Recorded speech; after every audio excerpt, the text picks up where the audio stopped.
contest. Sports Radio 610. The Texans play here. An Odyssey station. Check out the BetQL Network. Wagertainment for every fan. Get sports betting tips from the best in the game. Available on the Odyssey app and our sister station 650 The Bet. Sports Radio 610 presents Seth Payne and Sean Pendergast. We coming to H-Town. Let's get the work in, man. Let's go. Great day, great day. Oh, give me some juice, baby. Oh, yeah. And everybody, happy Tuesday to all of you. Nice to be with you. We appreciate you getting up with us. We are with you till 10 a.m. this morning. My name is Sean Pendergast. His name is Seth Payne. We, like many of you, were up last night watching the Astros duel with the Atlanta Braves, stand in, toe-to-toe. Spencer Arrighetti pitching a little better this time around. And Seth, as I told you before the show, I kind of dozed off in the eighth inning a little bit. I was getting a little tired. Had to kind of plan out my sleep a little bit as I normally do because you and I have that early wake-up call. So I said, you know what, the eighth and the early part of the ninth inning, I'm just going to catch 15 minutes here, and then I'm going to catch the Astros make a comeback here in the bottom of the ninth. And then when I went to sleep, dozed off, it was 2-1, and I got up 15 minutes later, and it was 6-1 last night. Yeah, well, that's I choose to think of them these days is it's the Astros plus Hader. Yeah, that was Hader is not officially an Astro yet. not with his 9+ ERA. Not with his loading the bases. Not with his letting the other team score every other time he's on the mound, and then certainly not when you take a one-run game and turn it into a blowout win for the Braves. After Arrighetti comes in, look, Arrighetti, I think people probably feel pretty positive about. In a lot of parts, like he would have been the story of the game, even though he wouldn't have gotten the win. The fact that he handled himself going into the third time through the rotation, had some battles with Acuna. Really, really nice performance, promising performance by Arrighetti. But Josh Hader, your high-priced closer, is good. He hasn't been good. We'll see. I'd be incredibly surprised if he ends up being this bad the rest of the season. And yet, I don't have a lot of personal experience that helps me feel better about him. Yeah, no, I don't either. No, I mean he didn't blow the game. They would have lost the game 2-1, whatever, if they didn't get any runs in the ninth. But he blew any chance they had of having a shot in the ninth inning when he came in and gave up whatever it was, 5 straight hits. It was, I don't even care. Like, Sean, I don't care if they're up by 5 at that point. Or up by 7. What the hell is this? There's absolutely no faith or confidence Except I would have said, why are you bringing him in up 7? That would have been the only thing. I would have asked. That would have been an Espada issue instead of a Hader issue. Do I look like a person this morning who cares about whether or not it's considered a blown save or not? No. I worry about the fact that the dude is out there loading the bases up like it's his job. This is bad. Like he's been taking payoffs or something. Yeah, this is This is bad. Like, this to me, and I know it's early. It's still April. Like, I know we're not even 20 games into the season yet. But he's had multiple outings, none as bad as the one statistically last night. But he's not been a hammer at all, other than maybe his first couple times he came in early in the season. He looked really good. Here's Joe Espada after the game. For those who missed it, Josh Hader came in the top of the ninth inning of a 2-1 game the Astros were losing, and next thing you know, it's 6-1. Gave up 5 straight hits. It was not good. Here was Joe Espada, Astros manager, last night, saying, not worried about Hader. He's getting after it. He, just missing locations, but other stuff. Just location behind the count, leadoff walk. But he's been successful for a very long time. Stuff will click. The big reason for me, Seth, as I was kind of processing this morning, like, there's the obvious one, like, okay, this is a 5-year deal. And again, I'm acknowledging it's early, but this is the reality we're in right now is Josh Hader stinks. And it's a 5-year deal. It's the first time Crane's given a 5-year deal to an outside free agent. So this is naturally going to – if this thing blows up in his face and he signed a lemon, who knows what this does to his proclivity of doing future signings like this, splurging like this. To me, though, put the contract aside, like, the biggest negative with this one, as opposed to, say, the Abreu signing, is Abreu wasn't really displacing anybody at first base. I mean, I guess you could say Hughley. They didn't bring him back because they signed Abreu, but Hughley was on his last legs. This one – you shuffled the entire back end of your bullpen to bring this guy in. You had to sit down with Ryan Presley and Josh Hader and explain to them, as Joe Espada did, why you were doing this stuff. And I think it's fair to say, if we're going to sit here and say 18 games in that Hader stinks, acknowledging things could change, I think it's fair to say, too, that the move to being a setup guy has affected Ryan Presley in some way.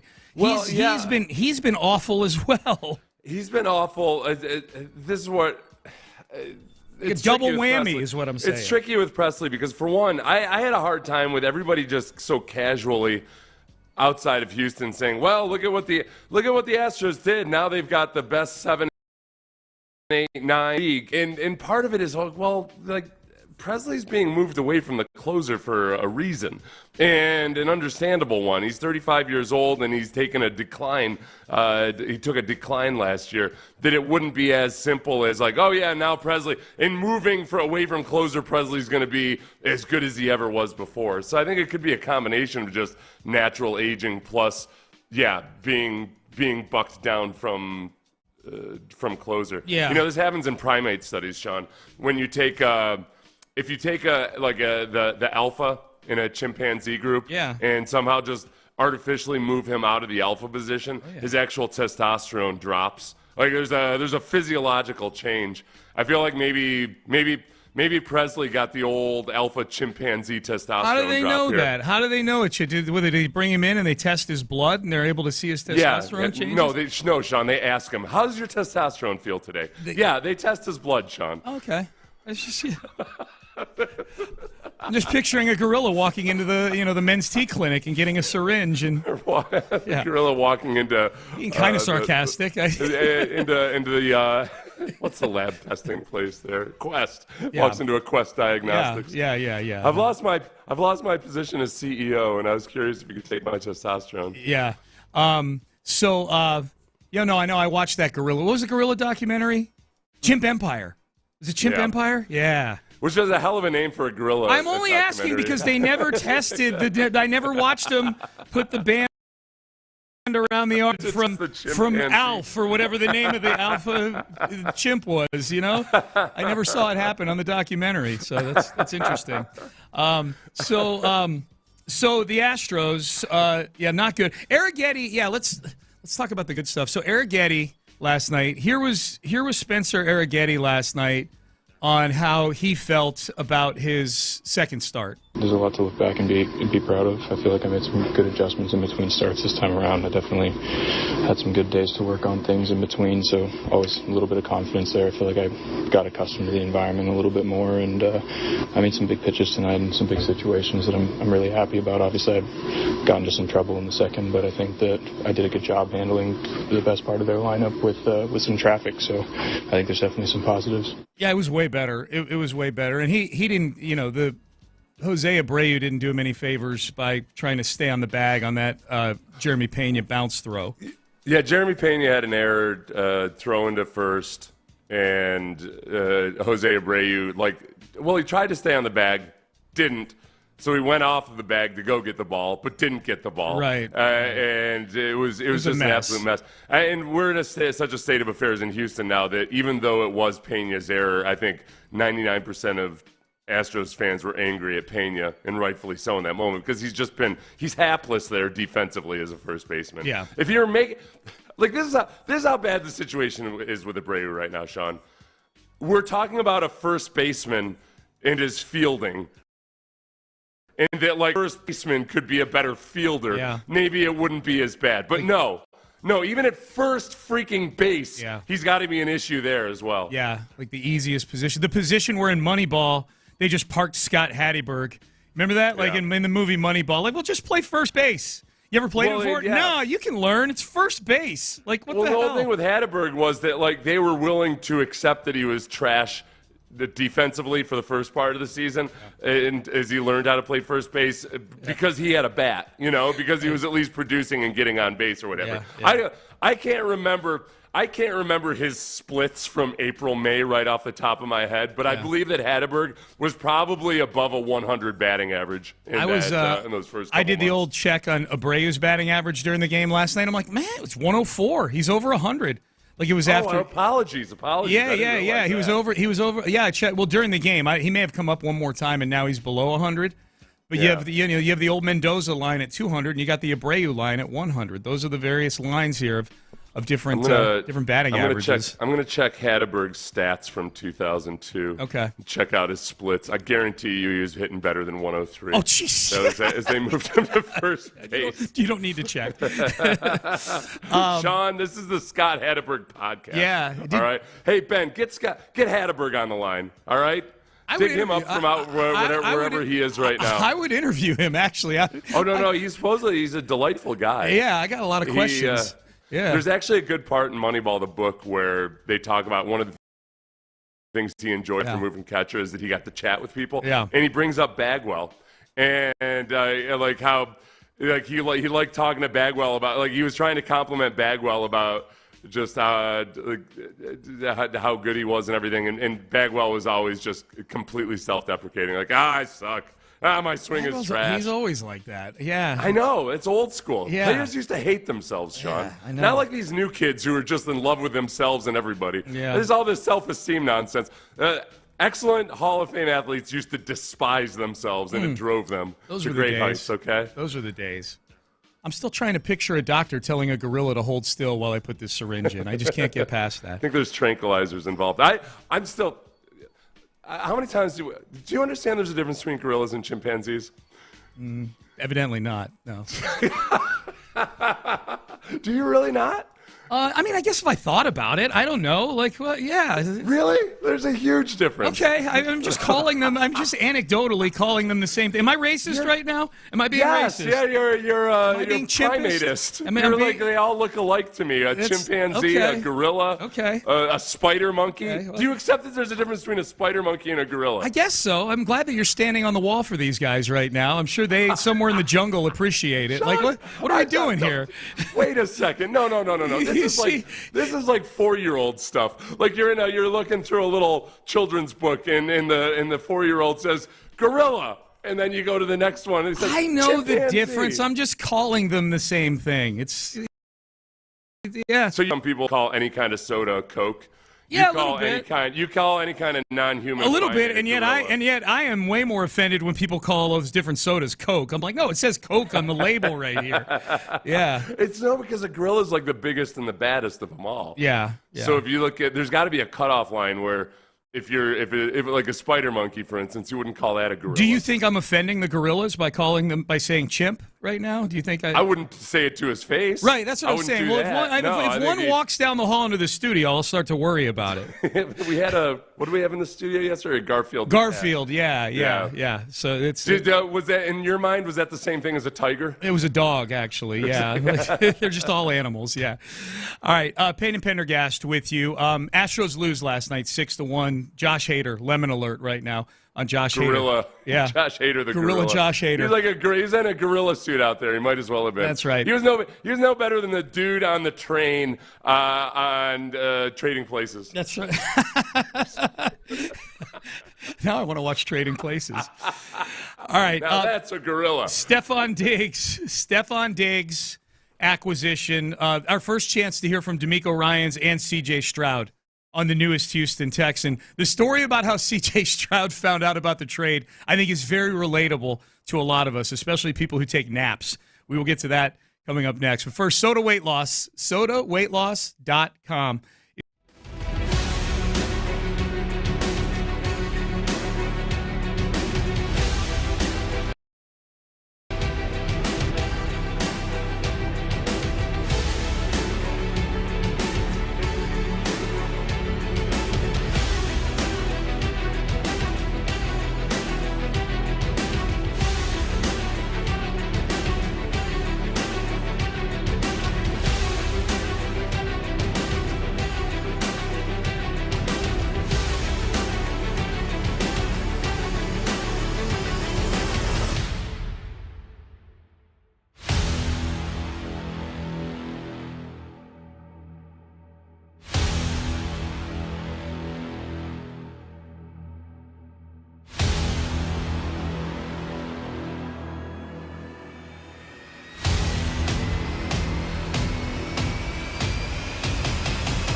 him is one of those guys I talked about. He's been a great player in this league for a long time, well respected. He's been a great teammate. He's been a leader, a captain. And when you look at him and you watch the tape and you put it on, no one doubts the playmaker that he is. Right? He changes games for the teams that he's been a part of, and we're anticipating the same thing for us.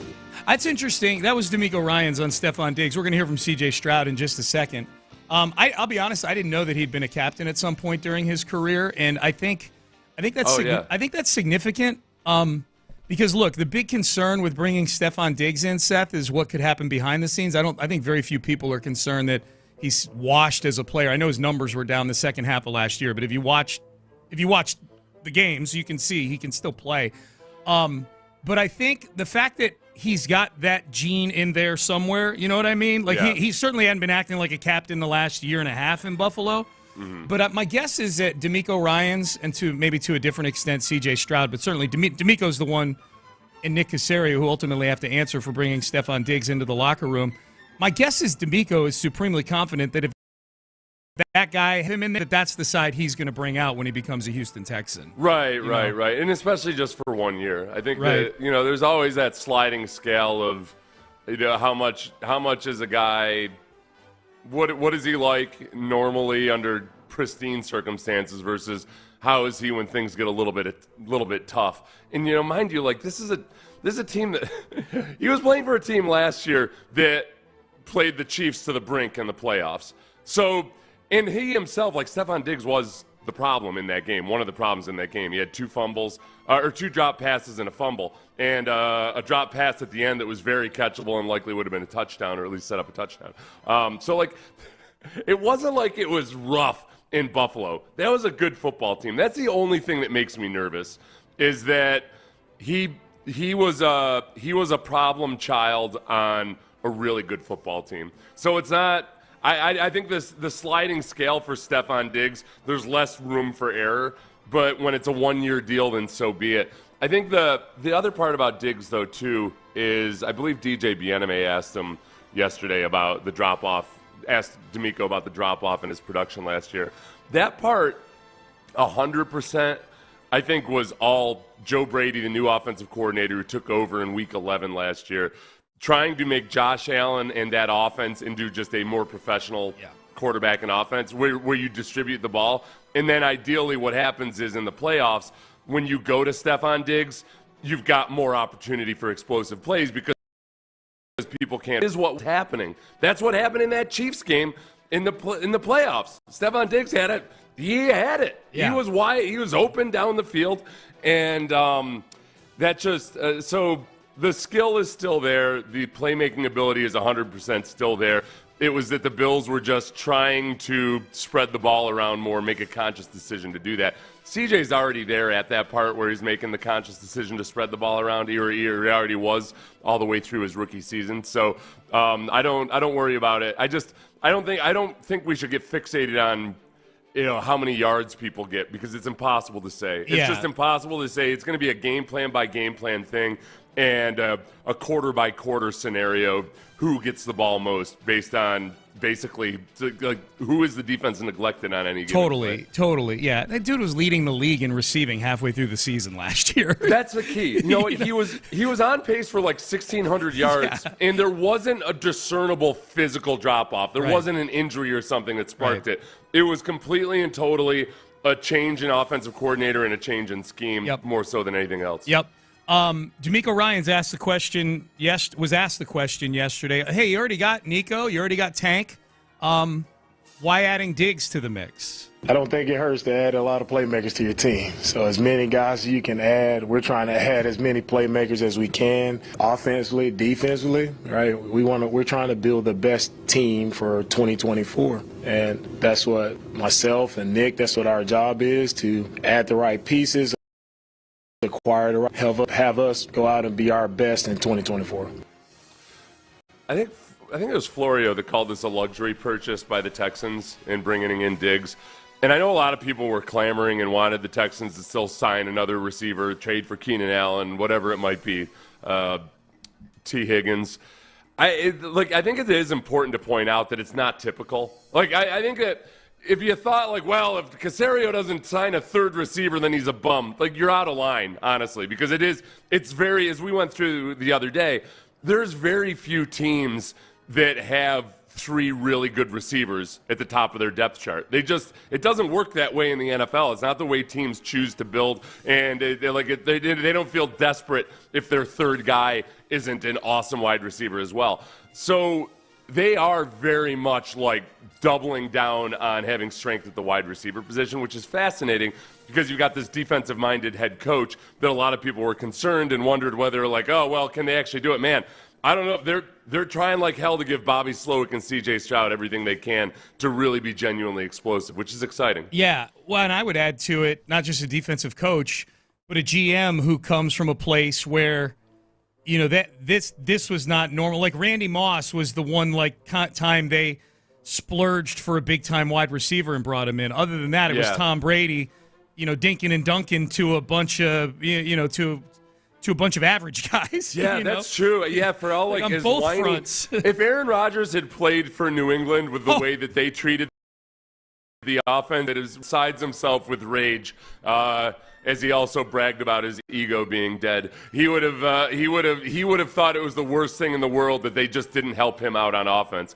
Which that's exactly what they did, and that's exactly what they did in New England forever. There are a few things that Caserio has done that are decidedly non-New England. Yeah. One of which is like the draft strategy has been way different than how Belichick has typically operated it. Like Texans don't go for any small school guys at all compared to Belichick, who's in love with small school guys.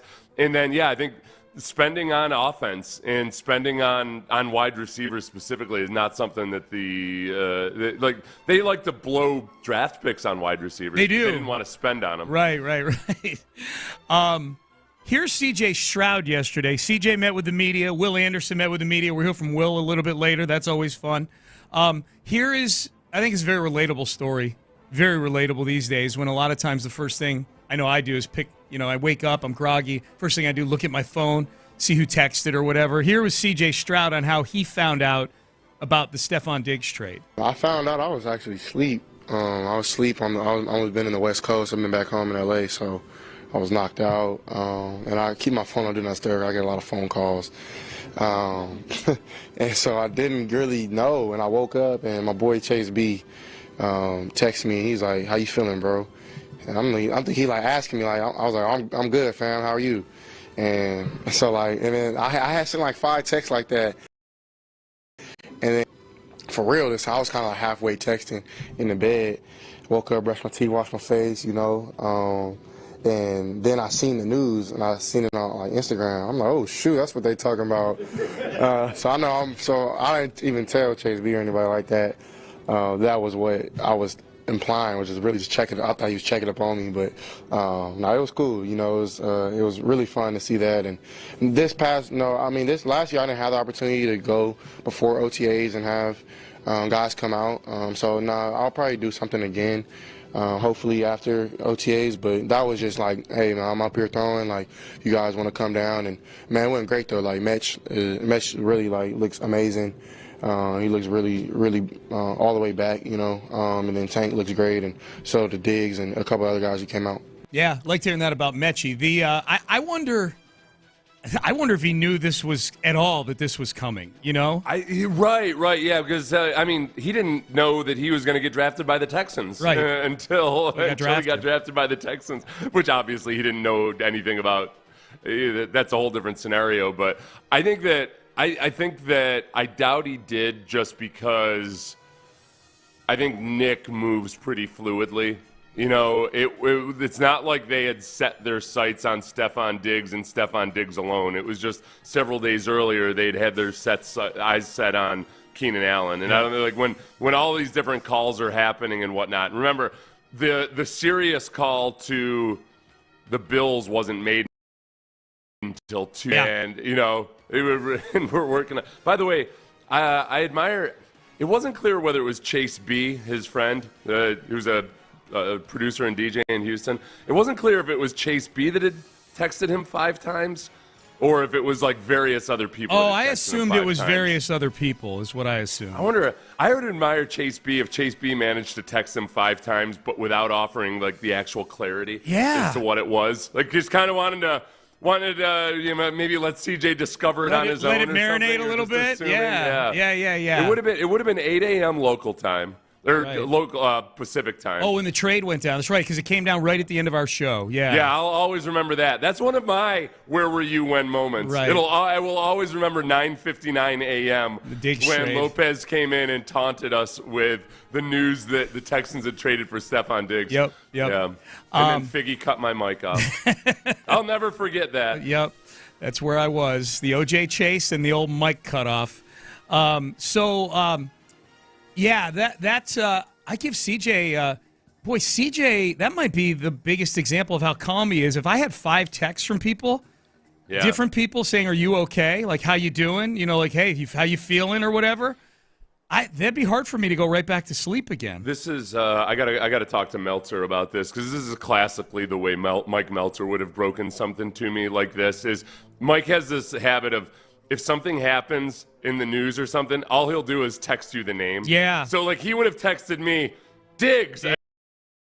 Exclamation. Okay, what? And then I'd have to, and then you got to go Google. I got to go do research to reply to a Meltzer text. Yep. And I would have discovered it that way. So Yeah. I feel like that's, and that is what happened to CJ. He didn't realize that's what he was supposed to be doing. How you doing?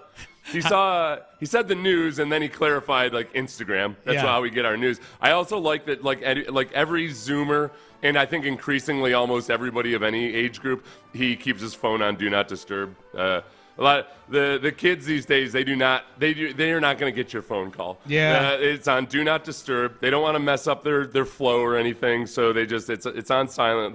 They'll see it when they get to it. There you go.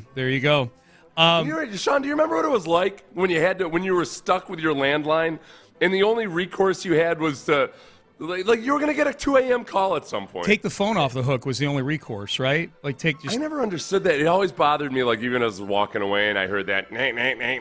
Oh yeah, that's right. Eventually, what did it do? How did it go? Okay, good enough.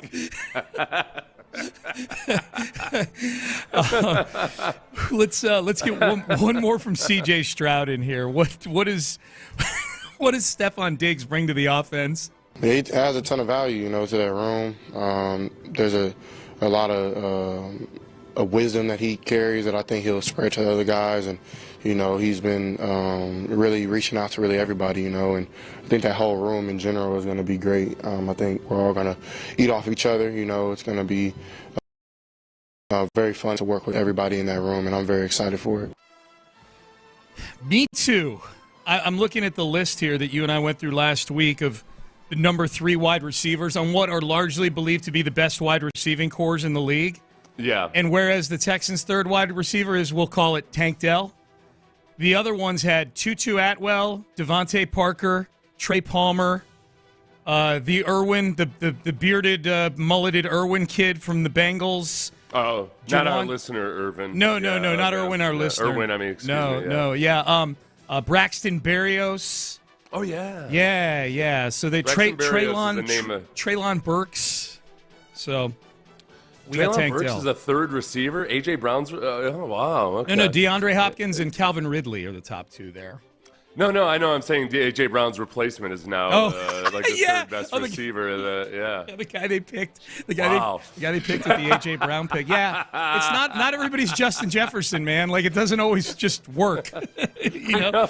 Hey, why bother? Why mess around with this guy? Sure. Our entire system is predicated on setting up deep shots to A.J. Brown. Let's trade away that dude. Trade him away. Yes, and then we'll get rid of Derek Brown or Derrick Henry for no good reason, really, other than that it's time to move on. Let's take a washed-up Dallas Cowboys has-been. Man. Text message. Or you could have simply unplugged the phone cord from the wall. Thank you. Advice applicable in 1992. We appreciate that very much. All right, headlines. Let's get to headlines next. But the problem, though, is what I'm going to tell this person. The problem with unplugging the problem was your only way of getting urgent news was through the telephone. Yeah, that's true. So it wasn't as simple to just unplug the phone line, because if there were a genuine emergency, how would people get through to you? Yeah. You know, there's no filter on your phone like there is on your cell phone where you can have it on Do Not Disturb except for your mom and whomever else. Yep. We didn't sleep as well back in the day. Your mom and your side chick. That's it, your Okay? Kumar. Headlines, Astros lose. We'll hear more from D'Amico Ryans and a whole lot more to get to here as we roll on a Tuesday, Payne and Pendergast. I want to tell you about West Point Lincoln of Sugar Land. That would be Ruben Mendoza.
Live from the Twin Peaks studios, Sports Radio 610 presents Payne and Pendergast with today's headlines. All right, let's start with the Astros. Their 2-game winning streak is kaput. It's over. They lose to the Braves last night. Yep, it's true. It's a good game. It got out of hand in the 9th inning because Josh Hader came in and completely wet the bed. But it was 2-1 for most of the night. It was a fun game to watch. Spencer Arrighetti. We'll get to the good news first. Spencer Arrighetti much better in his second outing than he was his first outing. He did take the loss. Gave up a couple of runs in the second. Got a bunch of guys to 2 strikes in this thing and just couldn't put him away. Yeah, he had some good counts going. I mean, this could have gone either way. This game. I mean, he was in a lot of trouble in the second inning. Got himself out of it. I was really impressed with the fact that he came back from that and lasted through the 4th inning because he really got in a lot of trouble. But it also easily could have been a dominant performance if he had just been able to capitalize on some of those counts that they got up on. Yep. 39 pitches, I believe, in the second inning. So he was not long for that game. But the 4 innings were definite progress. His next start's probably going to be against Washington this weekend, I would imagine. So that'll be a step down in weight class. We'll see. Let's get to, real quick, Seth, Joe Espada on Spencer Arrighetti. I thought he threw the ball good enough to get us through the 5th. But, yeah, he didn't finish a few hitters off. We didn't make a few plays behind him. But I thought he was in the zone. His stuff was pretty good today. I thought he threw the ball, good enough to at least get us like 5 innings. But, it didn't work out the way we wanted to. So, yeah, the second inning, that's what Espada's referring to there. Pena made a nice play behind the bag on what would have been the third out, right? If they had but he intentionally bounced the throw to Abreu, but it was offline, and Abreu kind of got caught in no man's land trying to stay on the bag and also trying to field the ball, and ultimately did neither. And the ball skipped away. The first run scored. And then the next batter up was Acuna, who Arrighetti, they went about 10 pitches in this battle between the two of them. And ultimately Acuna gets on base. And the Braves end up scoring another run. They end up winning 6-1. So, but Arrighetti, I would say, based on expectations last night, I would say a thumbs-up performance for Arrighetti. Yeah, thumbs up there. And for a guy that hasn't had that many appearances above Double-A especially, showed a lot of poise, comfort, or confidence. There's a lot to be positive about with that. Once Verlander comes back, if it's sooner than later, it might be a while before we see Arrighetti. That's true. Because they have a lot of off. They can't keep a 6-man rotation through this next stretch because they got like 4 off days in 2 or 3 weeks. So it might be the perfect. Other guys that have been brought up, it's been just a disaster. This might be like the perfect measure of a little bit of MLB experience. Go down and sharpen a little bit that much more. And when we see him again, I feel like this guy might end up being another positive Astros pitching story. He may be. Good point about Verlander, and we're going to hear from Verlander later in the show, but the expectation is he's going to come back this weekend on Friday against Washington. So, yeah, Arrighetti may be the associated move with bringing him back. Now, that said, I need to see what Hunter Brown and JP France look like the next 2 days before I write anything in stone having to do with the back end of this rotation, anything. The biggest insult yesterday, by the way, was Guillorme playing shortstop. Have you ever seen a shortstop that pudgy in your life? No, he caught a pop-up behind the shortstop spot there. I'm like, God, were they in a shift? Why is the catcher? How did he shed his chest plate that chest quickly? Protector off so quickly? The other story from this game was Josh Hader. He was abysmal last night. He came in with the Astros trailing 2-1, came in the 9th to close things out and give the Astros a chance to maybe win it in the 9th inning or extras, and instead the game just unraveled on Josh Hader. Didn't make it out of the 9th inning. They end up losing 6-1, but Joe Espada says not worried about Josh Hader. He's getting after it. He, just missing locations, but the stuff is pretty good. Just location behind the count, leadoff walk. But he's been successful for a very long time.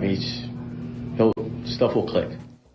This is the problem with Hader. If you want the deep dive pitch shaping analysis and all that crap, give it to me. He's not getting as much horizontal movement on his slider as he used to, and it's been a steady degradation over the past few years. But I think that this year, he might have a little bit of the Javier disease from last year when Javier and Framber were both. No, it was Framber more, right? They was throwing Framber. Harder and not getting as much movement on his sinker. pitches. Yeah, his sinker. Yeah. I wonder if Hader is just a little too amped up in a new circumstance, and he just needs to relax and let everything. Dude, come I to him. hope the case is that he's throwing too hard and that there's not, a drop in how hard he's throwing. So it's problematic. We'll talk more about that, about Hader, later in the show. But the bottom line is the Astros lose 6-1 to the Braves last night. Back at it tonight. Big start for Hunter Brown tonight. And by the way, C.J. Stroud threw out the first pitch last night. What did you think of C.J. Stroud's first pitch, Seth? Right down the middle.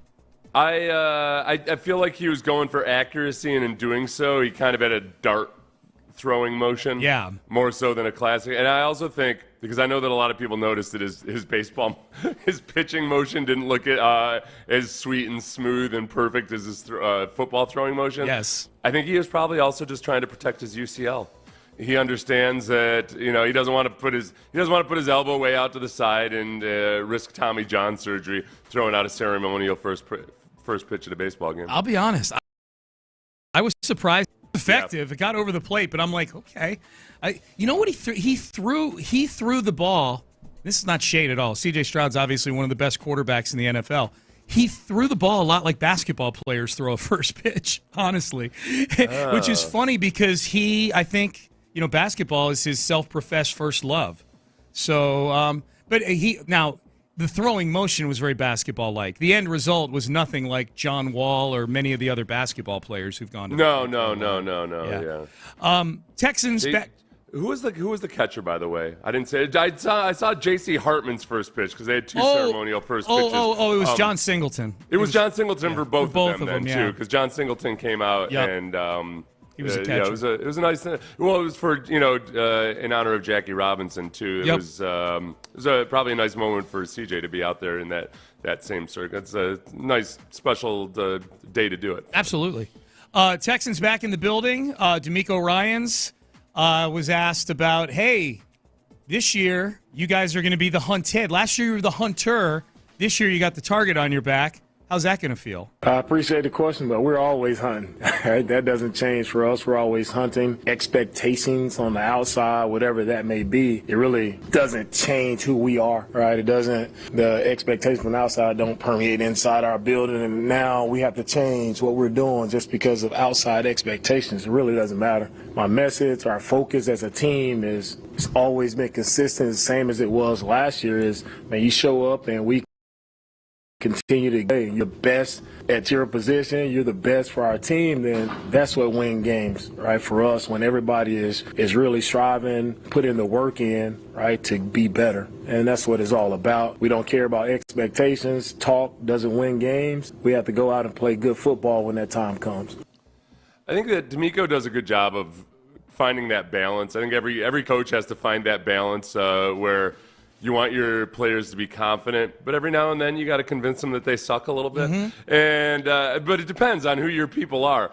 So I feel like with C.J. Stroud and Will Anderson being very young but very much the leaders of this team, those guys are both kind of wired that they're not gonna get ahead of themselves. And I don't think either of those guys feel like they've genuinely accomplished anything yet. So there's a hunger in them. Is like, and when those are the guys who are your place setters, I don't think you have to worry about putting the cart ahead of the horse and that guys are going to feel like they've arrived already.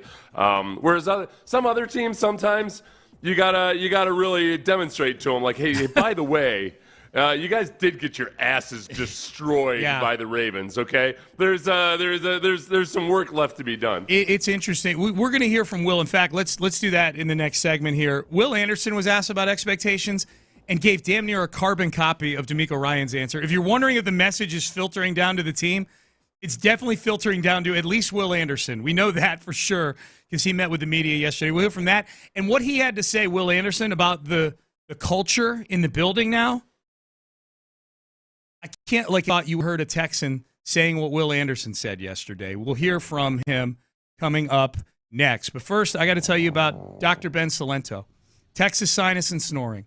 That's where I went to get my sleep fix, man. Dr. Ben Salento, absolute godsend. And he's got a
exclusive contest. Sports Radio 610. The Texans play here. An Odyssey station. Sports Radio 610 presents Payne and Pendergast. I appreciate the question, but we're always hunting. That doesn't change for us. We're always hunting. Expectations on the outside, whatever that may be, it really doesn't change who we are, right? It doesn't, the expectations from the outside don't permeate inside our building, and now we have to change what we're doing just because of outside expectations. It really doesn't matter. My message, our focus as a team it's always been consistent, the same as it was last year, is, man, you show up and we continue to get better every single day. You're the best at your position, you're the best for our team, then that's what wins games, right? For us, when everybody is really striving, putting the work in, right, to be better. And that's what it's all about. We don't care about expectations. Talk doesn't win games. We have to go out and play good football when that time comes. All right, that was D'Amico Ryans. We just played that in headlines. That was D'Amico Ryans when asked yesterday about being the hunted instead of the hunter this year. Here was Will Anderson yesterday when he was asked about the Houston Texans. The expectations in the Texans have always been the same.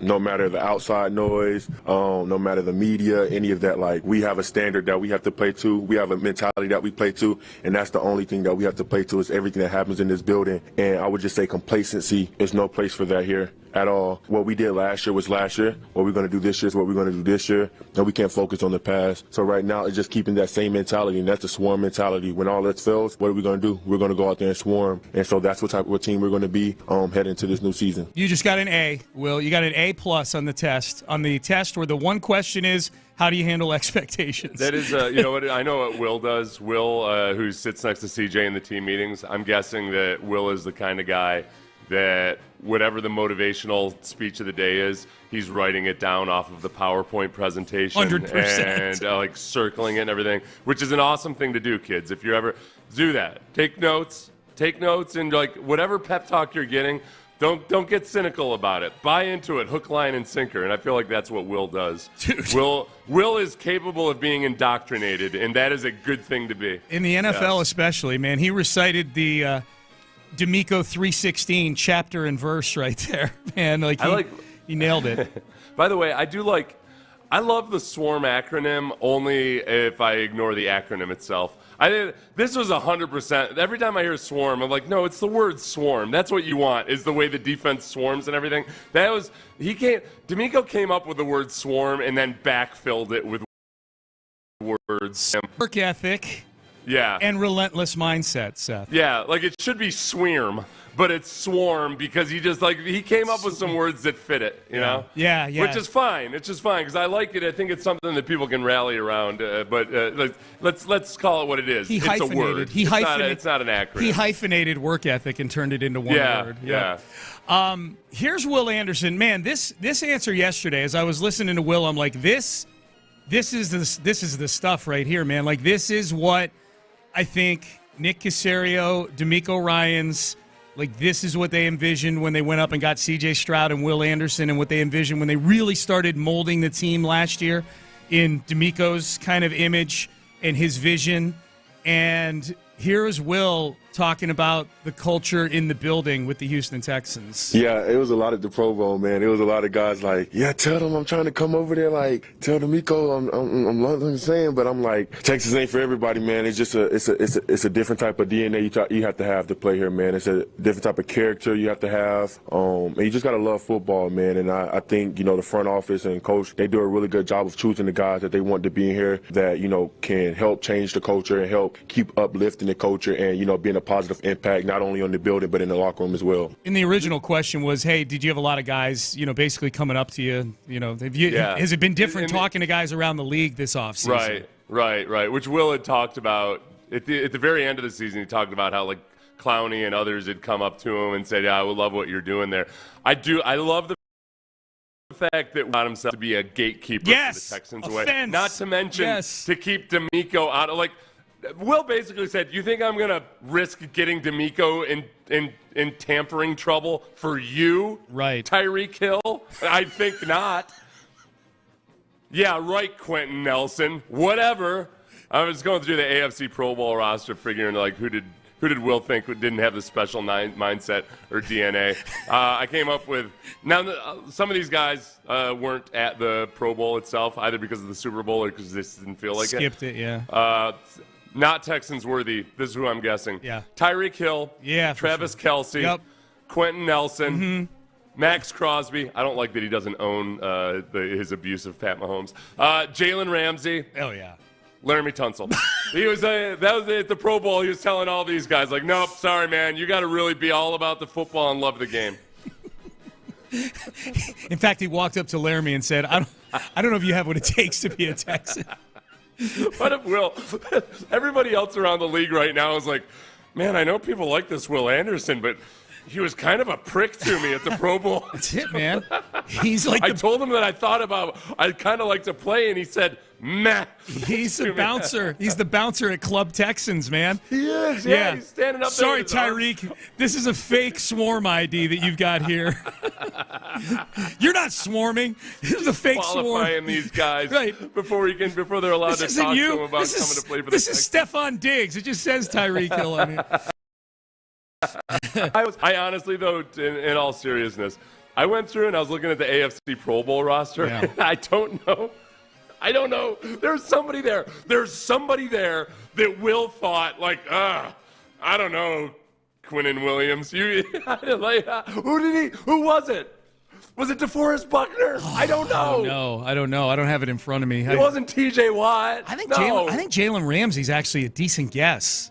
Jalen Ramsey might be a guess. Jalen Ramsey's turned into a bit of a kind of a vagabond here later in his career. He went to the Rams for 2 first-round picks, but then he went to the Dolphins for a 3rd.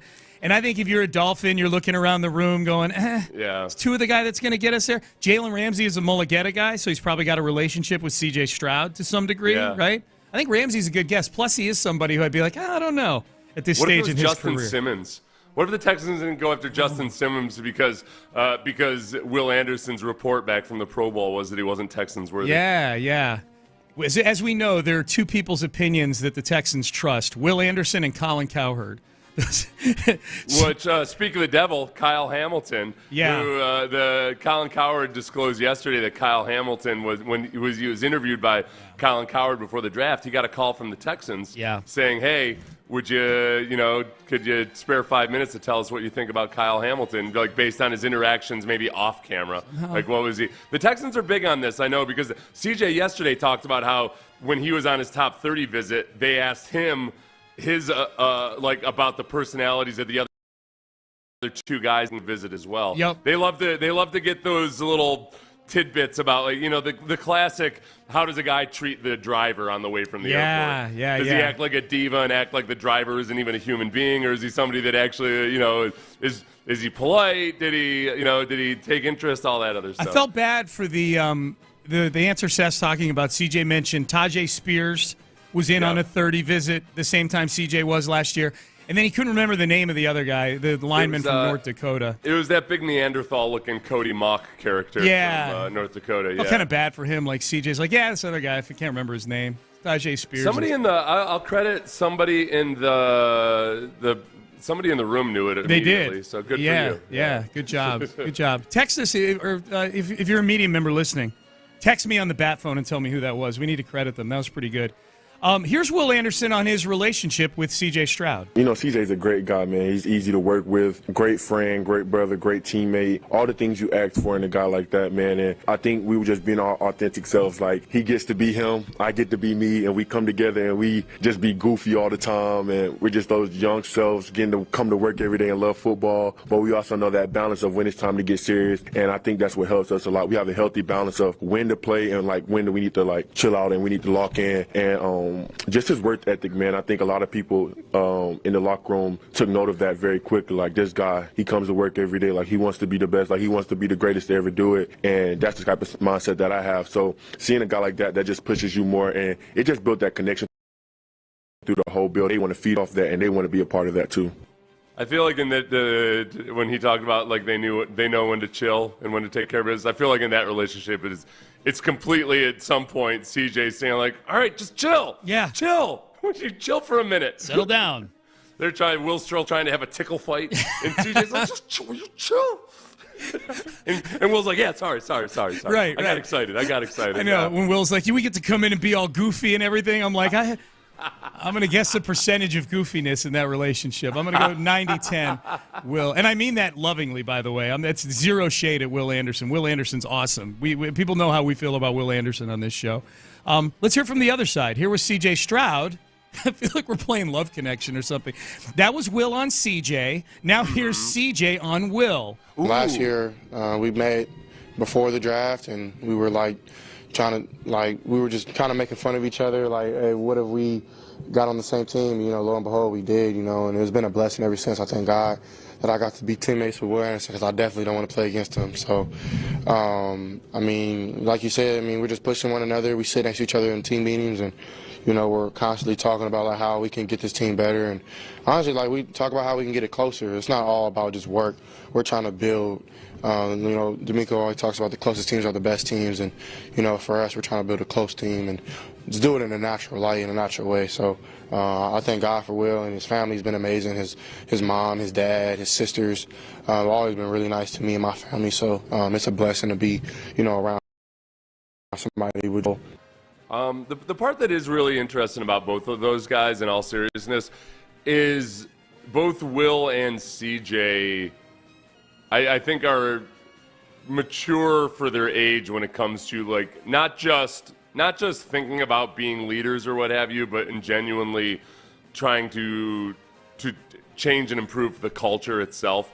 Because after this season, Will spoke about this really interestingly, and talking about reaching out and being sure that people in the organization know you care about them, not just the other players, but the front office staff, people that work in the ticket office, all of that. And it's kind of a way of thinking about the group that I think a lot of young leaders who are still sometimes selfishly oriented, young leaders, a lot of times it's still more about how can I make myself look like a good, how can I get these guys to do what I need them to do? Yep. Where I think with both of those guys, they have a more selfless motivation about it. I'm not trying to paint them out like saints or anything. It's just different. It sticks out like a sore thumb to me. Yeah. The way they talk about being leaders, it's in a different vein and coming from a different angle than most young guys who are talking about leadership. And it's hard not to separate draft night from just the thought when you hear both these guys back to back like that, and when you hear them talk about the mentality that you're talking about there, Seth. And I think back the Deshaun Watson trade. If we're dissecting the Deshaun Watson trade, and I promise those of you who get uptight when we bring up Deshaun in any shape, form, or fashion, it's going to dwindle as the weeks and months go by here. They're essentially out of the Cleveland Brown draft pick business after this year. They've got a couple little day 3 picks that are remnants from the trade, crumbs from the trade. Yeah. But the major picks are all gone. The biggest thing that the Deshaun Watson trade allowed you to do, the biggest thing, was go get Will Anderson. Because that was the 12th pick in the draft, which was the pick you got in that draft from Cleveland. And then you didn't trade the Cleveland pick this year to move up and get Will. You traded your own pick. But the fact that you had 2 first-round picks is what gave you the flexibility to make that trade. It gave Nick Casseri the ability to be aggressive and not gut the top of a draft by trading away a first-round pick. You had 2 of them this year. So you trade up from 12, you use a first-round pick, and it allows you to go up and get Will Anderson. And that to me, is the biggest derivative from the Deshaun Watson trade. If you're looking for the biggest positive from the Deshaun Watson trade, you can look at Will Anderson as a direct result of that deal. It's hard to find direct results from the Deshaun Watson trade because Nick moves around so much. You really have to draw a map to get to which pick was which. But I think you don't have to go too far to draw a line from the Deshaun Watson trade to Will Anderson being a Houston Texan. It's funny when you talk about Nick Caserio and trying to track any of his trades or anything. It's like trying to track a dollar through your personal finances. Okay, part of your paycheck was this dollar. That dollar this right month. there. Yeah, okay. What'd you use that dollar for? Right. Went to a lot of different things, really, truth be told, if we had to split it all up. Yeah. So, I think, right now, there was a tone set where these guys very much realize and understand that I don't think there's nobody from the Texans that's going to come out and say, wow, this is a dream team scenario. You know, No. No chance. With all due respect to a young Vince Young, who was a younger and more, not as mature he is now. That was a thing that just caught a lot of headlines and frankly was just putting the cart ahead of the horse when it came to the Eagles that year in calling a dream team scenario. And I think the interesting thing about it is that I don't feel that this was a directive given by anybody. I don't feel like D'Amico told Will or CJ, hey, be sure everybody knows that we haven't accomplished anything yet.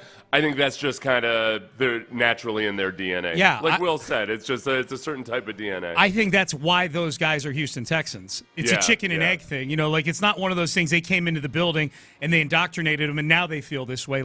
That's how they're wired.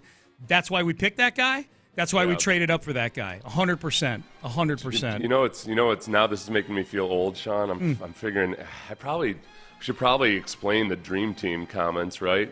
To dudes in their 20s. How long ago was the Dream Team scenario? Was that the 2011 offseason? 2011 offseason. Because that was the same offseason that the Texans signed Jonathan Joseph. Remember, because Nnamdi Asomugha was part of the Dream Team. That's right. Nnamdi Asomugha was part of the Dream Team. The Texans they hedged their bets by signing just one guy who would become one of the top 5 Texans all time in Jonathan Joseph. Yep. And also Neil Manning, who was a very, very, very good player for the Texans. Yep, yeah. Really, really good. All right, Payne and Pendergast with you. Sean, this is from Ocho. Did you hear the rant that Todd Callis went on during the game about fans doing the wave? I did. The fans did the wave while it was 2-1 in the 8th inning, and the Astros lost 6-1. I think it affected Josh Hader, if you want to know the truth. Yeah, he might have been. He was like, what the hell? I'm trying to get amped up for this thing here. Damn wave. And then what is going on? We got the wave going on now? It's amateur hour, man. Stop doing the wave, all right? I stopped. I can't get worked up about the wave anymore. Although, if I were there in person and I was sitting there trying to take in the game, and I'm getting my vision obstructed by some bastard in front of me, all right, then it would start to bother me. Yeah. Who is this year's Houston Texans? Who in 2024 is the 2023 Houston Texans? An audio friend of the show asks the question. We'll try to dig into it coming up next. One thing that will never stop bothering me that I can't get on board with, I can excuse the wave. I cannot excuse unfair property taxes. No, I will not. I cannot. Don't try to convince.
Turf.com. Sports Radio 610 presents Payne and Pendergast. Payne and Pendergast with you on a Tuesday. Good to be with you.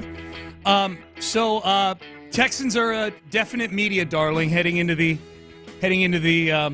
preseason, the off-season activities here, and they certainly will be throughout the summer months. Colin Cowherd yesterday talked about the Texans in glowing terms, asked about who this year's version of the Texans. First, he said, he outlined it here. He said, this team went from a laughingstock to a contender real fast. 1 year ago from today, the Houston Texans were a laughingstock.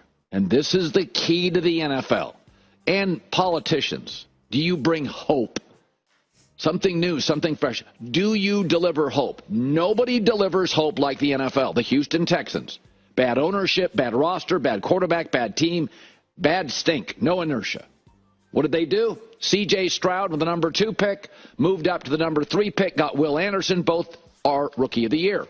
The Houston Texans win their division, win a playoff game, and now they're tied for the 3rd best odds to get to the Super Bowl in the AFC. They were a laughingstock a year ago. 2 Super Bowl contender. 2 picks, 1 coach, got them all right. Yeah. And that's the league. Easy peasy. That's all you got to do. Just got to go 3 for 3. A coach, right? It turns out that the GM that was getting all kinds of criticism basically for not having any draft picks and for the previous quarterback being, what should we call him? An alleged sexual misconductor? Yeah, that's safe right there. Yeah, I would say so. He settled the lawsuits. It's not like he was ever found not liable or not guilty or anything. Right. So, whatever he was an alleged sexual misconductor. Yeah. It's as simple as that. That's all you got to do. Just nail your first couple of draft picks. Get a coach who really was only interested in your previously dysfunctional team because he was drafted there. That's all you got to do. Yeah. That's all you got to do. You know what? The Panthers kind of did that. Who's their GM right now? Dan Morgan. Yeah. Linebacker, previous first-round draft pick. That's true. Out of the University of Miami, if I'm not mistaken. That's true. They kind of tried it with Frank Reich last year. He was the first quarterback to ever play for the Carolina Panthers. Oh, he was? Yeah. Back in first one to start. I think they what drafted. Happened that Berline took over? They right? drafted. Berline was that was late. That was late '90s. They drafted Kerry Collins, but they didn't start him right away. Yeah. Oh, all right. Yeah, okay. yeah. So they kind of tried it. Didn't work. Not as well as it worked here. Cowherd reminds us that this is the only sport, the NFL, where you can really flip it this fast. In baseball, you have to buy relevance, and about 6 teams, maybe 4, can afford it. In the NBA, you trade for or buy relevance. But the stars mostly want to play in about 5 places. Miami, L.A., you get it. In the NFL, you draft relevance. And because the kids don't come out as like true kids, they're 21, 22, 23. They've been coached hard. They can deliver and change your franchise if you hit on just 1 or 2 like Houston. I agree with that, by and large. I mean, there's exceptions. Yeah. There's exceptions in the NBA. Yeah. No, and there's huge, like him saying you have to buy relevance in Major League Baseball. I mean, there's a definite correlation, but it's a. Yeah, I don't think the Astros are one of the 6 teams he's referring to there. Right. Know? No, yeah, he doesn't. But regardless, I think I think. The biggest thing, the previous example that I would point to try to give myself hope in the case of the Texans was the Buffalo Bills. The Buffalo Bills who, ultimately what it ended up taking was, you get the right GM paired up with the right head coach and you draft a quarterback. And in the case of the Bills, like the fact that Josh Allen worked out was way more of an outlier random chance thing than C.J. Stroud. Because Josh Allen was from a small school, inaccurate, can't cure accuracy, all of that stuff. Not to mention you got a minor Twitter scandal as he gets drafted. Oh, I forgot about that. But what was it with the Bills? It was the GM, the head coach, and the quarterback all worked out together. And then a little sprinkle of Stefon Diggs. Yeah, then you go get some other pieces for sure. All right, so Cowherd poses the question, who is the 2024 version of the Houston Texans? Who is Houston this year? Well, Chicago and the Commanders look like if they get the quarterback right, things could get interesting. I think If the Chargers move down, pick up a couple of picks, Jim Harbaugh and the Chargers could be sensational. So Bears, Commanders, Chargers are my guesses as the three teams that could change everything based on a weekend. And obviously he's not talking about doing it the exact same way as the Texans, or he wouldn't have brought up the Chargers, who already have their quarterback. Yeah. He's just talking about teams that could flip from going to 4 or 5 wins to winning double digits. I think, honestly, it's about a lot. And that I think Monty Ossenfort, the GM of the Cardinals, has gotten a lot of attention, partly because he's done it. They've put out some weird, at times the Cardinals social media crew has done some really good things in making Monty Ossenfort look good. They've also done some really weird things in making their head coach, Jonathan Gannon, look awful. So remember, there have been more awkward Jonathan Gannon videos put out by the Cardinals media themselves. Yeah. There was that. Remember there was this weird pep talk about whether or not you were on the bus.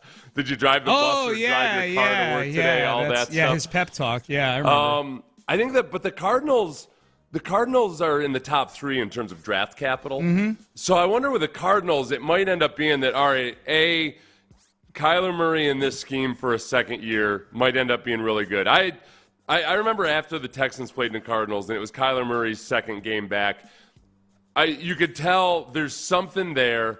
He looked tired because he has to do more in that offense than he ever had to do in his, I don't want to say gimmicky, but in his college-style offenses before. Yeah, both in college and then his extended college offense as he did with Kingsbury. Yep.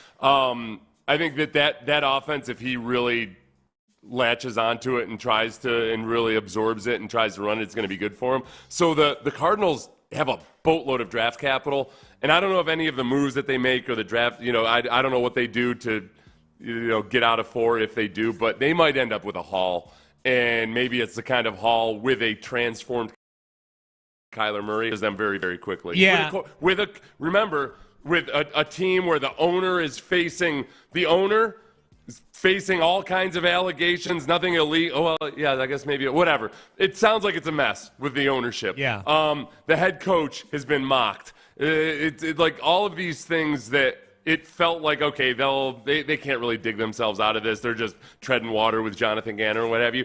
The Cardinals might be a surprise team this year and a surprise playoff contender. Of the 3 that he brought up, Cardinals, he brought up the Chargers. I know you jotted a few down. Cardinals, he mentioned the Commanders, the Bears. Of the 3 you brought up, Cardinals, Commanders, Bears, the Cardinals easily, I think I would pick of those.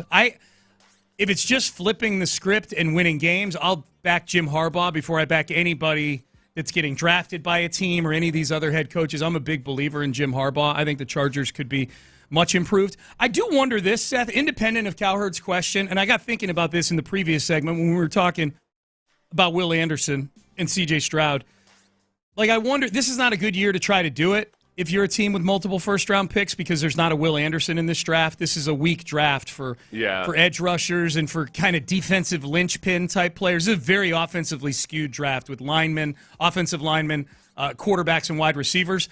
But I do wonder if given an opportunity, next year and future years, are teams going to try hard to copy what the Texans did in terms of finding one on each side of the ball? You know what I mean? Teams,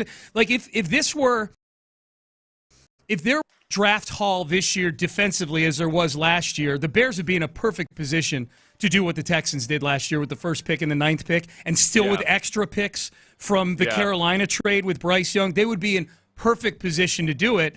Honestly, they were in perfect position to do it last year if they had wanted to, but they decided to, trade out of the number 1 overall pick. But I wonder if teams are going to try to copycat that with the Texans. They're like, okay, we got our quarterback. Now let's get our defensive guy, and these are going to be the new tone setters in the building for us. Well, okay, the other side of that, maybe the more conventional way to do it, or the Urban Meyer way to do it, is to get your quarterback and pair him with an offensive weapon. The Jaguars curiously chose to do that with a running back in the modern NFL. Etienne, that was dumb. But also the pairing an offensive tackle with a quarterback is a popular way to do it. So maybe they do that. There's a boatload of offensive tackles in the draft. Like it's that might be the simplest and easiest, and one they don't have to make an aggressive move to do. I'll tell you what would get really fun is if you're a Bears fan, is if they draft Caleb Williams with the first pick, and then one of those 3 receivers is sitting there at 9. Either Adunze, Harrison won't be there, Neighbors probably won't be there, but maybe the Adunze kid from Washington is sitting there. And now all of a sudden you've got a wide receiving core of Keenan Allen, DJ Moore, and a top 10 pick. Kind of doing a little like kind of what the Texans are doing by going and getting Stefon Diggs for a young quarterback. And just giving your guy multiple options. All kinds of weapons, we talked about earlier, it seems to be aggressive in trying to stockpile three really good wide receivers at the top of your depth chart. If it happens they're trying to do it through the draft typically, and a lot of times maybe that third guy is a slot receiver that you take in the second or third round. But to actually go out and aggressively pursue it and trade for or draft with a first round pick, that's not typical. But I do wonder, and this is where I'd be giving Caserio some credit too. I wonder if maybe with the changing composition of the league and the way things are going, where teams are realizing, man, if you got a Tua Tagovailoa or what have you, let's just figure out exactly what we have by loading up as many wide receivers as possible or getting the best guys in here. Not to mention, it's easier to attack in the passing game than it's ever been before. And the wide receivers, there's been a tipping of the scales a little bit where teams are realizing, okay, wow, boy, these wide receivers actually, maybe they're worth more than what we thought before. Yeah. And maybe quarterbacks are a little bit more of a commodity. Maybe. Who knows? I just can't sit out here waiting for the next generational QB prospect to come along. I got to get to work, and maybe it's just through – I know that there's good wide receivers. I'm not so sure there's a good quarterback in this draft. Dude, that would be Ryan Poles' way of trying to win the draft this year. Yeah. You still got extra picks from Carolina. I think they still have Carolina's 2 next year. Yeah. Take that 2, take maybe a day 3 pick, move up from 9 to 4 and get Marvin Harrison Jr. And now you got Caleb Williams and Marvin Harrison Jr. Like in the opinion of a lot of people, the 2 best players in this draft. That would be a similar thing. It wouldn't be offense-defense like the Texans. And he says that the Nick got for the Will Anderson move because he's not giving up a future first that everybody thought was going to be a top 5 pick. You're giving up a Carolina's 2 or whatever. But that would make the top of the draft awfully fun, is if Ryan Poles came away with Caleb Williams and a tippy-top wide receiver like that. And by the way, just as a way of closing the circle on this, I told you guys who the top 3 were in draft capital. Draft capital. The Texans are down at, I believe, 23rd in total draft capital right now. Capital. That makes sense. That's both quantity and quality of picks, I would imagine. 22nd. Right? Yeah, it's just total points based on your. Yeah. It's just you add up all the point values on the Jimmy Johnson draft chart for the picks that you do have. Yep, that makes sense. No first round pick. I can see that. All right, are we sleeping on John Mechie? Are we sleeping? Man, C.J. Stroud. Mentions of John Mechie yesterday. Are we sleeping on Mech? That is coming up next.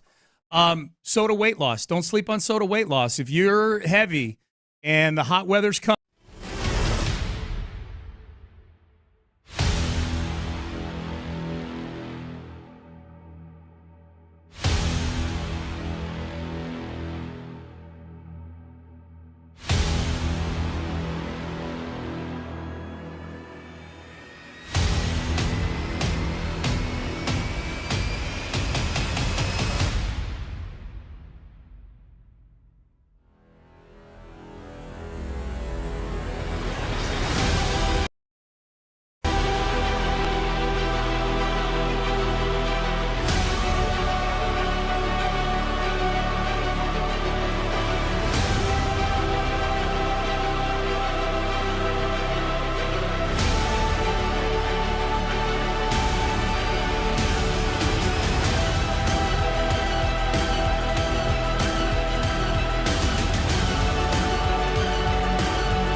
Registered trademark of Cinnabon Franchisor SPT LLC. Live from the Twin Peaks studios, Sports Radio 610 presents Payne and Pendergast. All right, top of the hour, we'll get to the 8 at 8. We'll circle back to the Astros. They lose last night 6-1. Here was C.J. Stroud yesterday. Funny story on how he found out about the acquisition of Stefon Diggs. I found out I was actually asleep. I was asleep. I've always been in the West Coast. I've been back home in L.A., so I was knocked out. And I keep my phone on Do Not Disturb. I get a lot of phone calls. And so I didn't really know. And I woke up, and my boy Chase B texted me. He's like, "How you feeling, bro?" And I think he asking me, I was like, I'm good, fam. How are you? And so and then I had sent 5 texts like that. And then I woke up. For real, I was kind of halfway texting in the bed. Woke up, brushed my teeth, washed my face, and then I seen the news, and I seen it on Instagram. I'm like, oh shoot, that's what they talking about. So I didn't even tell Chase B or anybody like that. That was what I was implying. Which is really just child, it was really fun to see that. And this last year I didn't have the opportunity to go before OTAs and have guys come out. I'll probably do something again, hopefully after OTAs. But that was just hey man, I'm up here throwing. You guys want to come down? And man, it went great though. Metch really looks amazing. He looks really, really all the way back, and then Tank looks great, and so did Diggs and a couple other guys who came out. Okay, so he volunteers there at the end. It's a funny story. He volunteers there at the end, unprompted. Metch looks really good. Metch, it's a question about Diggs. And to explain, though, too, they were asking about whether that little throwing session at UCLA, whether that was like what he did last year where he had a bunch of guys out together for a few days to work out. And they said, no, that was just a lot more casual, what happened last week in UCLA. Yep. He pulls that together. And it was Mechie, it was Diggs, it was Tank Dell, it was Sketch, the streamer, all out there getting ready for the season. I like to think that it was that maybe Tank Dell and Stefon Diggs happened to be in California anyway, but John Mechie was just waiting by the phone, and he does not keep his on Do Not Disturb. Right. And it was he sees what's going on. Yeah. He sees that there's a big 3 right now, and CJ just called up and was like, hey, I don't know if you happen to be in California, but we're throwing. Yeah. And Mechie was as far away as possible he was in Miami or something. He was like, oh yeah, I'm right down the street. I'll be there. And he just went and hopped on the first Southwest flight. I'll be there in 8 hours. Yeah. But CJ mentions Mechie right there. It's a question about Diggs. He mentioned Tank also, but he mentioned Mechie. Here was CJ when he was asked about, hey, how's Tank Dell looking? He looks great. Yeah, he's like you said, man, he's gotten a lot better. Mentally, I think even for both of us, really all the rookies, coming in year 2, everything's starting to slow down, and the wheels aren't turning so much up in your head. You're starting to play ball, and being able to throw with them in LA was really big, and Metch looks amazing as well. And some of the guys that came out as well. So, it's been amazing to get some work in. Another Mechie mention. The question's not about Mechie, so the media in the room, sensing that, said, these are 2 straight questions where he's mentioned John Mechie. Hadn't thought about asking C.J. Stroud about John Mechie. What would the impact be for a healthy John Mechie for this team? Man, he has a ton of value, a huge impact I think that he'll bring this season. I think last year was good to get his feet back in the water, coming off of an injury, then something so traumatic like being sick, how he was, and his mindset is just he's ready to come back and ball. So not only is he a great football player, but he's a great person, and I wouldn't want to be anywhere else with anybody else other than those guys in that room. So Metch is looking amazing. Everything that he'll put on this field will be no surprise, but I think everybody in his room knows how special he can be, and he'll put that on the field. Yeah, his former second-round pick. I mean, he was drafted there. Against Seth. We got the draft coming up a week from Thursday. It starts. The Texans will, in all likelihood, be picking a week from Friday to begin their draft. And, I've said all along that if they use one of those 2 second-round picks on a receiver, it is a bit of a referendum on where they are with John Mechie right now. Right. Yeah, and that's where to some degree. I think that Unless, sometimes you don't want to read too much into it because sometimes it might just be that, hey, this isn't a position of need, but my God, the three receivers that are remaining on our board are above all the offensive linemen, and they're right here right now. Like, we got to take one of these guys. So, but I think that John Mechie and Kenyon Green are probably both in a little bit of the same category, which is that the team hasn't written them off yet, but they can't bank on them moving forward. So, clearly if they're going to bank on John Mechie, they wouldn't have bothered going out to get Stefon Diggs, I don't think. That would be if they had an extremely positive appraisal of him. Yeah. But I think they probably, though, are also both realistically in that category of we can't rule them out. We just don't know. Mechie he was coming off an ACL, and then he had cancer. Those are kind of a couple of big whammies 2 years in a row. When you say it like that, it's like, holy crap.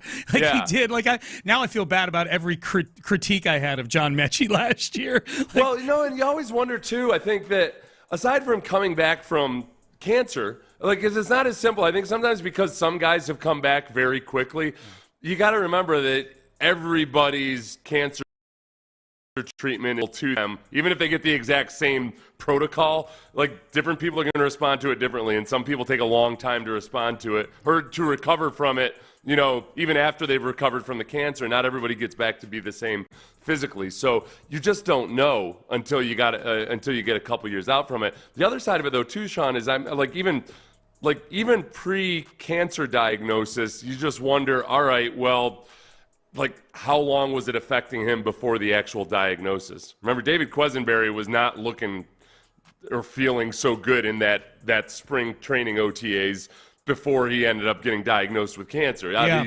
He was feeling the effects of it before it was diagnosed. So I think Mechie is a wide open book, and there might be huge upside there given that he was dealing with those two major medical issues. Yeah. Texter points out Mechie's best game was in the playoffs, 3 catches for 44 yards on timely plays. Yeah, he made a few plays in the playoff game. Man, I'm rooting for John Mechie. I would like nothing more than for a second-round pick to work out here with Mechie, but even more than that, he seems like a great dude. I'm rooting for him. We root for the Texans. We root for good things. Injury updates from D'Amico Ryans yesterday. Speaking of Kenyon Green, D'Amico Ryans asked about Titus Howard and Kenyon Green. Here's the latest. And you have guys who've missed time. When you talk about Titus, you talk about Kenyon. Those are two guys we feel really good about up front for us. We talk about our line being a strong suit for our team, and getting those guys back healthy will only add to our group, only add to what we're able to do. I'm excited to see Titus back healthy, excited to see Kenyon, competing healthy, and to give himself the best shot to go out and show what he's capable of. So I don't think he's had that opportunity fully, so I'm excited to see Kenyon perform. He's been working out. He's been consistent every day. He's been putting the work in throughout the offseason, so excited for him. I can't wait to see Kenyon Green just at OTAs and stuff like that. Just see what he looks like. See if he's physically what his composition is after having an entire. I mean, it was almost as if last year they put him on IR to go work out. That like a red shirt year. I would say rehab, except that he was rehabbing from so many injuries. I mean, it was a constant litany from the very time the Texans drafted him, where he was already recovering from a knee injury, until he got a concussion in training camp. Then he hurt his shoulder during the season. He got off to a pretty good start by rookie standards. I thought he was doing just fine, and then he got injured in that LA game, and it was just all downhill from there. And he never looked nearly as promising as he did really like in Chicago. The Chicago game his rookie year, I thought that he actually looked like, okay, this kid might end up being a stud. Mm-hmm. And then it all went south after that. So I think that it's really just a matter of, is he physically resilient enough? Part of being a guard is being a dude that's tough as hell and doesn't get injured. You're always there. You're solid. You're steady. You're consistent.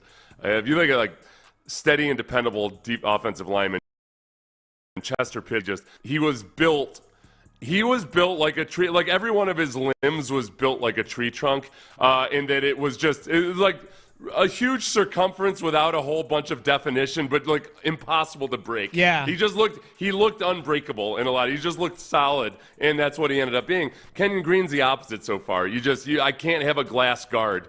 It's not something that works out. So whatever his anatomical chain of issues was that was causing him to get injured all the time, I don't know how you fix that, but hopefully it's fixed. What's the first thing this offseason where we as media members get to see it and we come away with, okay, this is who's running with the ones?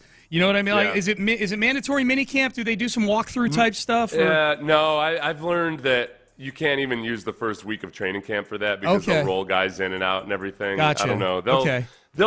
People report who's rolling with the ones, and it gets a lot of press, and then it turns out like, oh yeah, the guy we thought the starter wasn't actually even out there. No, you're right. There's 100 guys on the field, so you're trying to keep track of everything. Yeah, I'm just trying to picture what it's going to look like at left guard because we know 78's going to be left tackle. We know that. We know 69 is going to be right guard. We know. I would assume Titus Howard, if he's healthy and he's ready to go from his injury, he's going to be the right tackle. I wonder when that first set of ones, what we perceive to be ones, goes out there. Where no, he's number 76 now, Kenyon Green. He changed numbers from 59. It's the number. Whoever goes out there the first time, it hardly ever really means anything. It's whether they stay out there and they're the only guys out there. Yeah. I'll be disappointed if they just pencil as a starter. If they're not rotating guys there or something, I just won't understand it. I won't see exactly. Okay, what have I seen from him that I haven't seen from Kendrick Green? Well, that's what I was from Patterson or what have you. It's going to be an open competition. Yeah, you just answered my question. I was going to say, well, who are the other names? It's Kenyon Green. It's Kendrick Green. That won't be confusing at all. Patterson. And Jared Patterson, who played center last year, but played a lot of guard in college. And Nick Broker is there too, the guy that they had picked up from Buffalo off of waivers. Yep, he was on the roster at the time. Broker, I thought we would have seen Broker at some point last year. Broker was picked up off of waivers from Buffalo. At the time, the story was that Buffalo really liked him and maybe thought that they could have snuck him through on waivers and signed him to the practice squad. We didn't really get a chance to see exactly whether there was basis for that or not. Yeah, it's harder to sneak guys through on waivers now with Nick Caserio lurking. That dude was addicted to the waiver wire last year. Picking guys up. Yeah. He's sitting in a trench coat waiting by the waiver wire line. That's it. You got smokes? You got smokes? You got smokes? Here's D'Amico Ryans as we're updating on injuries. Here's the update from D'Amico on Tank Dell. With Tank, man, Tank is back. He's starting to get in with our guys here at the offseason program, so excited to have Tank back. That was a devastating loss for us last year, losing him. He's such a dynamic player for us, such an inspiration for myself, for a lot of our team. So I'm excited to see Tank back working with our guys and exciting jump. I talked about year one and year two. Yeah, that's not hyperbole. That was a devastating loss. There were other losses the Texans had. No team lost more games to player injury this year than the Houston Texans. Just surely on the number of games lost from guys, the Texans were the most injured team in football. That was, other than losing CJ for a couple games with a concussion, and even in those two games they went 1-1. Losing Tank Dell, man, devastating to me doesn't begin to describe losing Tank Dell and what he meant to that offense. Did you say they officially were the number one team? In terms of number of games lost due to injury, yeah, they were number one by far. Poor beleaguered Texans. Yeah, by far. It wasn't even close. I don't know if you can count Kenyon Green in that though, too. I've got a little bit of it. Some of the offensive line stuff. Now, you know what, though? No, I'll take everything they say about the offensive line because they were starting off the season with 4 backup offensive linemen. Yeah. It was one of the more, I think, underreported aspects of CJ's rise was that the offensive line was completely battered, really for the entire season, but especially for the first half of the season, where they were playing, in the first part of the season, where they were playing with 4 backup offensive linemen. And that also he was doing it without the support of a rushing attack in the first half of the season, too. Mm-hmm. It really, I think, because people weren't actually watching the Texans all that much at that point, it was more of a nice story about C.J. Stroud without really considering all of the other constraints that he had, aside from just being a rookie on a previously bad team. Yeah, it's funny because C.J. cites the Pittsburgh game in week 4. That was the game where he really started to feel like, okay, I'm an NFL quarterback. I'm getting this. And I would say too, as somebody observing, that, for me, is also the game where I'm like, all right, this dude, he's the real deal. Like the way he closed that game out.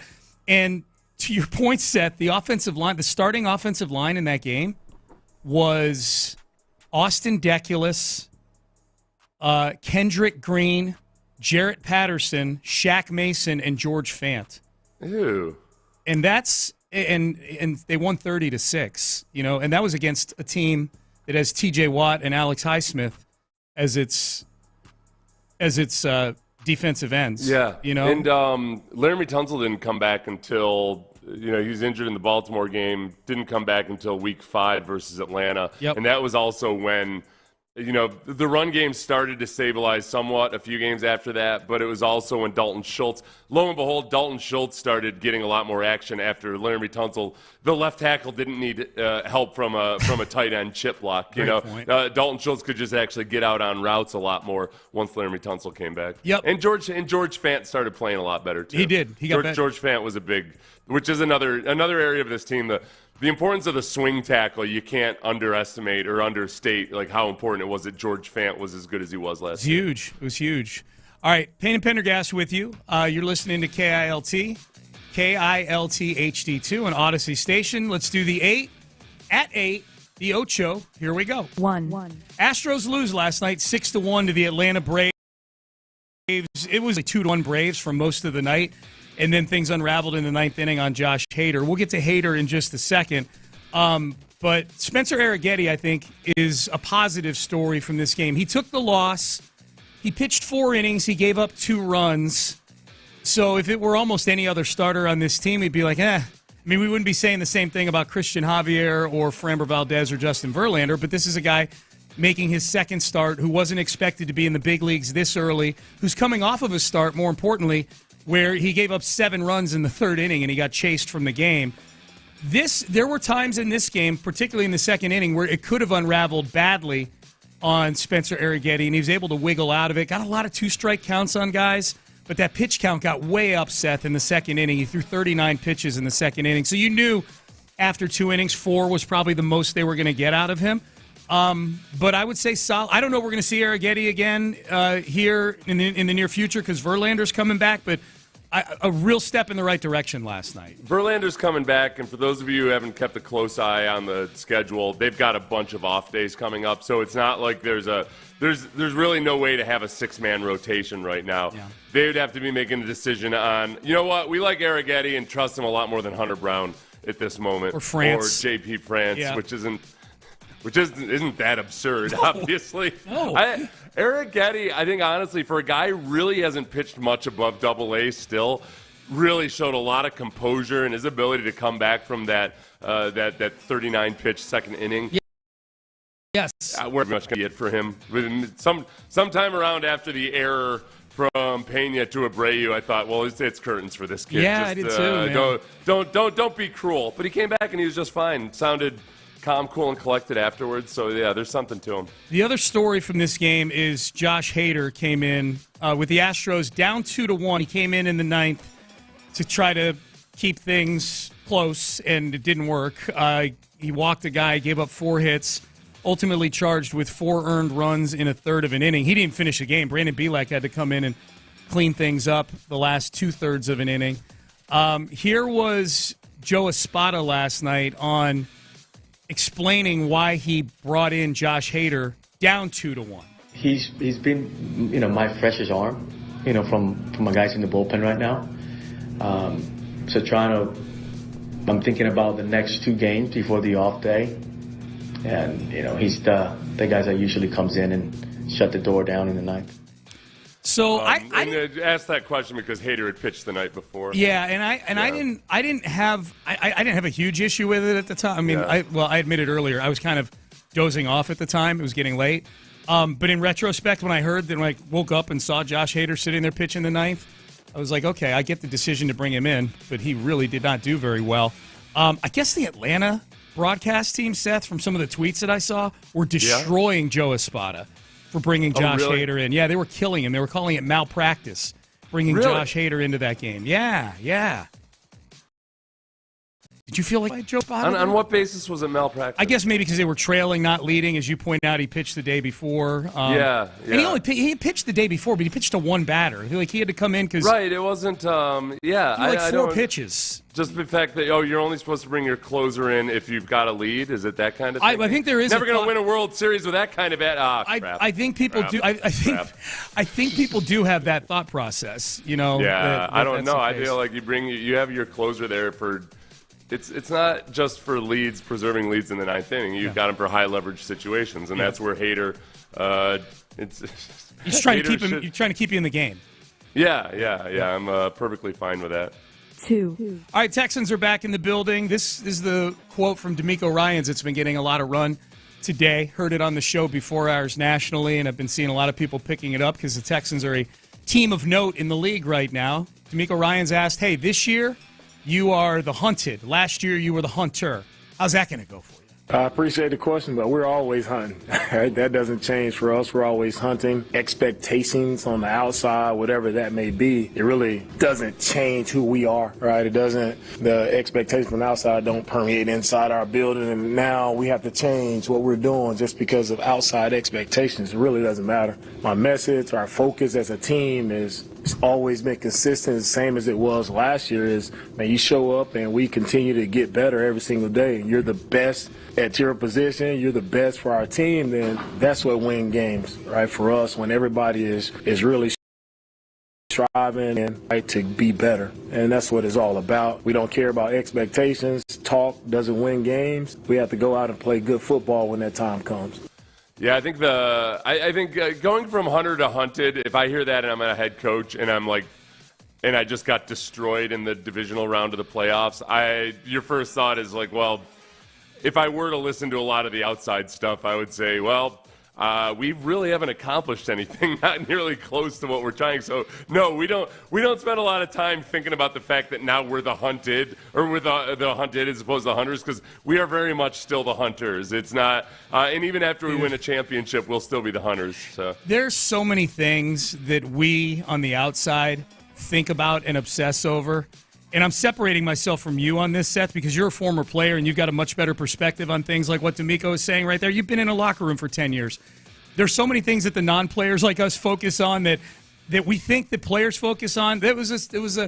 My most recent thing with this, and I told you about this, was when I did the event with CJ a few weeks ago, and we're sitting there in the green room and we're chit-chatting, and I brought up something about the schedule. I brought up, you think you guys are going to play the Cowboys on Thanksgiving Day? And he was just like clueless about it. Like he's not looking at the schedule like I'm looking at the schedule. Yeah. Similarly, like D'Amico doesn't think, like we're all on the outside, like we got to come up with narratives. They've got a target on their back now. Ooh, a target on their back. They're being hunted. That's not coming up in the building, is it? Like it's no. It's like no, you're worried about week one. You've got your goals and everything. But as far as Super Bowl odds or anything like that, I would say it's less than 5%. Less than 5% of a locker room would typically know like who's the favorite, or other than obviously the Chiefs or what have you. But like where you are in the Super Bowl odds or things like that. Yep. You hear things. When players say they ignore the outside noise, like obviously these days it's almost impossible to completely ignore it because your stupid friends and family always are sending it to you. Right. It's harder. But it's not like they're monitoring it. There are a lot of guys, when they say they ignore the outside noise, I don't think they're trying to claim complete and total ignorance, but they do definitely not monitor it the way that actual sports fans do. Yep. 3. WNBA draft was last night. This was the first WNBA draft that ever showed up on my radar. It was last night. Because Caitlin Clark was drafted number 1 by Indiana, and a graphic popped up that showed her what her rookie contract looks like in the WNBA. It's much different than a rookie contract in the NBA. She makes for this season probably what LeBron James makes for about 3 minutes worth of play. $76,000, $78,000, $85,000, and then her fourth-year option, $97,000 for Caitlin Clark.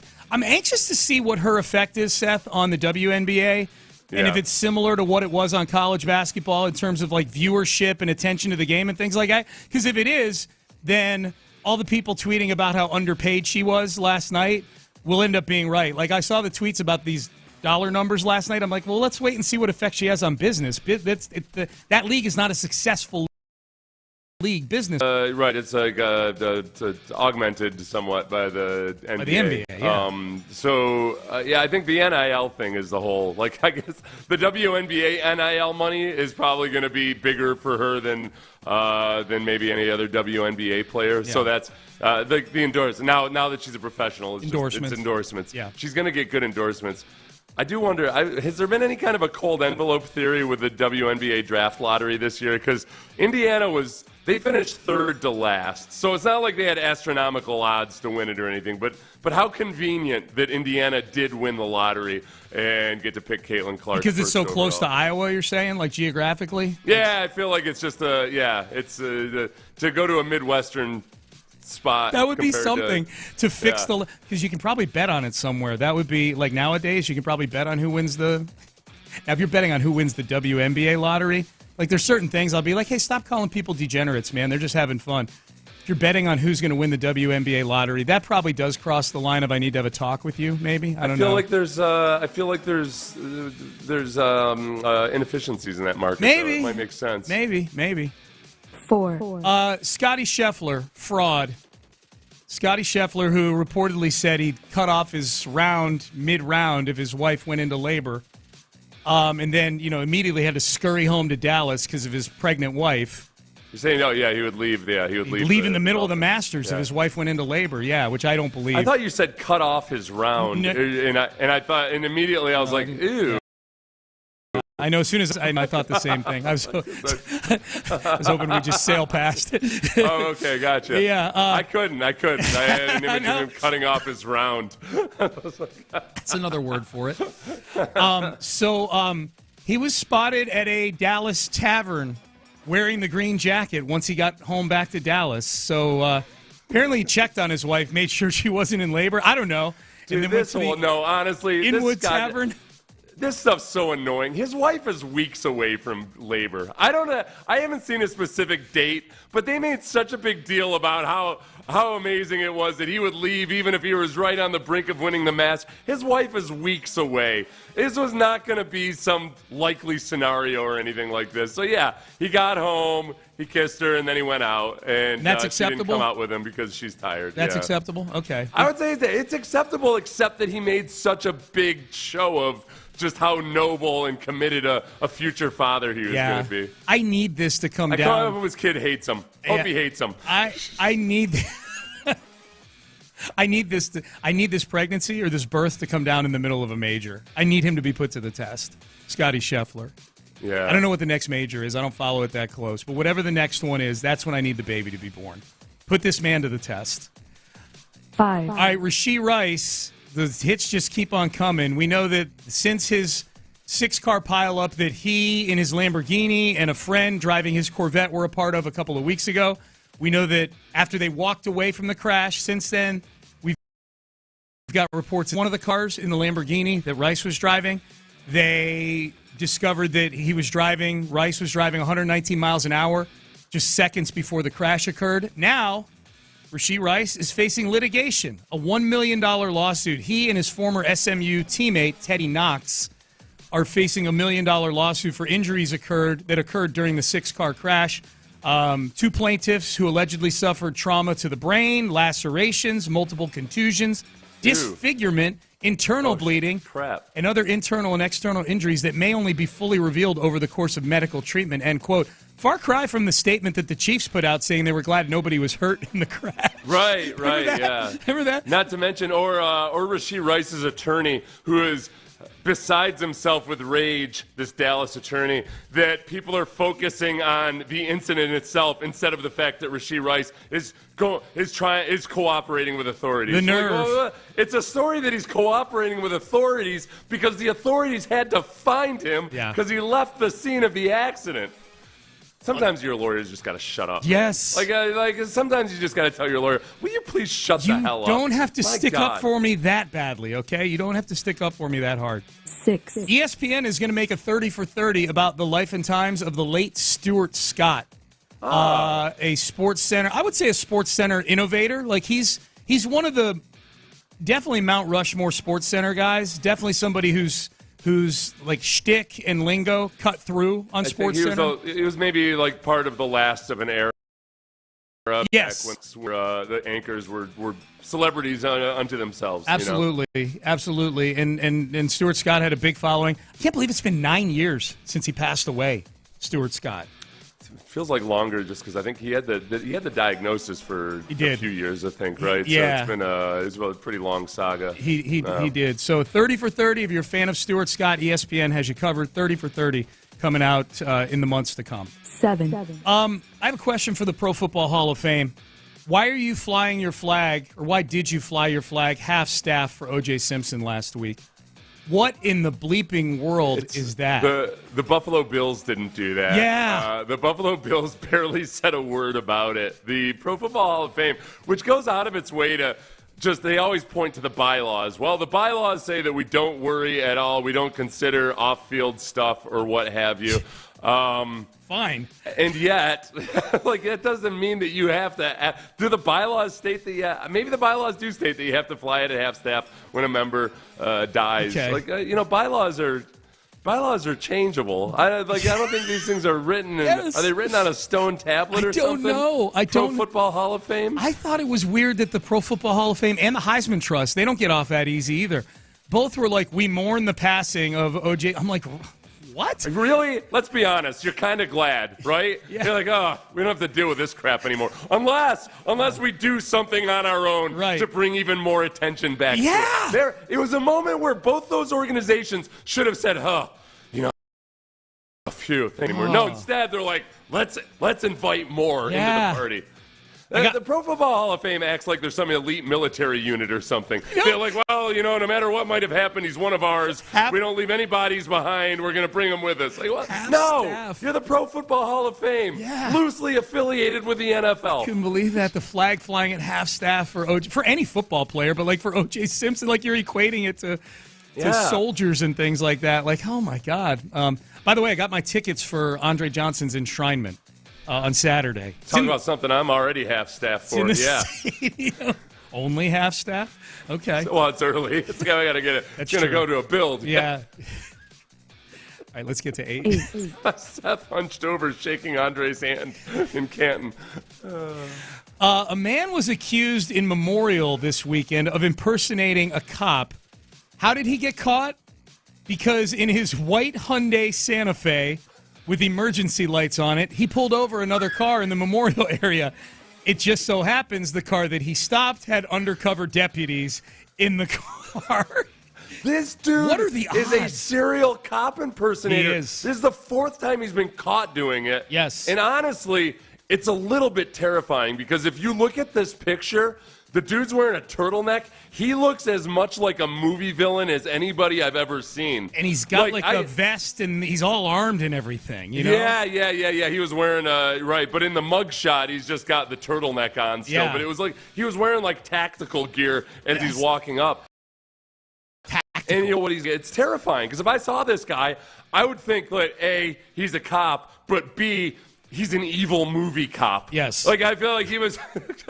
Well, and you mention it, and he's been caught 4 times. 4 times in 3 different states. God only knows how many people he got with this gimmick somewhere along the way. You know what I mean? Yeah, no kidding. It's scary. Yeah. And I don't know what he does. If it's obviously, if you're a woman, the terrifying part is a potential sexual assault or something. But the other side is just, he's pulling over cops. I don't know if it says the cops were all males or not. But maybe he's just trying to extort, get bribes out of them or something. Hey, I can make this go away. Yeah. It probably, to me, it seems, Sean, like one of these crimes that just much like armed robbery is what the bang for the buck that you're getting off of this is not worth it, man.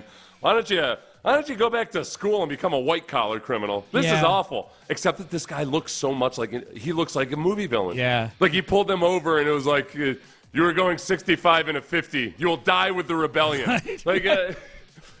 He's the most evil-looking person I've ever seen. Yep. God, if he ever pulls me over, I'm going to beat the crap out of him. Oh, I hope it happens. Yeah, well, if history holds true, he'll be doing it again at some point. Probably not in Texas, because he seems to bounce from state to state a little bit. What's this guy's name? He looks like a Russian villain, but his name's Sean Arnold. Okay, Sean Arnold. Yeah. Does not look like a Sean Arnold, I will say that. Spell Sean the wrong way. That's the first sign right there. All right, that was our 8 at 8. Payne and Pendergast with you on a Tuesday. quick, Sean. Other police radios, other police-related equipment, and a BB gun. Yeah. What could go wrong? The BB gun is the terrifying part, what could go wrong? He's walking up, pumping his air gun as he comes up to the car. Yeah. Uh-oh, we got a dirty cop. Yeah. He pumped that air gun way more than he should have. That's right. This is a... Spencer Arrighetti was all right last night. We'll see what Hunter Brown and JP France look like the next two nights. It's a good thing that it appears like Justin Verlander is on his way back. We got the update from Joe Espada and from Verlander himself coming up next. Payne and Pendergast. This is where I will give Joe Espada credit. Not every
Sports Radio 610 presents Payne and Pendergast.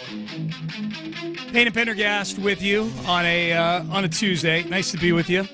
We were just reminiscing about the David Culley era. Yeah. When every time one of my old pictures popped up on my just whatever Apple does to try to get you to look at your pictures, but it was David Culley. It was a little video I had of him whenever he would receive a Deshaun Watson question, he would act like he didn't hear it and ask for them to repeat it. So in his mind, he was trying to answer it. And then immediately after he answered it, he would spin to the other side of the podium. Like if the question about Deshaun Watson had come from his left, he would hurry up to finish it, and then he would turn to his right and point at everybody. Yeah. Like as if there was a question over there that he hadn't heard. Right. You're up. What? Yeah. The best would be when nobody on that side had a question. They'd be right, no, that was the thing. Nobody had asked the question. Yeah, he would just turn and act like he was choosing whoever is asking the question. Why are you looking at me, Cully? What are you looking at? What are you looking at? Poor Cully. I would say poor Cully, but he knew what he was stepping He ain't into. poor. Well, I tell you one thing, he ain't poor. No, he ain't poor. They paid him quite well. Yeah. And as much as Stephen A. Smith will take up for David Culley without ever recommending him for another job, yeah, he was paid really well. And B, he didn't know exactly what he was stepping into. He knew he was stepping into a weird situation, but he didn't know about the allegations at that point. Yep, true. Here's Justin Verlander. Well, actually, we'll get to Verlander in a second. Here was Joe Espada. This is pregame yesterday, being asked what the situation made. Rehab starts. When should we expect him back? So he's going to throw his side tomorrow, and if that goes well, he'll pitch this weekend in Washington. Based on what you heard from him and others, what are you thinking about? He's in a good spot. He's in a good spot. He feels good. He feels confident. He wants to contribute. He knows that we need him on the mound. We need his presence, and right now he's right where he needs to be. Okay. So that was good. That's good news. Here's Verlander himself on getting back to pitching in the bigs soon. The first thing is health, and came out of feeling good. Obviously, have some stuff to work on pitching-wise, but that's kind of what spring training is for, and rehab starts are for. So, felt better last time than I did the time before, and so just kind of keep building on that, and like I always do, kind of work on stuff in the bullpen in between, and keep trying to make it click. Is it your expectation to start Friday in Washington? But my expectation? Yeah. Well, it's a tricky way to pose it. That's a Joe question. Okay. Yeah, I think the ultimate decision is on those guys if they feel I'm ready. I think pitch count wise, I think it's pretty close, and health wise, I bounced back all the ways I would like to have seen. Like we had talked about earlier, kind of at length. Some of the things that had been difficult for me to do are becoming easier and easier. So I feel like I've kind of checked all the boxes that need to be checked, and I do feel like I'm ready to step on the mound again, whether that's for us or somebody else. So that's again their decision. I'm not that worried. I'm really not worried about the numbers in the minor leagues, as you heard Verlander say right there, Seth. Like he's treating it like spring. He used the word spring training. Like he's. Yeah. What was that at the very end? Whether it's for us or somebody else? Did he mean whether? I think okay. All right. It was jarring when I heard it too, but then I thought about it. I'm like, there's no way he's referring to them There's trading no way he's or something. hinting at a potential trade. No, okay. Zero chance. I think. I heard what you did too. No, I think to me, as I listened to that, as he put it on Espada and not his own expectations, as he continued to talk, it felt more and more like he's feeling like he could go on Friday. Yeah.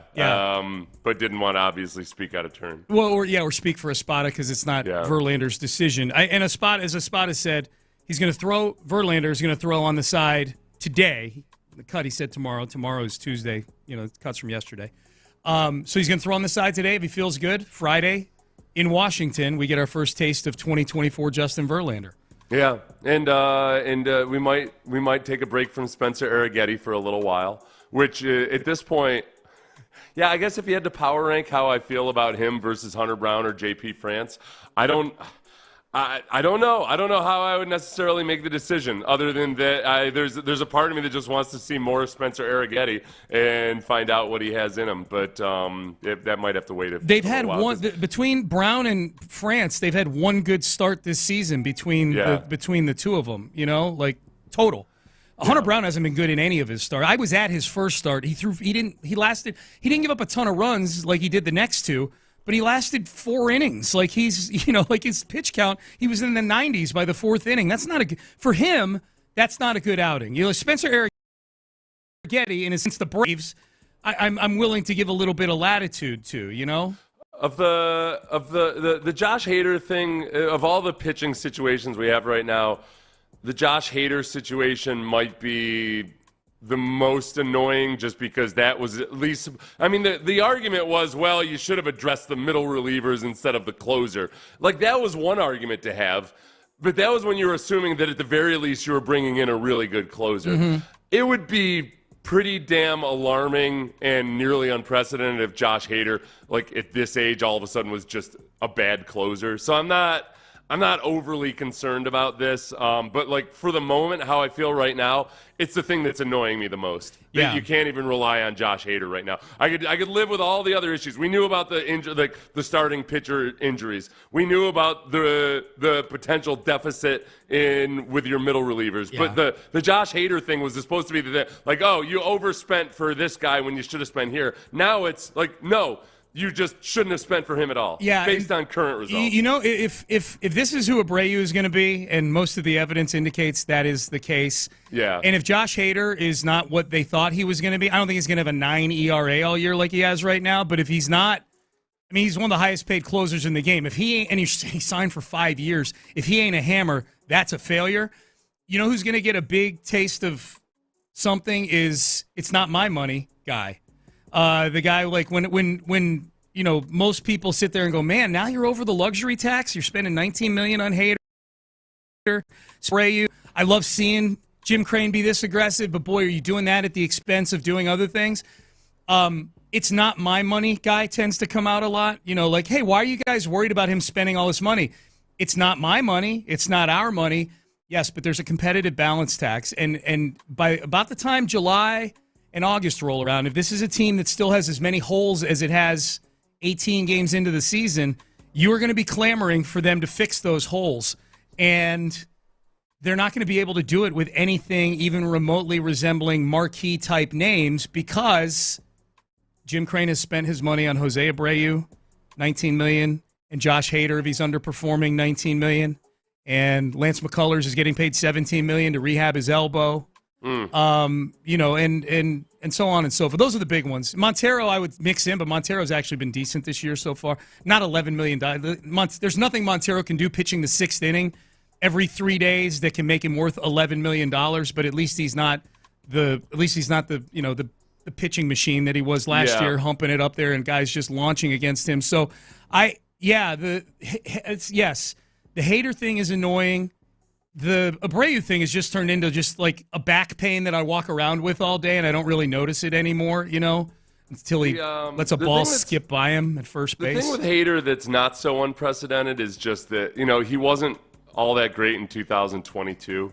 He had a 3.51 ERA, which is well above every other year he's had in Major League Baseball until this year, where he currently. But I mean, if he ends up with a 3.51 ERA, that was expected ERA. His ERA was 5.22, so he ended up with a 5.22 ERA. Wait, which I'm confused. Which year was he 5.22? 2022. Okay. So it was his actual ERA was 5.22, but his expected ERA was 3.51. Okay. Well, there you go. He's 9.39 right now. I don't think there's any expected or actual that's going to make Josh Hader look any better to me right now. Hey, Joey Loperfido, speaking of Jose Abreu, won Player of the Week for the minor leagues yesterday. 11 for 26 with a 1636 OPS and 5 home runs last week. Joey Loperfido. Yeah, that's awesome.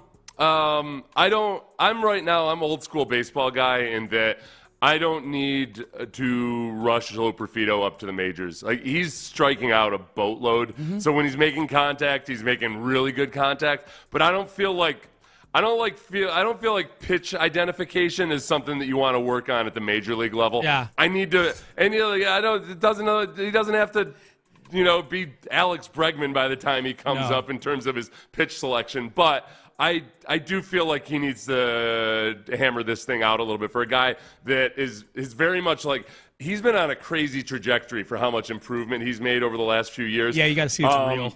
I would say pump the brakes a little bit until he brings that strikeout rate down. I agree with you. This is a new sensation for us, like actually following closely everyday minor league player. Like, this is the first time that I can remember, like, actually, like, looking to see how a guy did at AAA or AA since Jordan back in 2019. Oh, okay, yeah, since Jordan. I was going to say back to, like, do you not remember George Springer? Yeah, no. I mean, new as in, like, the last couple of years. Yeah, for some of the guys when you're kind of eagerly awaiting the replacement from the minors. Yeah. When you're wondering, like, when it was that, instead of the old problem, which was, oh, what are we going to do with all these minor leaguers? Right. Oh, boy. Oh, we're bursting at the seams, and all of these guys are ready to come up. Yeah. With Loperfido, you know what it brings me back to? This is where I always have PTSD about forever with the Astros. They had all these quadruple A type players. Mm-hmm. John Singleton was one of them. Yeah. Where they'd be incredible in the minors, and then they'd come up and they'd be a whiff party in the majors. Then they go back down and they'd be incredible in the minors. And the theory was that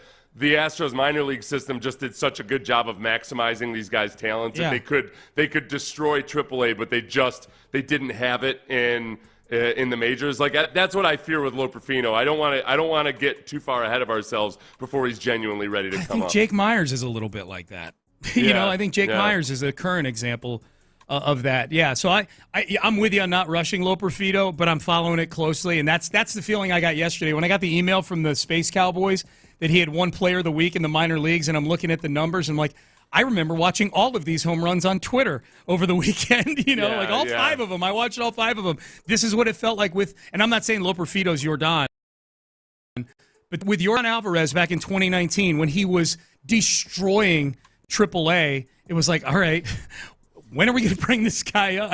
And they were a good hitting team back then, too. But you still, Jordan is a different level of hitter, obviously. Yeah, the whole thing, like Jordan's. He's a savant. Yeah, I understand you're not making that direct comparison, just because he was a level of polish for a rookie that you rarely see. Yep. Yep. All right, Payne and Pendergast with you. C.J. Stroud. C.J. Stroud revealed something yesterday about his family that I found pretty remarkable, actually. Pretty remarkable, and I'm a little bit. I'm feeling for CJ in advance. Yeah, same. This is going to be tough, right? Same. Yeah, we'll let you know. We'll let you hear from CJ on that coming up next. But I want to tell you about West Point Lincoln and the great experience that we've had.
per household. Live from the Twin Peaks studios, Sports Radio 610 presents Payne and Pendergast. Payne and Pendergast here with C.J. Stroud, talking about his family. He's been spending a lot of time in L.A. this offseason. Way more this offseason than the last few years because the NFL actually gives you a couple months off, unlike being a student at Ohio State University. Here was C.J. Stroud. Take a listen to which family member he's been kicking it the most with lately. Yeah, family. I don't really ever think it's too much or too little. It's kind of like how I grew up. I always have been with my family. They're my core family, So I love my family. They've been there. They would be here even without football, So I'm super blessed to have them and my mother. They've been amazing. And, my little dog Oreo has been kicking it with me the last couple of days. He's a toy poodle. He's 19 years old. So he's an old dog. And he's been kicking it with me. And hopefully he'll have another 19 years. But yeah, man, family's everything. It's been amazing to spend more time with them. I told my mom, this is the most I've ever spent time with my family since really like high school. Going to college, being in Ohio, I never really had that much time. So it's been amazing. 19 years old, Oreo. This is what I worry about with CJ is that the typical lifespan of a toy poodle is 10 to 18 years. If CJ got this toy poodle when he was 4 or 5 years old, then he might not realize or know that dogs don't live to be 38 years old. Yeah. He was most likely just saying like, hey, hopefully in under 19 years, like I hope CJ's prepared for, the worst. But it just I don't want this to. I would hate for him to have to like be blindsided by this. Can I just tell you, when I was actually watching this press conference yesterday while I was exercising, and he got to that part of the press conference, and the machine I was on was making kind of noise, so there were certain things like I couldn't quite hear and stuff, Yeah. And when he got to the part, I didn't hear that the whatever entity he was talking about that was 19 years old was a dog. Oh, and you hope that whatever you thought he was talking about a person. Yeah, and he goes, "I hope he gets another 19." I'm like, "Wow, boy." Boy, he's thinking that awful jovially. Yeah. Like, man, I hope he gets another 19. I'm like, whoa.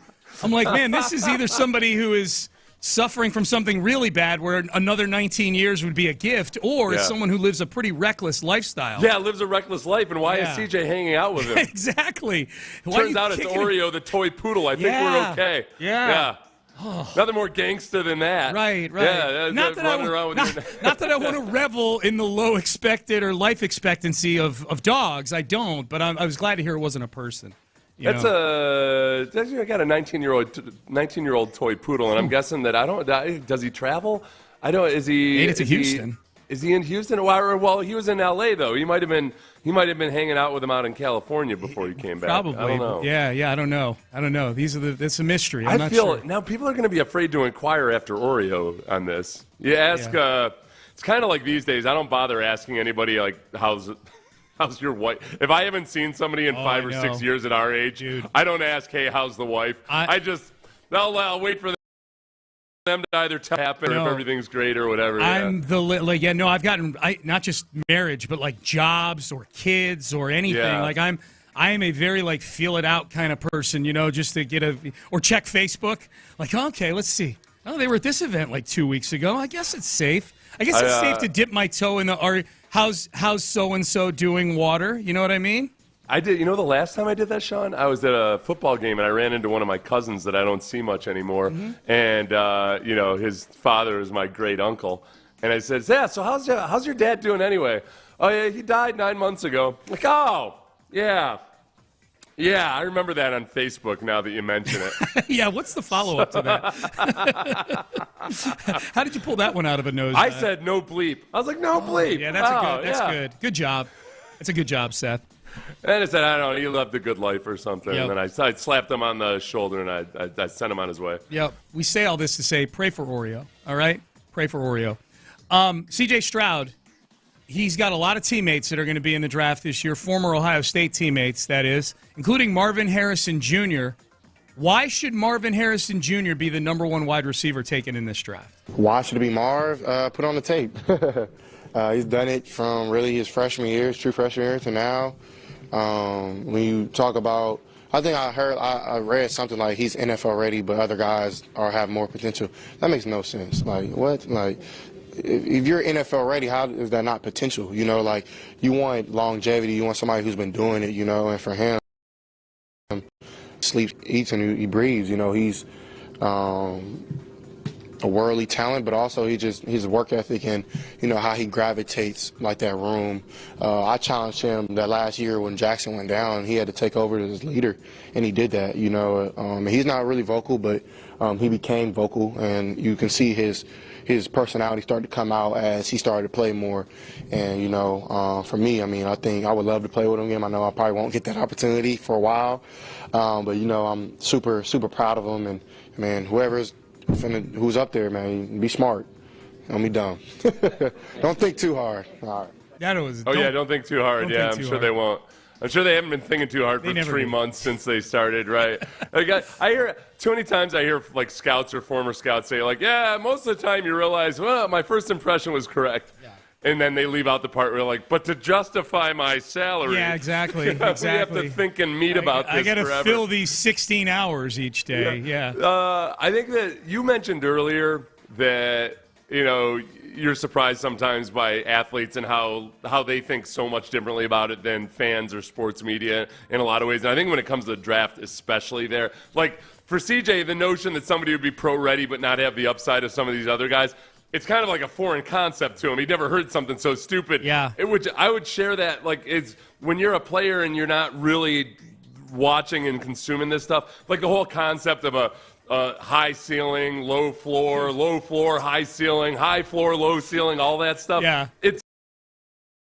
It's not, you know, like you just don't think about it that way. So if somebody were to say to Marvin, yeah, well, CJ, they think Marvin Harrison is a high floor but perhaps a lower ceiling than some of these guys, he's going to think it's the dumbest thing in the world. Yeah, when he said that at the very end, like he said, you know, don't think too hard, and I heard that cut, I'm going, CJ, go read some scouting report. Boy, the things they say about your fluid hips as you're throwing, the things they say about your hand size, you know, the things they say, like the little catchphrases that they have for stuff. Your mind would be blown by how much this stuff is overthought. You know what also, though? What word did he use? It sounded like worldly. Did he mean like world league? I didn't, in that cut right there, I don't. Yeah. It was kind of like when Trump, this is one of the many things he shares in common with Donald Trump, I think, as people are always pointing out. It was like, it sounded like when Trump will say big league, but it sounds like bigly, like that. Oh, yeah. Ben, run that back and find out which part I'm talking about in there. Play it again, at some Ben. point. Play it again. Jukebox time. Why should it be Marv? Put on the tape. He's done it from really his freshman year, his true freshman year, to now.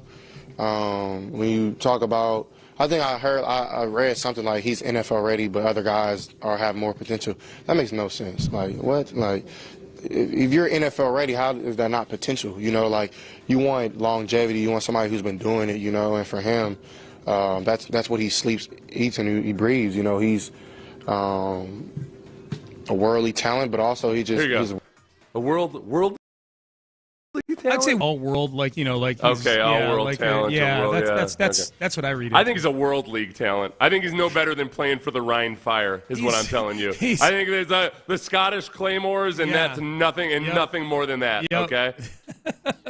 The London, who were the London? The meat broilers or something? I forget. Meat Yeah. It's something. Yeah, but even worldly, like worldly means like he's well-traveled. Anyways, I think I know. Worldly can be an insult in religious circles. Can it really? Yeah. Okay. You don't want to be worldly. You don't want to be too worldly. Okay. Stay away from the world. Just stay in your nice little cloister there and feed what we feed you. You know, read what we sell you. Oh, I see. All right, Payne and Pendergast with you. We head into the 9 o'clock hour. I would say the Texans have had a really good offseason. They've gotten a lot of compliments on some of the things they've done at certain positions. There's one position in particular they're not getting a lot of praise for, and D'Amico Ryans answered what they look for there. Does what they have match what they look for? We will discuss next. But first, leaf filter. Okay, if you guys are anything like me, I know there's some of you out there that are cool with the homemade.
Sports Radio 610 presents Payne and Pendergast. All right, Payne and Pendergast. Hey, Seth, we had someone in the chat say that what CJ was probably saying when he called Marvin Harrison Jr. a worldly talent is he probably meant otherworldly talent.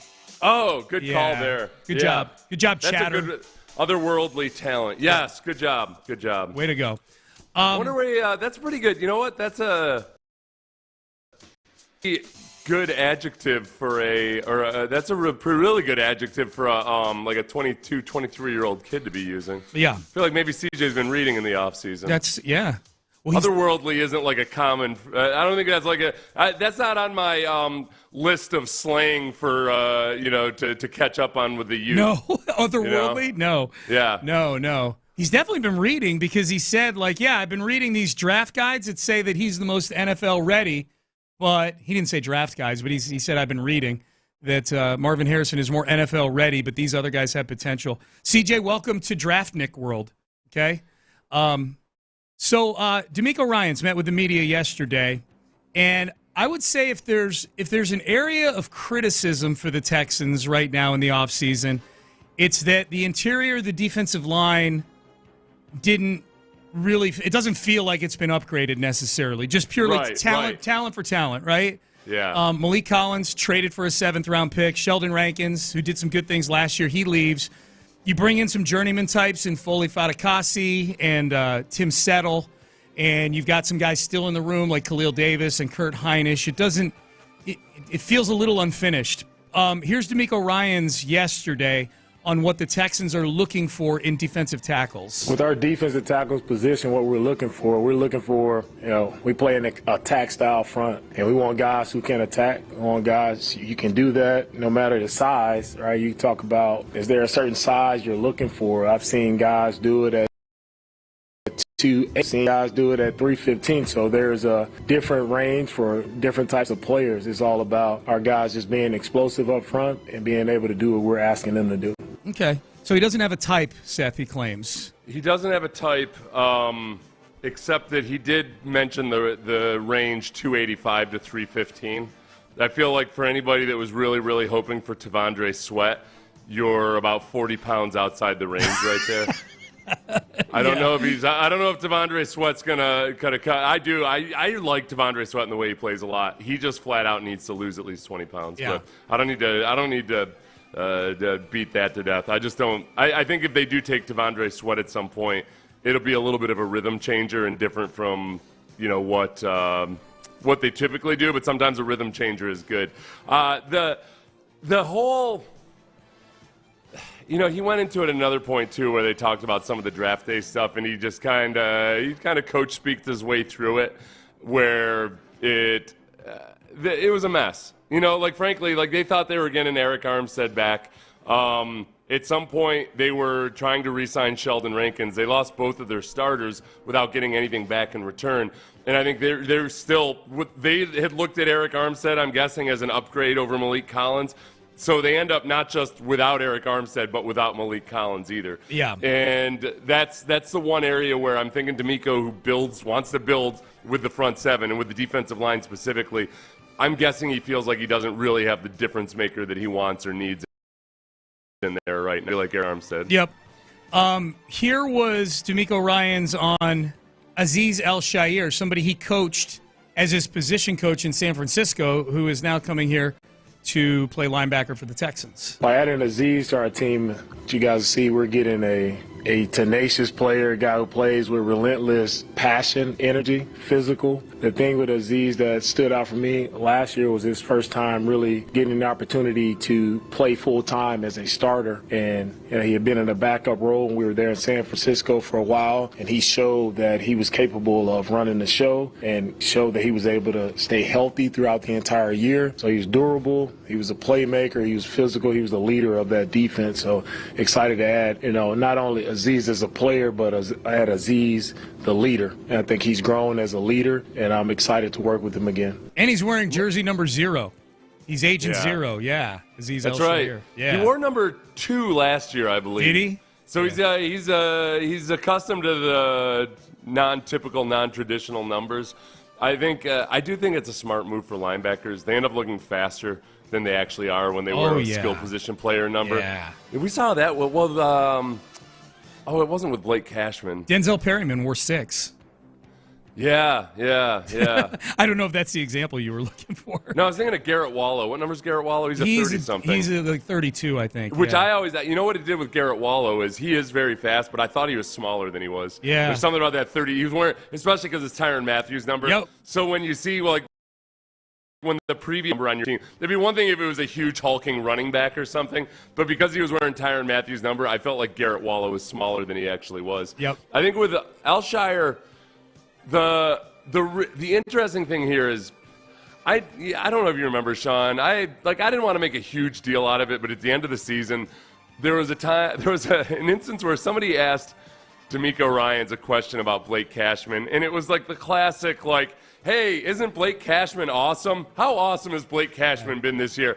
And D'Amico kind of, I'd say he slow played it in comparison to some of the other players that he's gushed about. And I would say even in comparison to the way he had talked about Blake Cashman previously, I think that there were some signs and indications as the year petered out that Cashman wasn't the exact guy that he wanted in there. Mm-hmm. If you watch Alshire, you see very much an old school linebacker, and that, okay, this dude might as well have a crew cut or something, and he just wants to hit people and be mean to people and do all of these other things that old school linebackers do. That's what Alshire is, and I think he fits the mold of what D'Amico wants on his defense more so than some other guys. It's the second time they tried to get him. They tried to get him last year. Like, he's coveted him here since he got here. Yeah. I don't know if I'm Alshire, like if I were a woman and the guy was saying like, yeah, well, I mean, I tried to get a hold of you, and like, you left a message on my answering machine once. Yeah, the Titans signed me for 1 year, $5 million. Yeah, you really went after me. Okay, let's can it with the we went after you talk. I didn't realize it was only $5 million that he made from the Titans last year. But that's a good sign. It was a 1 year deal too. Yeah. Like, so it wasn't like if the Texans had really come after him, they could have gotten him. Well, he's got 3 years, $34 million now, so they made up for it, Seth. All right, so if you were a woman, I would tell you, get over it, babe. Okay. Would you call me Toots? Toots. Listen, broad. All right, let's get one more from D'Amico. Ben, let's skip to 15 here. Man, the Texans are getting asked a lot about complacency and year 2.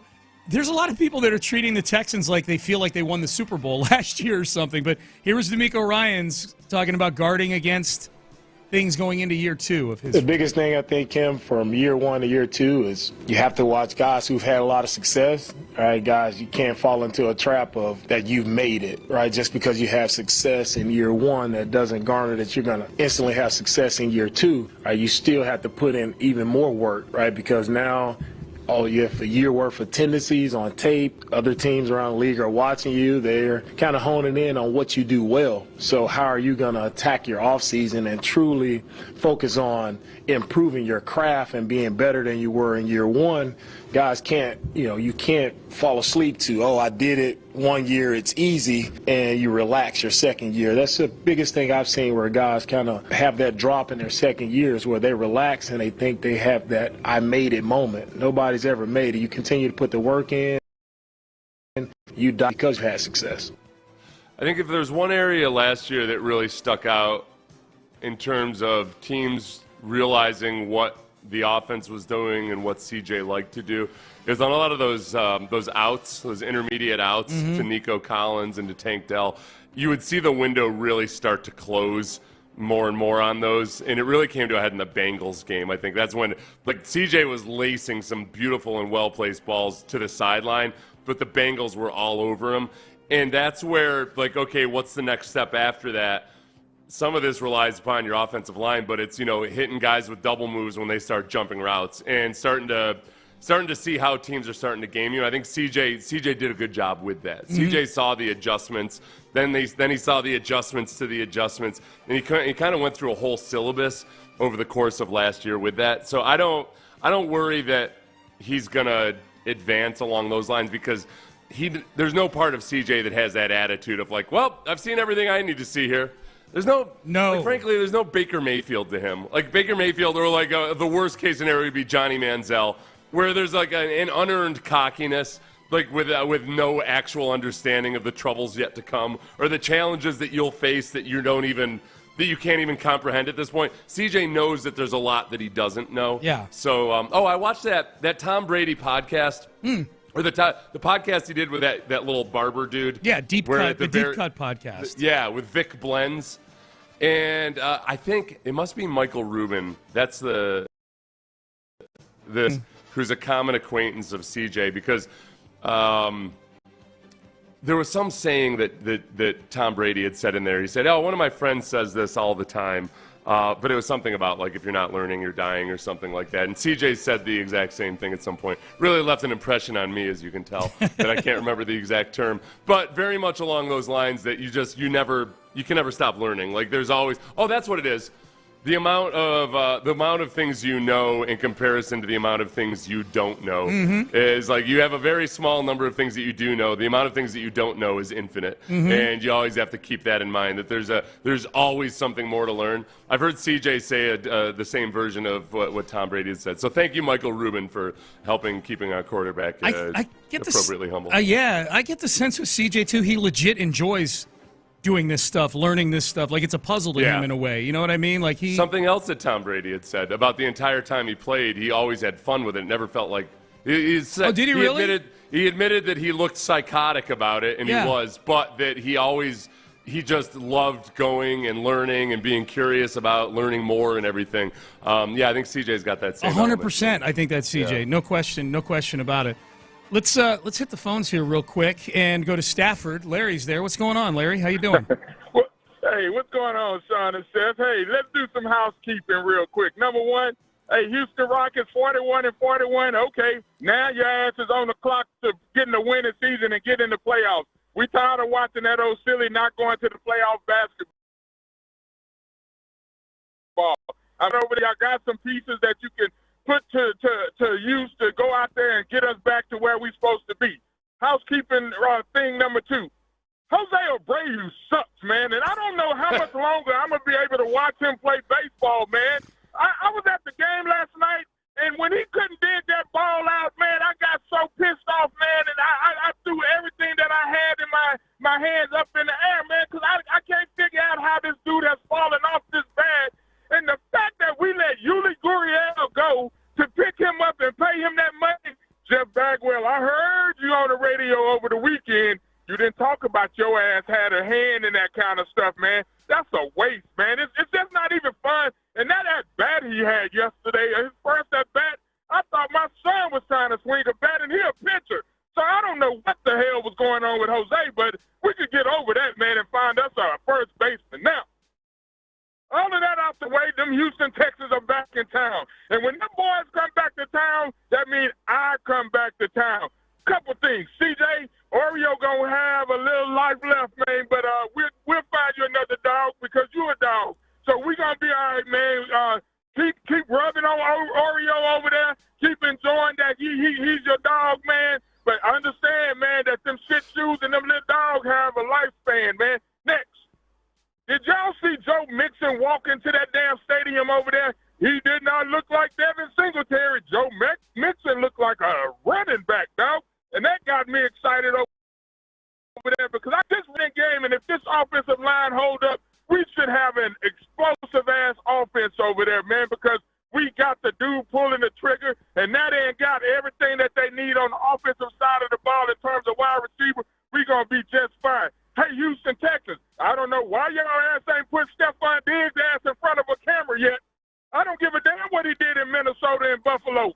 Stefon Diggs is coming to Houston to try to get my boys to the Super Bowl. Let his ass get in front of that camera so that y'all can ask him a couple of questions.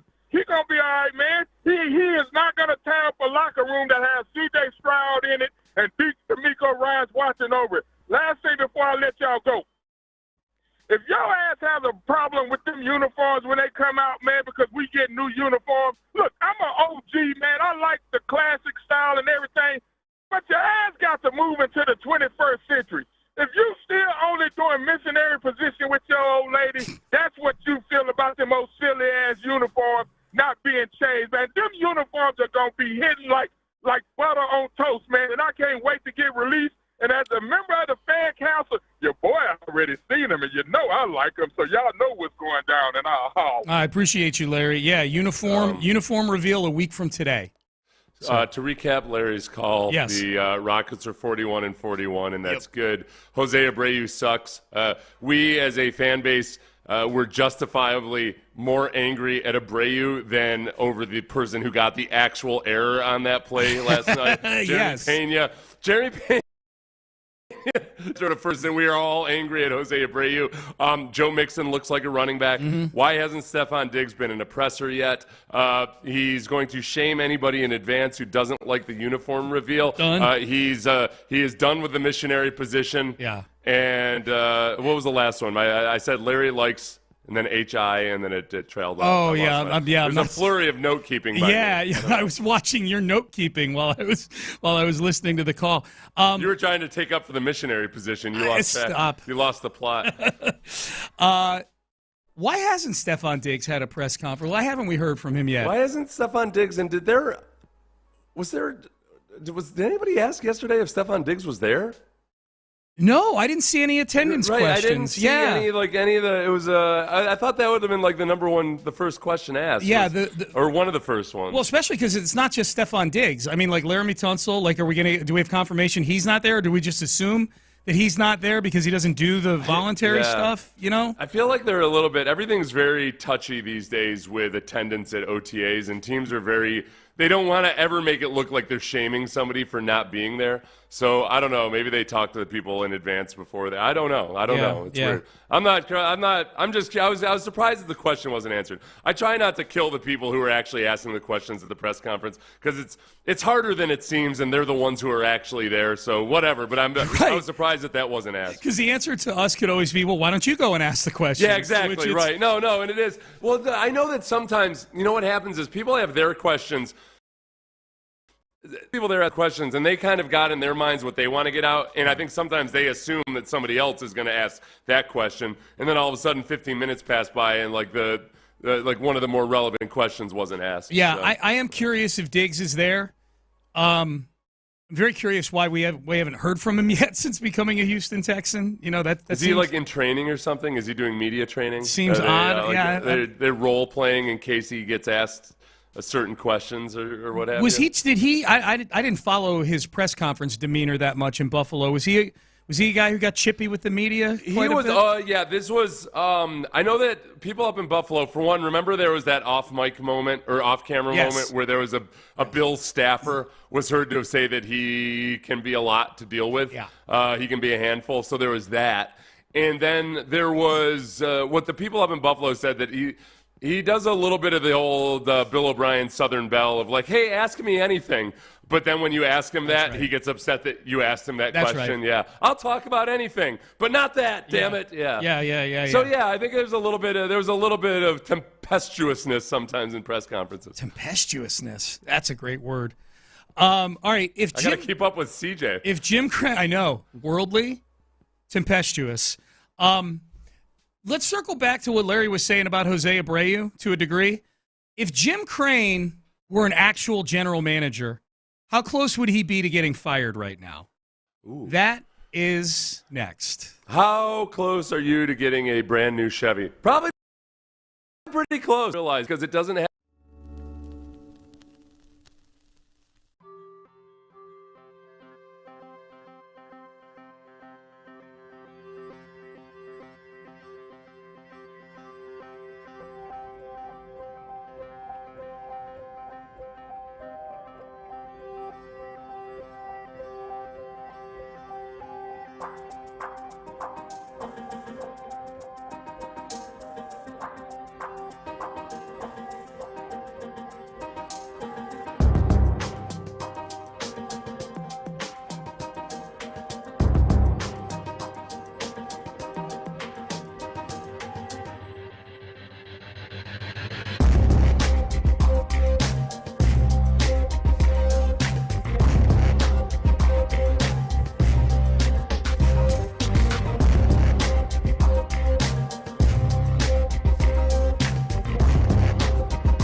Sports Radio 610 presents Payne and Pendergast. All right, so we talked about this earlier this week. It seems like maybe the punishment for the sign stealing was sort of a tipping point for Jim Crane getting more actively involved in the day-to-day operations of the team. I think it feels that way. Like, it feels like Jeff Luhnow kind of operated autonomously. He did his thing, and he did a great job of it.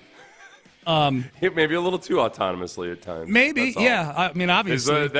Therein lies the situation we're in. I think that Jim Crane felt like, okay, a little bit more oversight would have been maybe a good thing. Which I think is great. The issue may be, though, that Jim Crane has been getting more involved in the parts of overseeing things that Jeff Luhnow was really good at. Like the GM stuff. It's like when the investors step in and decide they want to direct the porn movie. Yeah.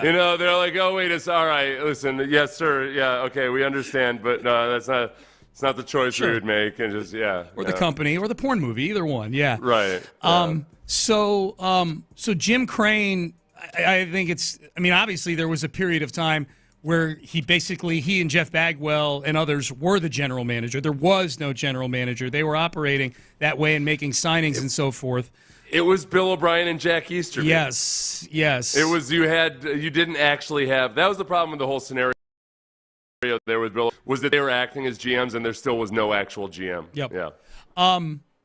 So my question is, if Jim Crane were an actual GM, if we take the sum total of the moves that I feel like he has like the majority of the control over, if not total control over, he's the owner. If he were an actual GM, if we were judging him like he were a GM, not an owner, because he's kind of immune to the sort of judgment we're about to talk about. You can't fire him. If he were an actual GM, how close would he be to getting fired right now? And I'll point out that the list of negatives outweighs the list of positives. Like this, we're taking over from the time he took over for James Click, who was fired for winning a World Series. Yeah, like exactly. Okay, you fired your GM after winning a World Series. What's your next move, new GM? Yes, yeah, and you gotta sign up Michael Brantley, right? Immediately. The first thing you have to do is sign up Michael Brantley, who had a shoulder issue at the time. Yes, yeah. So he was 73 years old. Yeah, so I'm going to put Jose Abreu, Rafael Montero, and Michael Brantley. I think that's viewed as like one sort of three-headed offseason. Like that. Yeah. That's like this triumvirate of moves where people are like, what were we doing here? What were we doing? One of those, only one of those things right now is like actively really annoying you, I would say. Abreu? Yeah, Montero. I said it earlier in the show. There's nothing Montero can do in the role he's in right now that justifies $11.5 million salary. That's not his fault. It's a bad contract, but it's not like it's the performance so far compared to last year. It's not necessarily as much of a thorn on your side. But Abreu's losing games for you. I mean, you're having a role in games being lost. He's not single-handedly losing games, but he is contributing to losses above replacement. He is very, very high in the league right now, if there were such a thing. So that offseason is sort of that's the one everybody points to. I would say that a few more things, Seth, like the Hader deal. This Hader deal needs to work out. He needs to become a hammer at the back of the bullpen, and this is a 5-year deal, man. We are 18 games into a 5-year deal, and Josh Hader looks a little lost right now, more than a little lost. Right, yeah. And honestly, too, yes, it is early into this. I don't expect him to finish the season with a 7+ ERA. But you do have to point out, in 2022, he had a 5.22 ERA. In 56 games pitched. It wasn't like he's had an unblemished, gleaming record of consistency. That was the worst year of his career, and maybe you write that off because of injuries or what have you. But, man, it's not unprecedented that he would have a really bad year, and because he had one 2 years ago. Yep. So that's at the very – it's obviously incomplete, but that's troubling right now. Almost as a correlation to Hader is you let the middle of the bullpen crater. You're leaning on a lot of guys. You're trusting in a lot of guys who don't have the big league chops to take on the roles that they're being asked to do, whether it's at the back end of the rotation where you knew you had injuries or whether it's the middle of the bullpen where you knew guys were going to be leaving for greener pastures like Hector Neris and Philip Maton and Ryan Stanton. Yeah. And it's just, yeah. You're just letting if the pitching staff were a house, you're letting it fall into some degree of disrepair right now. Right. You're just like, okay, I see things that are issues, and I'm just going to let it go. Sure, that gutter could be hanging about a little more tight up, but what's the deal? It's just a gutter. Yep. Yeah, there's a whole lot of it's just a gutter going on right now with the Astros pitching staff. Yeah. And there is no leaf filter on the way. Flying mention. Yeah. The contractual limbo with Alex Bregman, Kyle Tucker, and Framber Valdez, that to me is 100% a Jim Crane thing. He's the one that's dug in, and he's got a number of years. He's got a number salary-wise, and ultimately, if and when those contracts either get blessed or they don't sign those guys, that ain't Dana Brown. That's Jim an interesting Crane. one, because if we're looking at Jim Crane as the GM, then what would we be saying? Would we be blaming the owner for not going even further into the luxury tax? Because he is one of the top three. It's hard for me to separate this from the ownership side of it, because they're in the top three in spending in MLB this year. Obviously, they're distant third, but they're top three in spending in MLB, and they don't have the market and the revenue of a Mets or a Yankees or some of the big the Dodgers, obviously. So that part I have a hard time being hypercritical over. Like they're in that position of having a lot of talented guys to be paid. Agreed. I'm putting it out there. I'm with you on that. That's low. It's low on the list. Where are we on the Verlander trade right now? I was in favor of it last year. I guess we probably need to see what he's on the mound, but they gave up two prime prospects to get Justin Verlander. You gave up two prime prospects, and you're not allowed to use injuries as an excuse when you're dealing with a 40-year-old. Like, no, you signed the 40-year-old. Just like when you signed Brantley, he was aging and he had a known issue. That was a bad sign. That was a sentimental signing. That was sentimentality and nothing more. Like, you couldn't wait until was everybody just so eager to snap up Michael Brantley at that point that you just had to sign him in December? So with Verlander, a lot of it just depends on how healthy he finishes the season. Mm-hmm. If he ends up banged up and just not available consistently, if he doesn't show up for the playoffs, then that was a really bad trade ultimately. I would say the things that I would give Jim Crane credit for over the last couple of years would be the signings, like the Yordan Alvarez signing. To get him signed in through 2028 at $20 million a year, looks like it's going to be one of the most incredible bargains in the sport.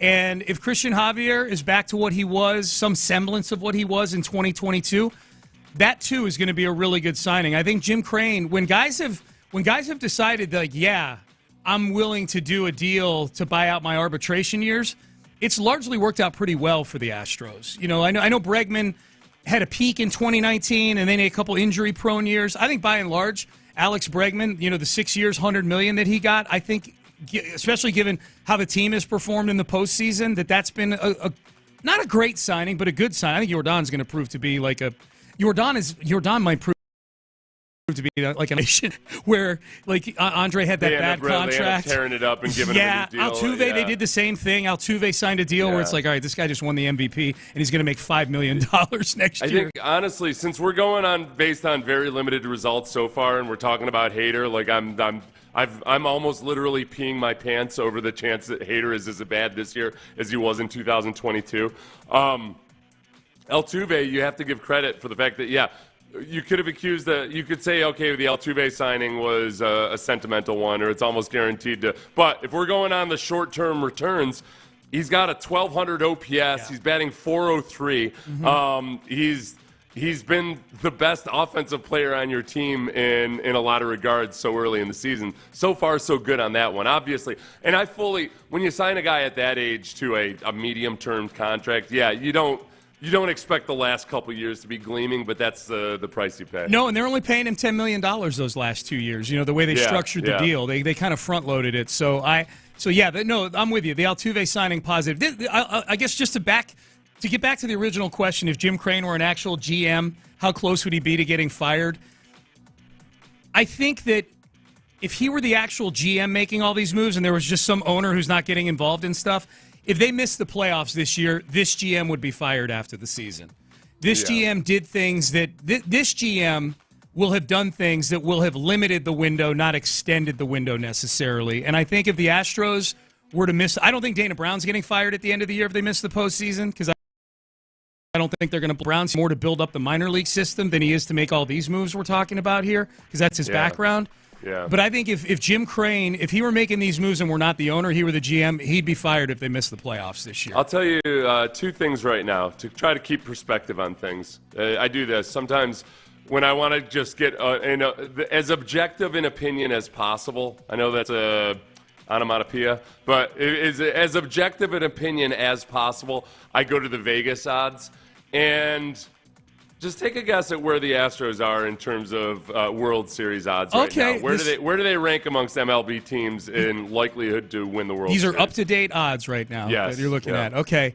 I'm going to say they're in the top 10 still, I would guess. Fourth. Yeah. They're plus, just according to Bet365. Let me the consensus fourth best team based on all these various. They blend them all together. Yeah. The Phillies. It goes Dodgers, Braves, Yankees, Astros, Phillies, Rangers, Orioles, Twins. Yeah, the betting markets are not panicking on this. That's our job to panic on this stuff here on Sports Talk Radio. I'm glad you brought that up. I was curious about that last night. I'm like, man, I wonder, do you?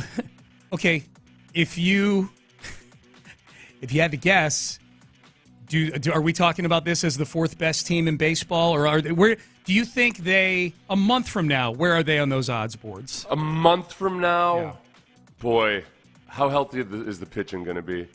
You're going to get Fromber and Justin Verlander back. These are the things that, depending on pitcher's health, then I think they'll stay there. The biggest question right now is, I think as long as they continue, honestly, if you ignore the actual runs scored and runners in scoring position and everything, they've been hitting the ball really well. Yes. And in a lot of respects, they're one of the best hitting teams in baseball, just without having scored as many runs as some of the other teams. A lot of it hinges on Hader, Presley, the other relievers, really more so than anything else. I can weather Abreu. They can be the top-ranked team in terms of World Series odds with Abreu playing the way he is right now. It's everything else, including a little dose of Bregman in there as well. Yes, Bregman too. Yeah, it's the dude. The bullpen's been the inverse of what we thought it was going to be. The back end is a nightmare, and the middle part of the relief, it was shaky at the beginning of the year, but it's been better now. Seth Martinez has been really good. Brandon Bielak's been fine. Rafael Montero's been good. That back end of the bullpen, though, man, Presley and Hader, that's been problematic. All right, Payne and Pendergast with you on a Tuesday here. Let's circle back to the Texans. A week from today, they reveal the new uniforms.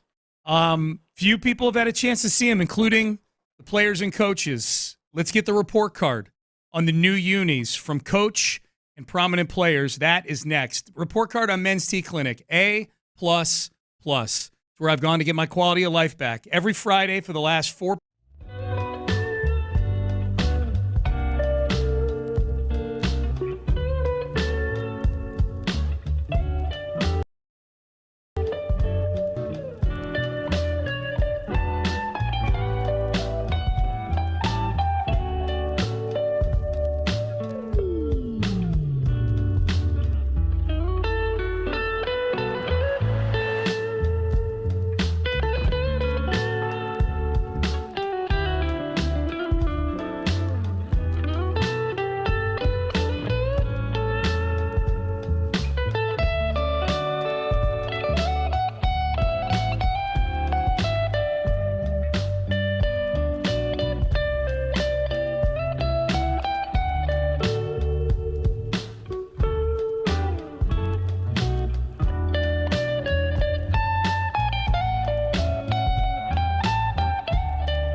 Live from the Twin Peaks studios, Sports Radio 610 presents Payne and Pendergast. Payne and Pendergast with you. New uniforms coming a week from today.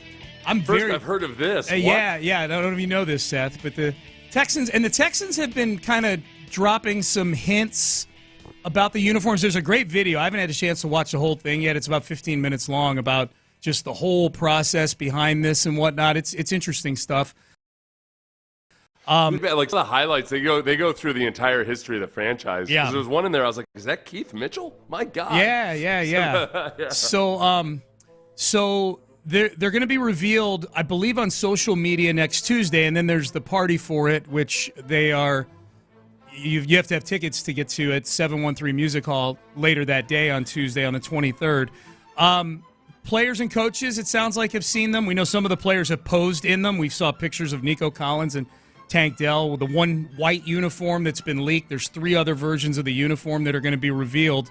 Here was DeMeco Ryans yesterday on the new uniforms. Yeah, I'm fired up about the new uniforms. It's 2024, time for a fresh look for the Texans. I know we've had the same uniforms, since our organization started here in 2002. I was messing with the guys earlier about I wore the same uniform that they were wearing, and I think it's time for an update. And credit to Doug, Cal, had all the work and time that went into coming out with the new look. I think our fans will be excited about it. I think the coolest part about the new uniforms, as you guys all know, is having our fans input into the look of our new uniform. I thought that was pretty cool, pretty unique by our organization, being able to talk to our fans and get a true feel for what our fans wanted to see. And, of course, our players are fired up about the new look. So it'll be exciting reveal for next week for everyone. Yeah, it'll be cool. I'm personally, I like the fact that you said that you guys are wearing the same uniforms that we, because it's I don't know.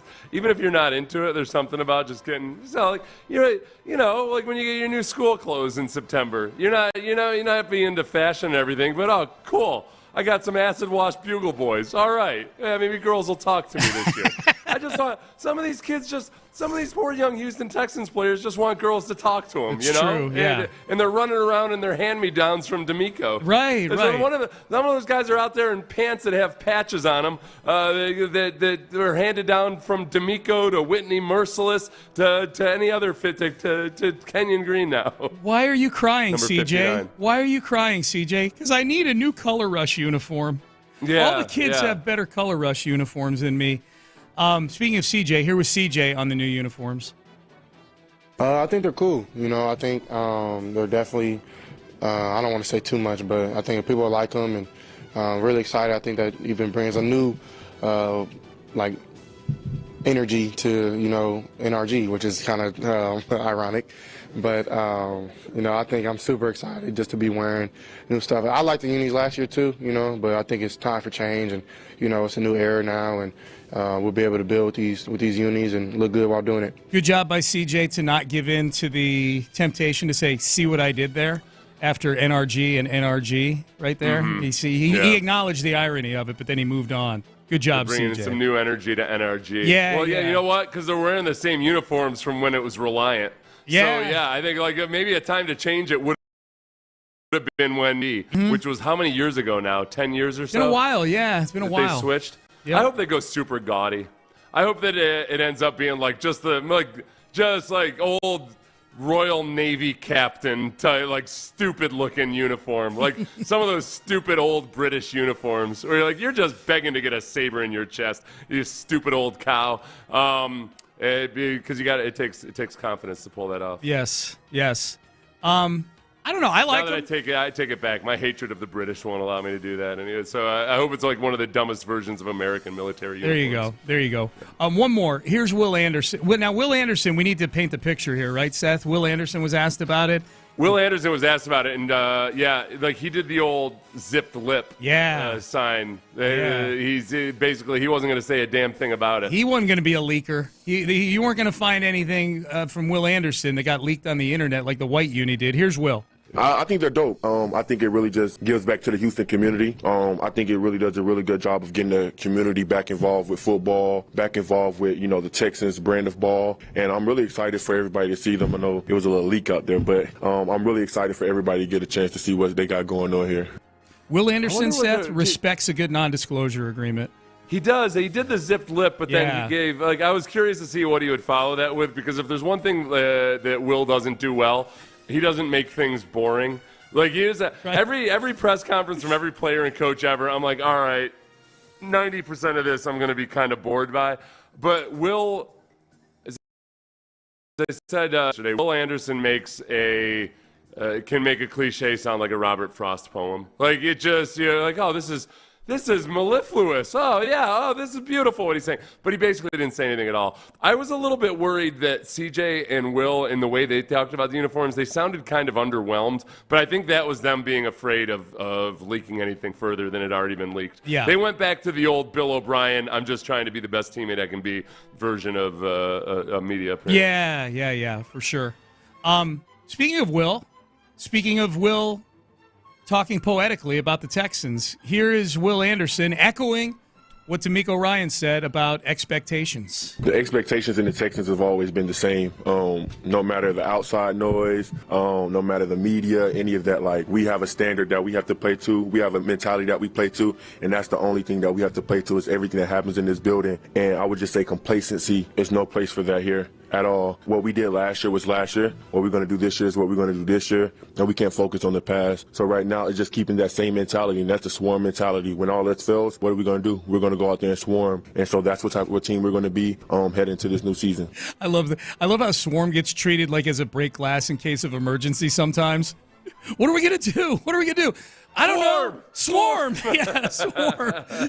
It is. I mean, that's the only thing that kept me from being driven insane by how many missed tackles the Texans had last year was that it is, as long as there are some defensive coaches that'll tell you just shoot your shot, and that as long as you got other guys coming, it's okay if you miss because it at least slows the guy down enough that the next 2 or 3 guys get to him. So it's a group effort. Like, you have to be able to trust that everybody else is doing the same thing. And by and large, they did that last year. It was one of the better improvements the Texans made was that they actually lived out the swarm mentality. Yeah. It erases mistakes as long as you can always swarm. One more from Will Anderson. Not everybody can be a Houston Texan. Yeah, it was a lot at the Pro Bowl, man. It was a lot of guys like, yeah, tell them I'm trying to come over there. Like, tell D'Amico I'm loving the saying, but I'm like, Texas ain't for everybody, man. It's just it's a different type of DNA you have to play here, man. It's a different type of character you have to have, and you just gotta love football, man. And I think the front office and coach, they do a really good job of choosing the guys that they want to be in here that can help change the culture and help keep uplifting the culture and being a positive impact not only on the building but in the locker room as well. Yeah. I think him telling people at the Pro Bowl that, like, I don't know if you're Texans worthy. You got to have a certain kind of DNA. I know you're at the Pro Bowl and all, but I don't know. I don't know if he was mixing. I would love it if he actually said that to somebody at the Pro Bowl. If he was like, I don't know, man. I don't know if it's for you. I don't know. It's kind of like, that would be so awesome. Like they do with the Marine like the Marine recruiting commercials. Yeah. Those are meant to appeal to a certain type of kid. Yep. There's not everybody's going to watch a Marine recruiting commercial and be like, well, golly, this looks like a swell life. Mm-hmm. Like they want somebody that's got a little bit of that. Right? Yes, if you want to join the Marines, I feel like that's what Will is doing with his Texans commercial. He wants a little bit of a sicko in the guy that wants to come to the Texans. I feel like it's going to be real key for us to have a few guys at the Pro Bowl now every year. Now I'd rather the Texans go to the Super Bowl and then not have to go to the Pro Bowl, because if you make the Super Bowl, you don't attend the Pro Bowl. But man, it feels like this. It feels like, Seth, someday if there's like a mini 30 for 30 done on the Texans 2024 offseason, just like a nice little 30-minute special, that the 2024 Pro Bowl will have its own like 4 or 5 minutes in there, and how important it was to talk to Stefon Diggs, and how important it was to weed out David Njoku and tell him why we don't really need you, bro. Like, I know you want to become a Tex. I'm just picking on David Njoku. You know what? I was kind of trying to figure out who at the Pro Bowl might have been at a position that the Texans needed to replace or what have you. Yeah. Justin Tucker.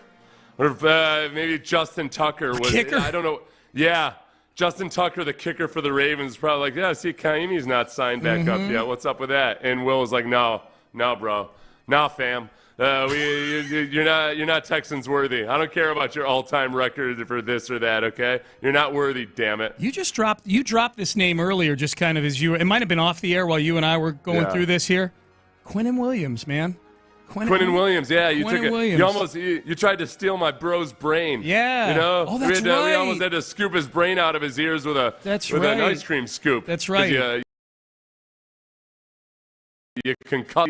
Position of need and a guy who's on a team where he might want to get the hell out of there, you know? Mm-hmm. Plays in the same defense, right? Robert Saleh's defense, D'Amico Ryan's defense. That's right, yeah. You know? Okay. All right. I'm going to have to go shopping Any of the today. Chiefs? Well, none of the Chiefs were there, so we couldn't have told, Pat Mahomes to buzz off or anything how like great that. would it be if it was Sauce Gardner? How awesome would that have been if it was Sauce Gardner? That would have been pretty cool. You know, if Sauce Gardner was like, yeah, I like what you got going down there. Robert Saleh, I'm not sure that he's my guy, or what do you think? Right. Me and Derek Stingley together. And he said, I don't know, man. I don't know if you're the right kind of DNA. That'd be sweet. Okay? Brandon Scott just jumped in studio here. Do you see what Seth and I are doing here, Yeah, Brandon? I like the idea of Sauce Gardner wanting to play for the better version of Robert Saleh. There you go. You know, like for the team that was ridiculed for not drafting Sauce Gardner at one time. Yeah, and then what? that would also solve our lingering question of the corner opposite side of Derek Stingley. Now we would be talking about the corner opposite side of Sauce Gardner. It would flip the narrative completely. Yep. That is actually, as much as, I guess maybe just because it's so hard to do, you don't like, people love that the thought of having a top 1 and 2 wide receiver, top 1 and 2, like all of these other positions. If you had like the 2 genuinely best cornerbacks in the league at any given time, or like 2 top 5 cornerbacks in the league that could just lock people down, man, that is a nightmare for opposing offensive coordinators. There would be no excuse for not having a double-digit sack guy. Yeah. You should have at least one, if not maybe 2. Yep. I like the fact that what did you call Robert Saleh compared to poor man's version? Yeah, the lesser version of D'Amico Ryans. Yeah, it is. You can make the argument, and I like Robert Saleh. I know him just from when he was a quality control guy with the Texans, but he was not an NFL linebacker like D'Amico Ryans. There's a chance that his muscles are simply gym muscles that don't have functional strength. Whereas with D'Amico, like those are some bust you over the head muscles right there. Yeah, he does all of those bleacher runs, right? Yeah. He runs up the bleachers, Robert Saleh does, but he ain't never put his hand in the dirt. That's right. That's right. Not at the NFL level for sure. Right. So Landry Locker is here. Hey, what did you guys think of C.J. Stroud's first pitch yesterday? It was perfect. What do you mean? It was right down the middle. It was right up there with Bush's after 9/11. I thought his throwing motion was interesting. Well, just a notch below the 9/11 first pitch with the bulletproof vest on. So I didn't notice it as much with the actual first pitch itself. But did y'all notice Brandon on the just side? stepped on the line, man. Show killer. Oh, what did you have? Was that funny? I'm sorry. Go ahead, break it down for me. Spotter. No, I was just gonna say his throwing motion looked exactly like he throws the football. Okay. Yeah. It looked exactly like he throws the football. That's true. I guess that's. I wasn't into the Bush pitch. I was not on the edge of my seat in 2001. I George Bush's should have broke pitch. down the throwing motion. I'm sorry. Bush's pitch was a better throwing motion by pitchers. It was a more conventional baseball. And he also was wearing a bulletproof vest, so it adds to degree of difficulty. It adds to the legend of degree of difficulty. I just thought his throwing motion was a little peculiar, but yeah, I think you're right. It's the same one he does where he's got the towel in his hand. Before the game, whipping that towel. Yeah, the towel. It looked exactly like he throws the football. Yeah. He stuck around for a lot of that game, too. Josh Hader crushed his spirit. Yeah. He was planning on staying the whole damn game, and Josh Hader killed his spirit. He stayed till the ninth. He did. And then as soon as Hader gave up that fourth hit, he took a picture with some fans, and he dipped out. Yeah, man. Josh Hader. Do we know that he dipped out, or did he just go up and enjoy the buffet a little bit? I think the buffet's over at that point. It was the ninth inning. The buffet is. He knows people. He knows. I'll tell you something about the buffet is never closed for C.J. Stroud. Not in this town. Fair. God help you if I find out you closed the buffet on C.J. Stroud. That's right. Damn it. But he did. If he comes in at 9 p.m. on a Wednesday and wants brunch, you serve him brunch. It's open. Omelet bar open. Yep. He did the appropriate thing, which is keep his head in his phone, though, because it's not like the game was that interesting. Every time they showed C.J. Stroud, it did not look like he was paying attention. He was with his mom, right? And I can't say I blame him. No. He was checking StatCast. His mom. Yeah, trying to see. Checking on Oreo, 19-year-old dog. That's what he was doing. Oh. A 19-year-old dog. Hey, if the dog make it 19 years, that sunbuck is fending for himself. Oh, yeah. We're all going to be working for Oreo someday. There you go. All right, Brandon Scott is in for John Lopez. Landry Locker is in for Landry Locker. Figgy Fig is Figgy Fig, as always. Seth, antibodies to you. Antibodies and spay and neuter your pets, everybody. Thank you, Bob Barker. Appreciate that. Like that. You're listening to KLT and KLT HD2 on Odyssey Station. In the Loop starts now. Man, I just didn't think the spirit of C.J. Stroud could get crushed, but I'll be damned. The man who Dana Brown, he just had to make that phone call. Josh Hader crushed the spirit of C.J. Stroud. It only took over a year. C.J. Stroud trying to hang in there, and the spirit gets crushed. Not only is Josh Hader currently the biggest disappointment in town, but he is the C.J. spirit crusher. The man who always believes. The man who, even when 4 of his 5 offensive linemen are out, he wants to play with a hurt shoulder on an 0-2, 0-1 football team, whatever they were. The man who, no matter how bad things are, he always believes. Josh Hader crushes the spirit of C.J. Stroud and makes him leave yesterday in the 9th inning. Yeah, now, was it Josh Hader, or was it the errors and wild pitches that led to the 2 runs that the Atlanta Braves got in the first place? You know, or I know he was still there, but it's not like it was the most inspiring performance by any of the Astros. It was a 1-run game, man, and he hung in there through thick and thin. And then Josh Hader, 4 straight hits, spirit crusher. Yeah, and like, also, is it Josh Hader, or is it Joe Espada for having Josh Hader? Don't mention his name in the spot. I just can't. I can't with that guy. I can't with Espada. Who's the reason that Josh Hader is out there to begin with? Well, I mean, I think that's a good decision. I support that decision. That's the one decision I like that Espada made. Unless he sucks. Well, I mean, if he sucks, which sucks. It seems like he might. But when it's 2-1, I have no problem running the closer out there. It's just didn't go well. I got a problem when you don't give him any games to close, and when he is out there in that position, he's not performing. Like, I know he's the closer in name, he's the closer in stature, he's the closer in terms of salary, but he ain't closing a damn thing. I don't think I don't want to be like too dramatic and say the Astros are like transforming into the Texans of 2 years ago, but I do think it's interesting that much like the Texans a few years ago, you wondered who the hell's doing what. Like, what is this bald dude creep doing here? Like, what exactly is his role? What is the head coach doing? What's going on? And when you hear Jeff Bagwell talking about baseball cards and Abreu and Montero, you hear Reggie Jackson. I didn't even know he was in the mix. He's sitting there breaking down the process. Yeah. And then you hear Dana Brown saying, yeah, I made the call to Josh Hader's agent, and I'll let him know, there's nothing there's no way we're not getting this deal done. It does seem like there are a hell of a lot of cooks in the kitchen, to say the least. Yeah, and that's a problem in and of itself. But then I look at the amount of cooks. I'm figuring, like, there's not one dude amongst them that can do math. Like, and I'm not talking about like sabermetrics. I'm not talking algebra. I'm talking like basic addition and subtraction. Like the basic math of, we lost 200 plus innings of relief.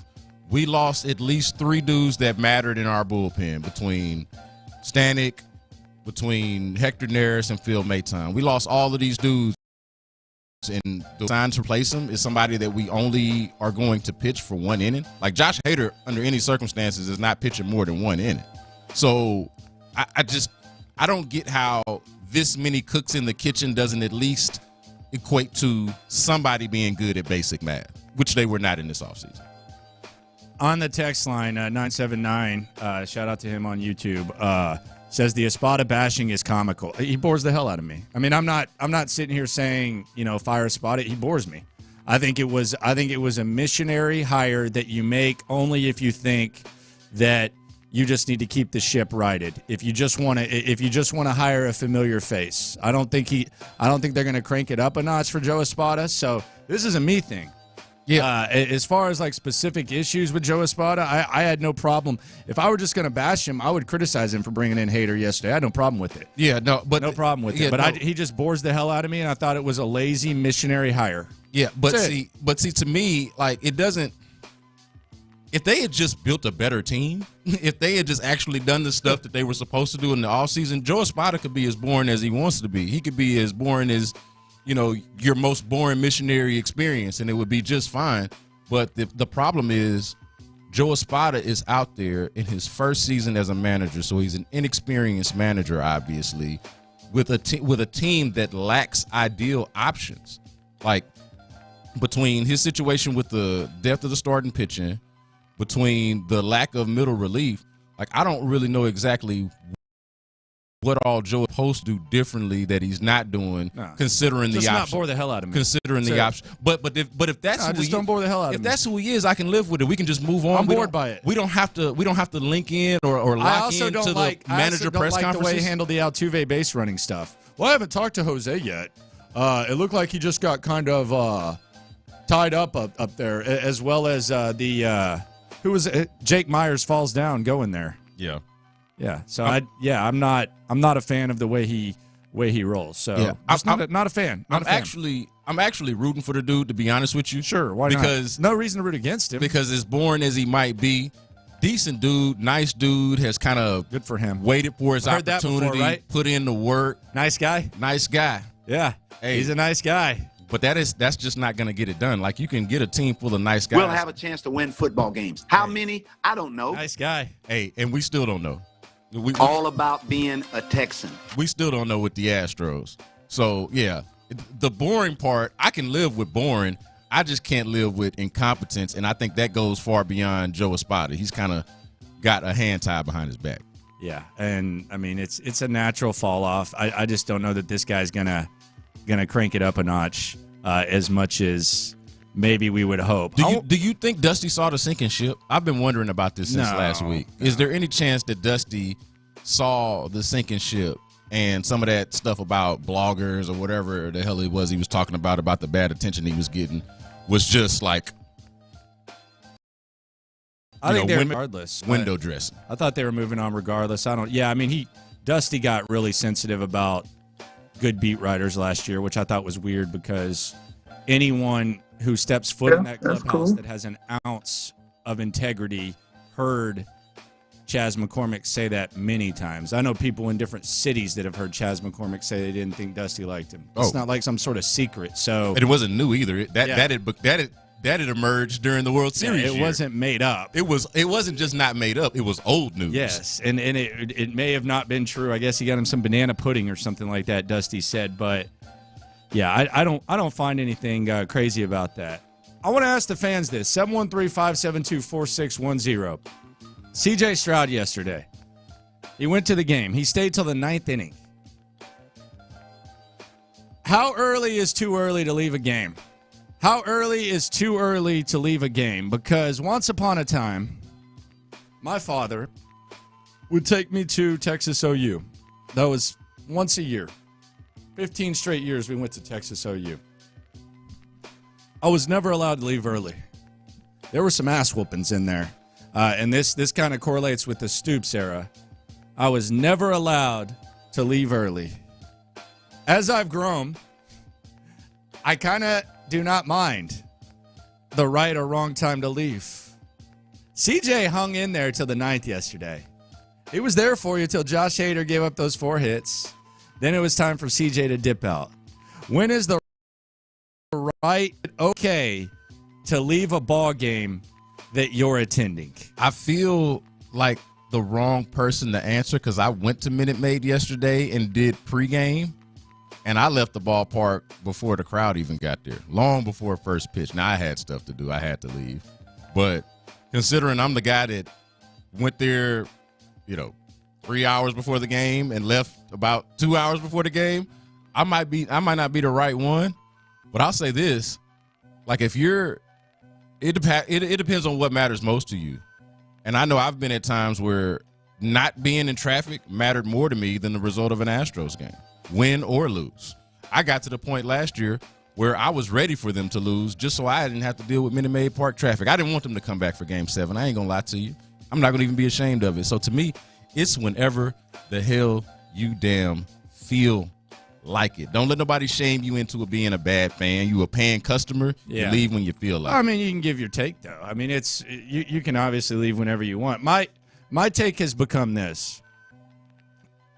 I think that, from my perspective, I think it's more important to stay when your team is kicking their ass in football, more so than leaving when your team's getting their ass kicked. Like, in other words, the Texans played the Browns twice last year at NRG. Right. First time they got their ass whooped. If you left at halftime, I'm not judging you.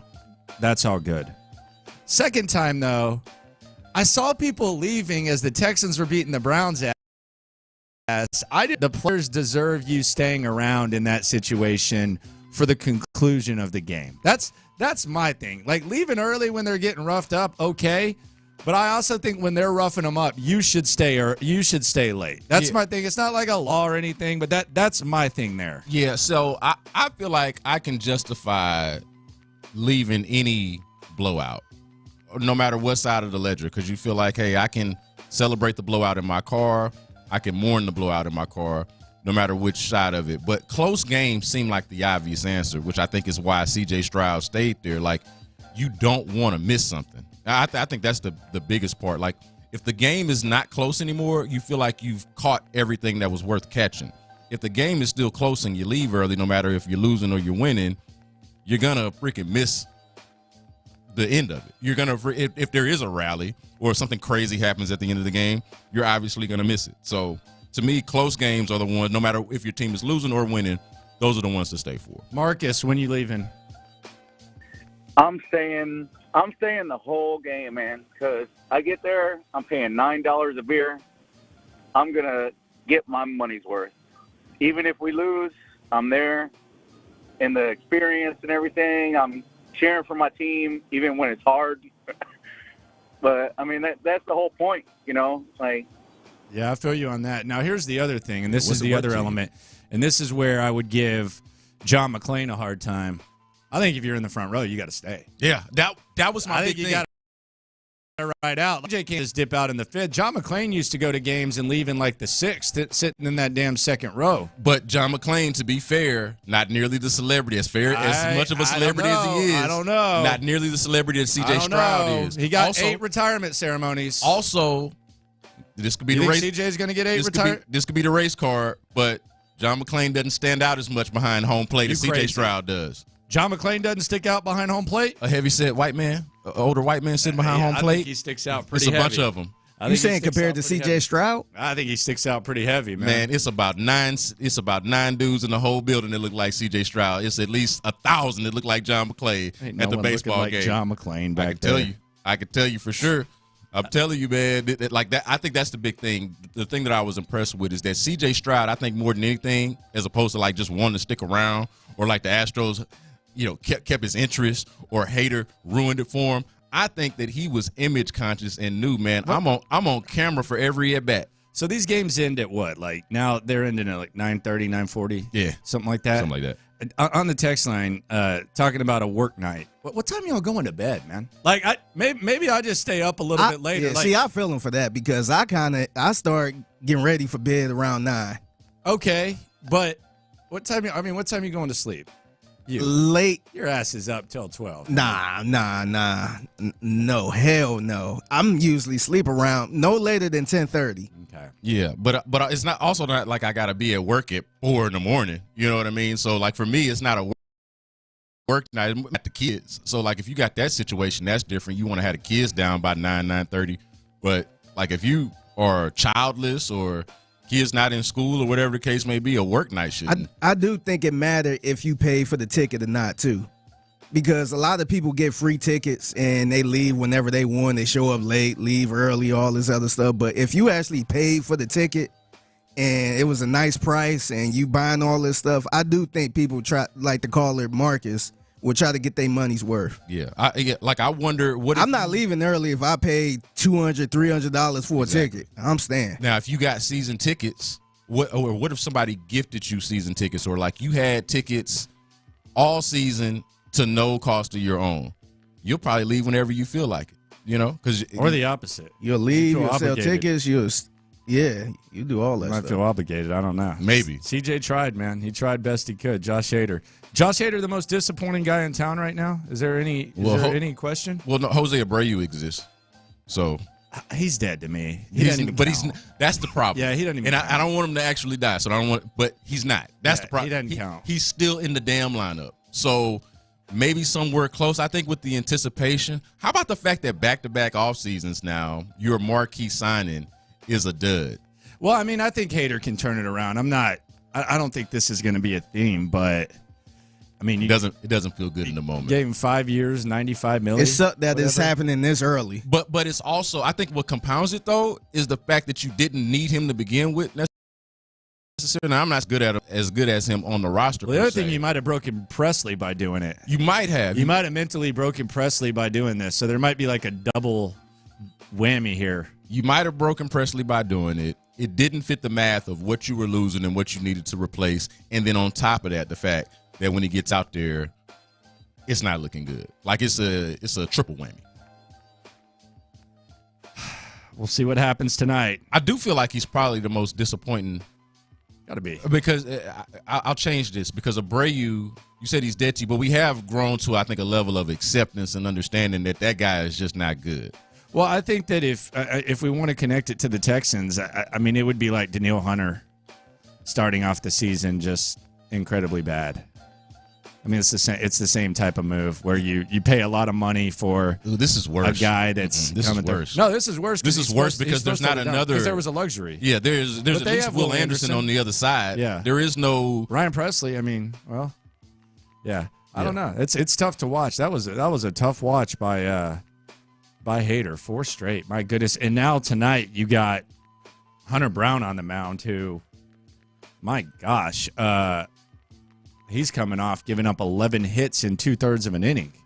When has he been good at any point this year? Never. When was the last time he was good? I mean, maybe early on when he started, when they were putting the side-by-sides of Verlander. Yeah. I think this is, I know it's early, but I think this is one of the bigger starts of the season because it's not, first of all, I'm surprised J.P. France is even still a thing. I mean, and I know a lot of it has to do with injuries, but when J.P. France makes his debut last year, if you would have told me that this guy would still be in the rotation right now, I'd be like, damn, okay, that's not good. Or worse, when the offseason comes and there's pitchers available and your GM's like, well, you know what? Yeah, we're we good. got J.P. France. We got J.P. France. Yeah, we got Hunter Brown. It's all good. Hunter Brown's supposed to take that next step. There were warning signs of that last start where this guy just starts seeing ghosts. Yeah. Because that guy looked terrified on the mound. So I think this is a big start for Hunter Brown. But the fact that Hunter Brown is where he's at and that J.P. France is even still a thing, like his existence is weird to me on this rotation. I thought it was a feel-good story. Oh, cool. Then they'll get some guys back. I know there were injuries and stuff. But the fact that we're talking about Hunter Brown and J.P. France the next 2 games, kind of wild to me. I think it's a good example of one of the things that you try to guard against on this show a lot, and that's not over-romanticizing and falling in love too much with the players that are already here when you have the opportunity to upgrade. Like, it's cool to have the good story, the feel-good story, but don't over-romanticize it to the point to where you're not trying to upgrade from that player if you get that chance. 100%. Landry Locker, B. Scott here in the Loop, Sports Radio 610. Coming up next, so 2 wide receivers were spoken of yesterday. One of them doesn't surprise you. One of them just may. C.J. Stroud, D'Amico Ryan say some interesting stuff. Has it led to optimism in 2 different forms? In the Loop continues. Single-digit days away from the draft next. First up.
Let's hit him big time. Houston, let's get in the loop. Oh, the jokes are coming fast and furious every time y'all talk about this guy. With Landry Locker. Landry, I mean, you're going to be in midday forever now. And John Lopez. On occasion, Lopez makes a statement that's so ludicrous, it makes me pick my phone up and call you guys. You're in the loop on Houston's sports leader. Your champ, 610. Sports Radio 610. Calling all loopholes. The newest Houston Texan needs your help. Stefon Diggs needs your help. I think he might have come to the right group. That's coming up in 15 minutes. 713-572-4610. Stefon Diggs needs your help. Help finding the stadium? No, I think he can figure that out. Speaking of Stefon Diggs, though, there were two wide receivers that were popular topics yesterday. One may not surprise you. One very well may. And I think a lot of people ate the cheese when it came to the latter. RU, we'll get to him in a sec. But let's start with the man. Let's start with Stefon Diggs. This was C.J. Stroud. Did not use the B word, by the way. Did not describe Stefon Diggs as his brother. Here was C.J. Stroud talking about Stefon Diggs, what he brings to the table. This was the first two questions. The greatest Rican. I was very excited. I met him at the Pro Bowl.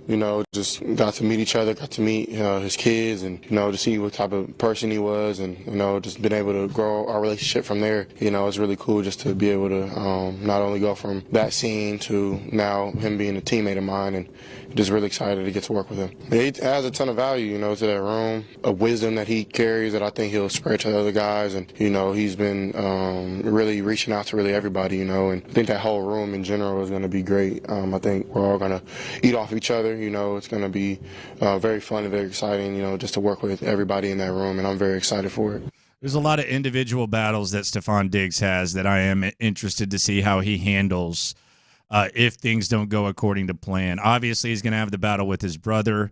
He's got a big rivalry with Sauce Gardner, and he's got a big rivalry with Jair Alexander. So a lot of times receivers, when they're not getting theirs against arch nemesis, that's when they kind of show perhaps diva tendencies that may or may not exist. So I do think that's something to keep an eye on, but not really anything unexpected from C.J. Stroud there when it comes to Stefon Diggs. Well, you had me on the edge of my seat waiting on him to say brother. Like, he didn't say it, but all of those answers and the tone felt like a brother was coming. Yeah. I felt like a brother was coming, and it never came. And you had me on the edge of my seat thinking about it.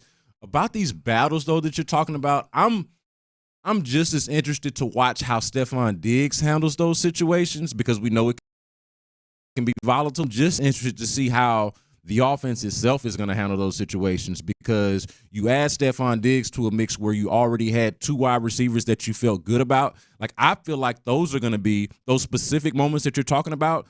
Those are the ones that could be Nico games or Tank games or Dalton Schultz games, or maybe you run the rock depending on what the exact matchup tells you at that point of the season. Like, I could very well see Stefon Diggs, and I wonder how he's going to feel about it or how he'll handle it, becoming a decoy in situations like that. One of the biggest questions about C.J. Stroud last year, and I thought it was a fair question. I mean, I think all evaluation, I think, can be valuable in some way, shape, or form, even the stuff that might be more polarizing. But one of the biggest criticisms about C.J. Stroud, or really just questions, was, okay, so you were at Ohio State and you played with Garrett Wilson, Chris Olave, Jackson Smith and Jigba, and Marvin Harrison Jr. I mean, it was the same thing that they were asking about Joe Burrow. Like, is there a chance that they make you look better than perhaps you actually are? Now, we saw how it played out last year. He looked just fine without those guys. But I do think, like, one of those question marks, like, I think the sign of someone, like, having a really successful career is when the biggest questions about you, like your biggest weaknesses, whether you're thinking about hiring someone, where you think about doing something, when those become strengths or those become things that are valuable, I think that in a strange way, like a year ago, the question marks that we had about C.J. Stroud, it almost adds value when you decide to bring in someone with an ego like a Stefan Collins and with Tank Dell, and you put CJ in charge of managing those personalities and egos and stuff. It's almost like that big question mark has become kind of like a strength. Yeah, well, it feels like until they loaded up on the receiver position, it felt like this underrated skill. Like we didn't think about, hey, how are you going to have to manage those egos and all of those different personalities when the guys that you're relying on are mostly unproven. Like their most proven guy going into last year was Robert Woods. Yeah, and then Nico and wasn't Tank close either. No, it was not. It was not close. But then Nico and Tank end up showing you what they show you, and now you're looking at it and like saying, "Oh, now he's got this stacked receiver room that feels like the NFL comparison to what he had at Ohio State." And I'm going to challenge you, and I'm going to challenge the people tomorrow at 11 o'clock. I want to answer the question: what could be this year's wide receiver for the Texans? In other words, the thing that we're talking about being the biggest concern. What could be this year's wide receiver for the Texans? We'll talk about that tomorrow at 11 o'clock. One more tease for it. Landry's going to hate my answer. Oh, just I think I know where you're going. Put a pin in that. Landry's going to hate my answer tomorrow at 11 o'clock. Okay. I'm keeping a close eye on this one.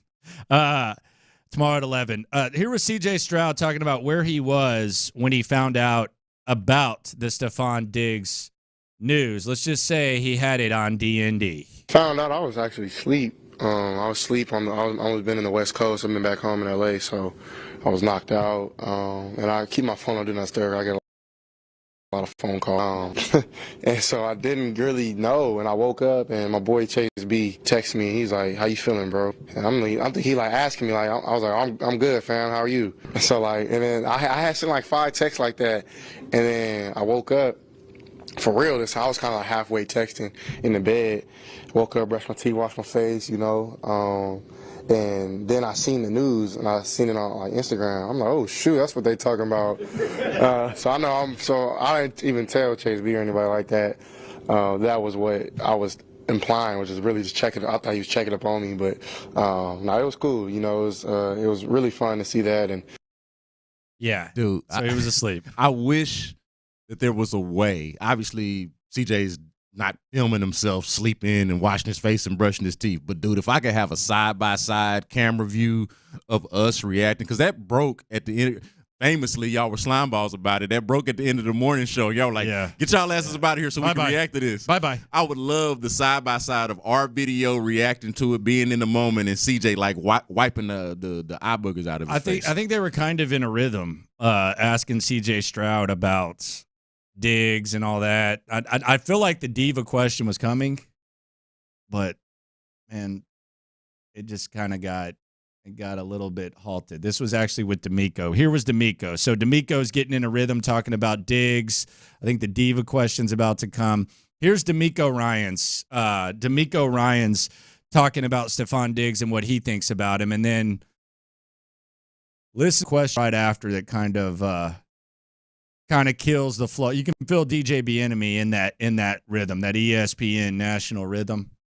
Here it is. Yeah, with Diggs, adding him is one of those guys I talked about. He's a great player in this league for a long time, well respected. He's been a great teammate. He's been a leader, a captain. When you look at him and you watch the tape and you put it on, no one doubts the playmaker that he is, right? He changes games for the teams that he's been a part of, and we're anticipating the same thing for us. How did the first the discussions, how did that come about? Like, how was the idea to possibly get on Diggs born? How did that come about? With the discussions of players adding to our team, there are many discussions of many players and many different angles to take. So I won't go into all the details on all the discussions there. Last season, he started out really hot, and then down the stretch, he didn't clips over 100 yards.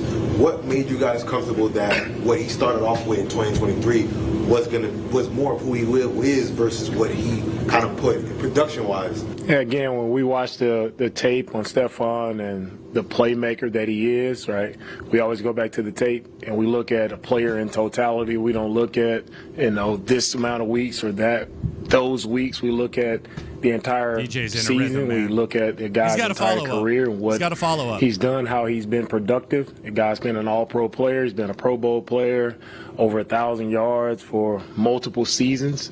So we're excited about adding Diggs to our team. So we're excited about it. One player that you know quite well that joins the team is Aziz. Can you talk about where you saw him grow last season when he was away from your defense and what he brings to your defense, what you saw in San Francisco? Yeah. Which I don't mind the Aziz question. Got to get that Shire in but there. But we got to get let's let DJ get that follow up in Diggs, there. man. Maybe they felt like three Diggs questions was enough, but so we got not good. We got the Diggs POV from the two faces of the franchise. There was another guy who was mentioned 3 times yesterday by CJ Stroud, and this is a guy who was working out with the fellas in California. This is a guy who the Texans thought enough about to trade up and draft, despite the fact that he had a torn ACL at the time, and he's gone through even more since. This is C.J. Stroud talking about third-year wide receiver John Mechie. Man, he has a ton of value, a huge impact I think that he'll bring this season. I think last year was good to get his feet back in the water, coming off of an injury, then something so traumatic, like being sick, how he was. And his mindset is just, he's ready to come back and ball. So not only is he a great football player, but he's a great person. And I wouldn't want to be anywhere else with anybody else other than those guys in that room. So the match is looking amazing. Everything that he'll put on this field will be no surprise. But, I think everybody in his room knows how special he can be, and he'll put that on the field. Don't do it. Yeah, hey, y'all made fun of me last Don't week. do it. You were here, Figgy, last Thursday when they made fun of me. Yeah. Tried to mix up my words. Oh, you think John Mechie's gonna be a factor? Don't do it. Out, and then now CJ's talking to you. Don't do it. Hey, don't listen to me. Listen to your QB. Don't do it. That's all I'm saying. Don't listen to me. Listen to your QB. Don't buy this. I love Mechie, man. I just don't. If day 3 comes around and you see a wide receiver, don't hesitate. Well, he's not going to be the reason why they wouldn't draft a wide receiver, Landry. Yeah, nobody thinks that. I just don't know how the fit, I don't know how the fit goes. Do they say goodbye to Robert Woods? Why has that not happened yet? That's a good question. Maybe we'll get to it on Thursday. $5 million save. Are we possibly going to get there? Where are we at? I mean, I'd like to know. Like when you look around at some of the guys that have departed, and then some of the guys that they brought in. It is curious that this is one that's still hanging around.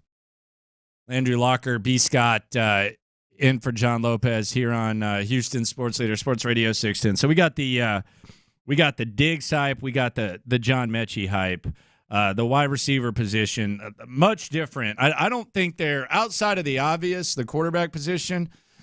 I don't think there's anything that is just completely done a 180 like the wide receiver position.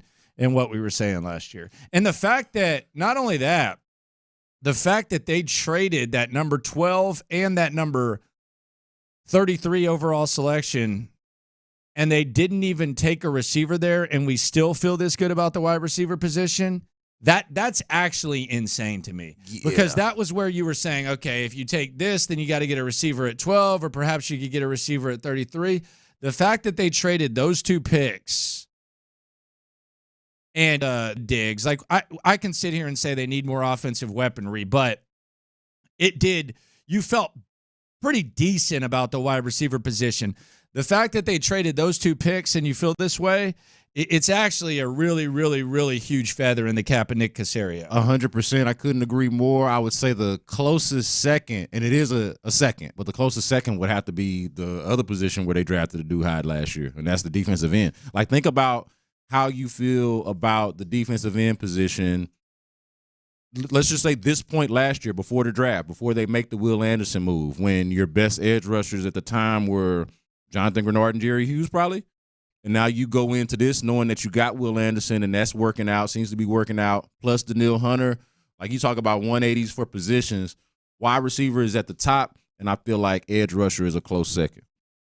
Yeah, throw D'Amico Autry in there too. Why don't you? Yeah, and that's looking pretty good. Well, Nick Caserio and D'Amico Ryans always love talking about him. Let's localize it here on In the Loop on Sports Radio 610. Stefon Diggs, he asked a question. Very simple. Cheat meal suggestion, please. That was his question. I need a cheat meal suggestion. He's new in town.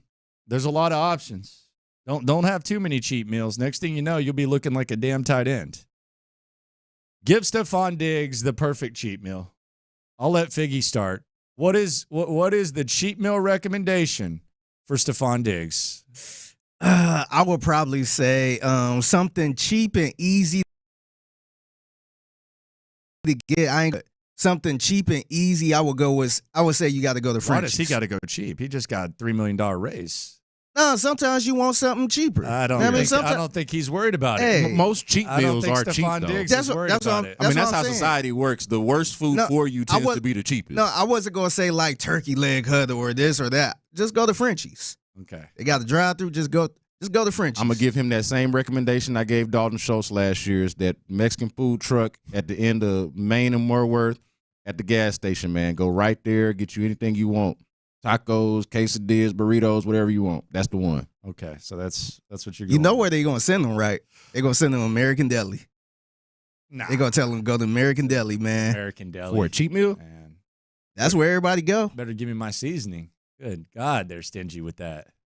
They hold that seasoning like it's damn McDonald's And they sauce. do it for you, too. Yeah. Or a little more, okay. I think you gotta go. If you're Stefon Diggs and you're trying to impress him, he's got to go to Grace's. He's got to eat Grace's. Get that fried pork chop. Okay. Little something going on there. Then you got to send him to Grace's, man. You got to send him somewhere That's like not that. bad. That's not bad. Valet up there. He's fancy. You got it. You got it, Diggs. You can handle that. Yeah. Get you that. Or, I mean, what does Buffalo not have? They don't have seafood. So what do you send them to? A good seafood company or something like that? Yeah, somebody mentioned Lotus Seafood. B&B Butchers. That's not a bad one. Lotus Seafood. Timmy Chan. Man. Maybe that's the cheap bill. Just tell him to make sure you got his cash on him. Yeah, I get it. Yesterday we asked about the wings. We're trying to solve the mystery on that hype video that the Texans put out. Where are those wings from? Someone tried to say, I can't believe y'all didn't get the Timmy Chan's reference. And I was like, man, that damn sure ain't that, sir. I thought he was talking about some different wings. I thought we missed the wings he was talking about. Nah. That's what I assumed. I was like, them, he must sir. mean some different wings. That ain't them, sir. I actually I screenshotted the picture. I'm like, these wings? Yeah. Like, I've never seen those at Timmy Chan. That's somebody lying about being in Timmy Chan's. Here's the problem, though, and this is why I didn't say Pluckers or anything. And Armac on the YouTube says Pluckers.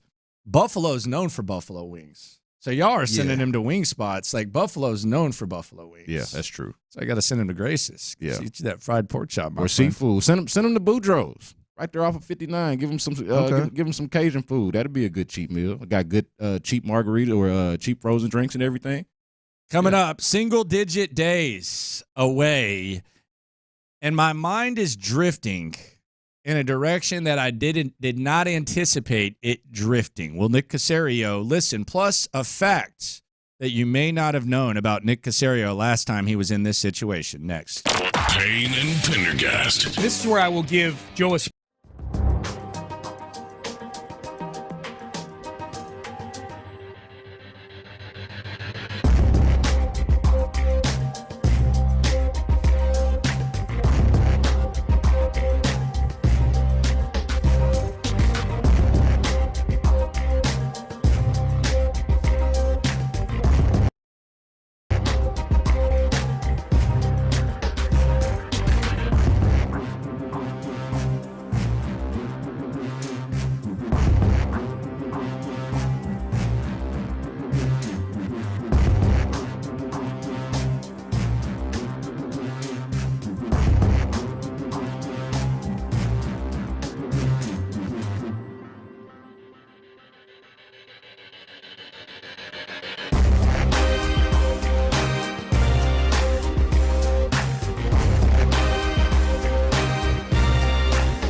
We're making the stories from outside the loop matter to you.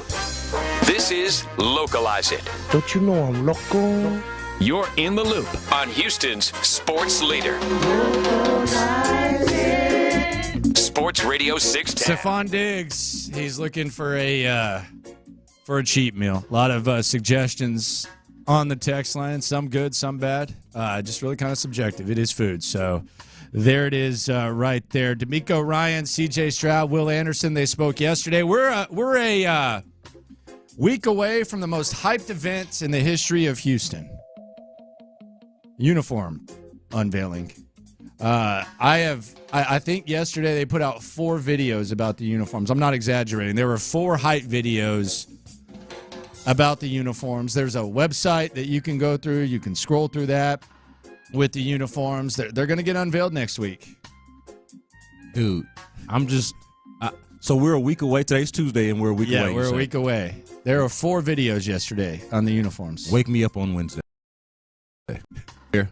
I guess. I mean, wake me up in 8 days. My thing with the hype is this. I like people being excited. I like it. I just feel sometimes you're setting yourself up for disappointment when you're hyping something up this much. Yeah. That is my concern for them. I'm on record saying I think one of the uniforms is absolute ass. I think it's not good. The other 2 I think we can get used to, and the one that we've seen so far has been an upgrade. So, there's some people who want to say you're going to love what you see and all this. I'll let the people decide. I'll just say I think one of the uniforms stinks.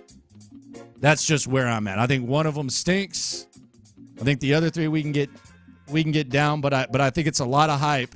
I think there'll be a lot of interesting discussion about these things. I will say though, I think that the gear is going to be very, very high quality, though. I think as far as gear, like not the actual jersey, but the actual gear, like the game day gear and the other options. If you're not a jersey person, see, that's me. I do think that is going to be elite. Yeah, I think it's going to be elite. The actual gear, the detail on it, and all that type of stuff. I think that's going to be elite. I think a lot of people, like a lot of the local people that make shirts and stuff like that, I think they're gonna do their thing. Yeah, oh for sure. They're gonna do their thing. Yeah. Run a game. All these different companies. You'll be able to have some fun with that. Yeah, but that's the reason why I'm also reluctant to crush the whole process. I'm saying it's a lot. Well, but I do feel like the process got botched toward the end there a little bit, and there's a little bit too much anticipation for something that I don't think is gonna, like, I feel like it's a over-promise, under-deliver type of thing instead of, under-promise and over-deliver, which I think is the rule of thumb when you're rolling out stuff like this. But I am in that demo of, hey, I don't gotta buy a jersey, but send me all of the game day type of gear that you can get, and I think people are gonna get around that, are gonna rally behind that. So I think there'll be initial maybe sticker shock or maybe some initial shock of like, oh, this is the thing that we were waiting for. Oh, you think? But then everybody else I think is at some point going to be like, oh, but I can get this new T-shirt. Oh, we got the newness of it, kind of similar to last year. Like you didn't know how good the team was going to be, but you liked that it was new, that it was something different. I think that's going to have, I think the uniforms are going to have that same kind of quality. Yeah, and I think there's going to be different people satisfied. There's going to be, I mean, they're priding themselves on talking to 10,000 people. So you're not going to be able to satisfy all of that. Yeah. You also have some stipulations that you have to play to. But they put in a lot of work. Tough to get consensus. It's a lot of hype, though, brother. Real tough to get consensus with 10,000 people. That might have been really the issue. Way too many cooks in the kitchen. Like, just have some conviction. Go with what you're going to go with and do it. Listen to everybody, though. Like, let's be serious. You didn't take it like that. There wasn't like any like. I don't know if you can. Lightning bolt. Oh wow, this is a good suggestion. Come on. Let's be serious. Man, 10,000 people come in here and give us some input on this show. We're not going to get none of it. It's going to be like, so what just happened? And some people are going to be upset. Some people are not. So we'll see how it goes with the uniforms. 1 week, man. But you said you don't think they listen to it. I don't know if they could. I think it's impossible. Yeah, I'm saying, how do you do that? It's impossible to listen to 10,000 folks. They did put in the effort, so we'll see it. I'm just ready for people to be able to react to it. Get your take. I mean, it's different gear. A lot of people don't want my closet. I can promise you that. So It just depends. Different style for different folks. But yeah, it's gonna help a lot. You said one of them is just ass ugly already, right? They can all be. I mean, I don't know if it's ass ugly. What'd you say? It's just ass. Yeah, it's just. Oh, whack. you just said ass. Yeah, I don't think ass ugly, whichever one it is. It's there. It's not good. It's there, but it's gonna help them so much that the team is on the way up. Like people are just gonna rock it because it's gonna have Stroud on there or Anderson on there. Exactly, and I am glad there's a new identity. And here's the other thing: they waited too long to change their uniforms. Oh, yeah. It shouldn't have been 2 decades. Yeah. So there you go. We'll see how this goes. Coming up next, when you hear C.J. Stroud say this, and he said something yesterday that really stuck out. I think it kind of went under the radar. I haven't heard anyone else really talk about this. But when you hear your starting quarterback with all these weapons say this, as a Houston Texans fan, how does it make you feel? That's next. Coach D'Amico isn't letting all the hype get to him or the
Sports Radio 610 presents In the Loop with John Lopez and Landry Locker. All right, when you hear C.J. Stroud say this, how does it make you feel? 713-572-4610. We know that the Texans have added a running back. Many would say it's an upgrade. We know the Texans have added a wide receiver. Many feel better about the wide receiver position. You feel good about Dalton Schultz. He's coming back. But when C.J. Stroud says this, how does it make you feel? Take it away, Seven. We have a lot of potential. A ton of guys played a lot of meaningful ball. A lot of guys who can do different things with the ball, which is amazing. Right now is the time to focus. Right now is the time to build the foundation and build the chemistry and getting with the guys. Talking about certain routes, talking about things is just as important as running the route and running and blocking guys. And it starts up front, to be honest. All right, it starts up front. So it's all about the offensive line. That's what they tell us. How does that make you feel, given the state of the Texans' offensive line? You have Laramie Tunsil. Titus Howard is one of the higher paid right now. And then you have all the bodies in the interior, including Shaq Mason, Juice Scruggs. And then you don't know what's going to happen with Kenyon Green, Kendrick Green, all these bodies. Jared Patterson. You have Jared Patterson. If it really starts up front, how does that make you feel? Nervous.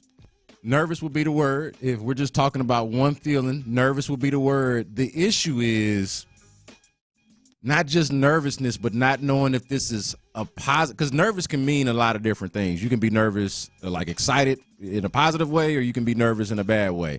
I don't know which one it is. I just know I'm nervous about it. Am I optimistic? Am I pessimistic? I'm still trying to figure that point out. But the idea that, hey, a C.J. Stroud-centric team that's made all of these moves, bringing back Dalton Schultz, like you mentioned, trading for Stefon Diggs, year two of Tank coming back from the injury, and it all starts up front, like the most expensive but also most underwhelming unit on the offense. I don't know. That makes me nervous. Not sure if it's positive or negative yet, but it's definitely nervousness. We found ourselves in situations where we've been optimistic about the offensive line. And I think this process of investing in the offensive line, it goes back to the Tunsil trade when B.O.B. made that trade and drafted Titus Howard in the first round and all these investments. There hasn't been an ROI. We talked about Josh Hader and the way that he's performed so far and basically the return on investment with how he's pitched compared to Hitch. There are a few things in town that have provided less of a return on investment than the Texans' offensive line. And I'm not saying Laramie Tunsil isn't really, really good, elite at what he does. But outside of that, when it comes to the offensive line as a whole, when it comes to being a complete offensive line that run blocks, pass blocks, protects the quarterback, controls the line of scrimmage, we haven't seen that. And it hasn't been for a lack of effort. So when I hear C.J. Stroud say that, I mean, it really just kind of, I don't want to say it does nothing for me, but it damn sure doesn't make me feel great that this offensive line is going to be really, really good. It just, I don't feel that. Maybe it's unfairly based on past expectations, but I don't sit here and say, all right, the Texans in a cold weather game, let's say it's December, and they got to go there, they got to physically dominate a team like Baltimore or Kansas City. It doesn't make me feel great. Yeah. I'm also wondering, like, how much does it help just to kind of come back with the same guys healthy? Like, how much of it is, you talk about return on investment. We can really boil this down to one position. It might be a little awkward. It might be a little uncomfortable. But we're really talking about left guard and how everything got derailed from there. Now, they obviously got hurt at center as well, right? Questenberry goes down during training camp and all of that. But really, Scruggs in the I think Juice might have beat him out anyways. Yeah, well, but both of them ended up going down, right? So you didn't have neither dude. So and then that moves Jared Patterson over to center, and like to me, it all comes back to the left guard position, and then the musical chairs that was required when you were either unhealthy or not good at that position. So Kenyon Green whether he was mismanaged or whatever the case may be, was never ready to go at any point last year. Never ready to go at all.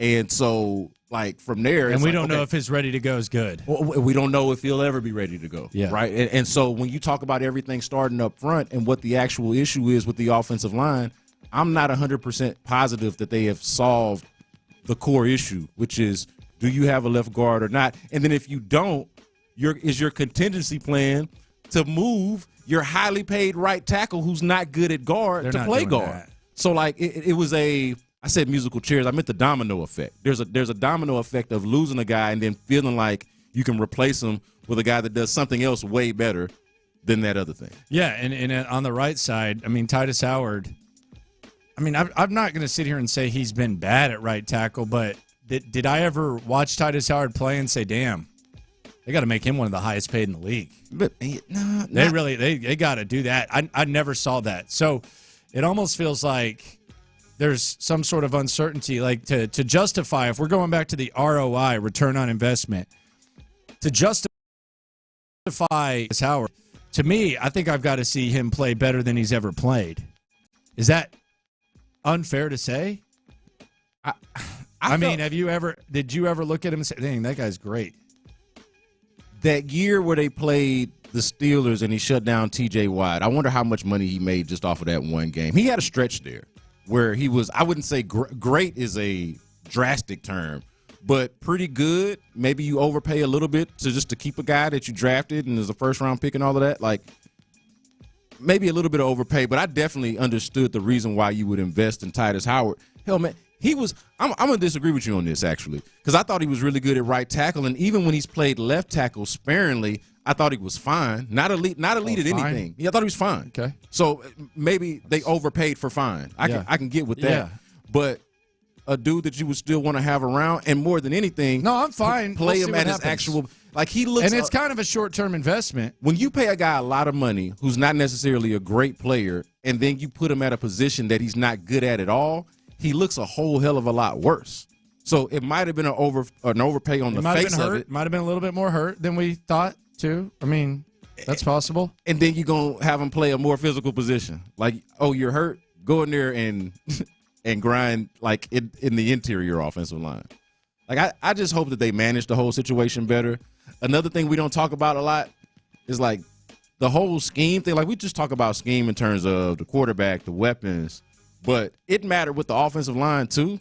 And they look like a mess. Being good, schematically, they look like a mess. They didn't look like they knew what they were doing all of the time. And I think that had a lot to do with the health, but also a lot to do with the fact that they brought in a coach that had never coached the zone scheme before. So you got a right guard that's never played in the zone scheme. The zone scheme is completely new to everybody. And then you got an offensive line coach that also has never coached it. Like, I just hope that there's a better overall plan and management of the offensive line from coaching all the way down to the players. Well, here's another thing that I think they need to take a close look at is, I mean, they really need to look at this tight end thing and take it a little bit serious, because there were times last year, and I'm not going to sit here and act like I'm Seth Payne or Clint Stoerner or John Harris breaking down tape. Right. I'm not going to sit here and pretend. But there were times where the inability of the tight end to block, whether it was the traditional tight end or the H-back, the inability for that guy to block completely effed up anything they were trying to do on offense. Like, just go watch some of the blocking performances by Dalton Schultz. Go watch some of them by Brevin Jordan. Oh, you don't have to go far. Go to their most recent game. Yeah, Baltimore.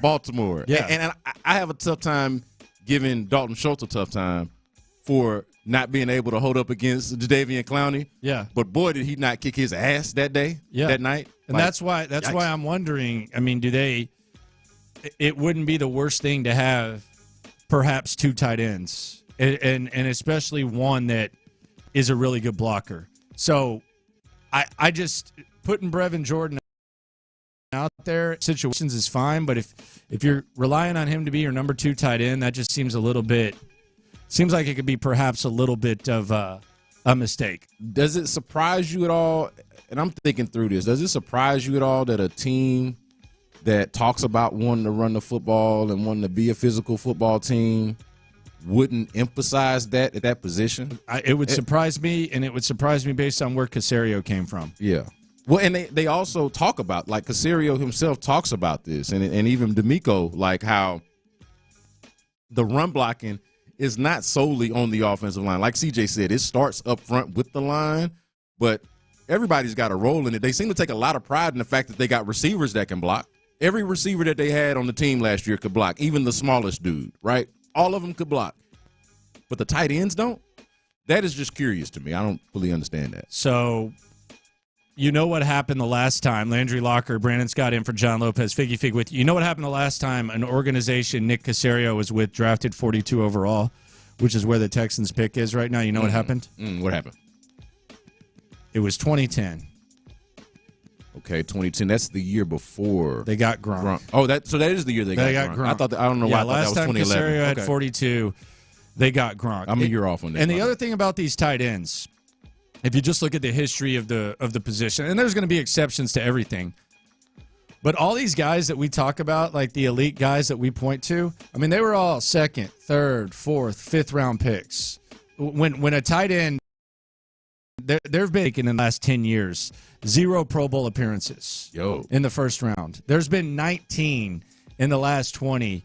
It hasn't gone that great. Brock Bowers could end up breaking that streak, but that's just where it's been. But you look at where the Kelce's, the Kittles, the Mark Andrews, like where these guys go, it's normally like in that money spot, second, third round. The Texans actually passed on Mark Andrews for Justin Reed, and they also passed on him for Martinez Rankin.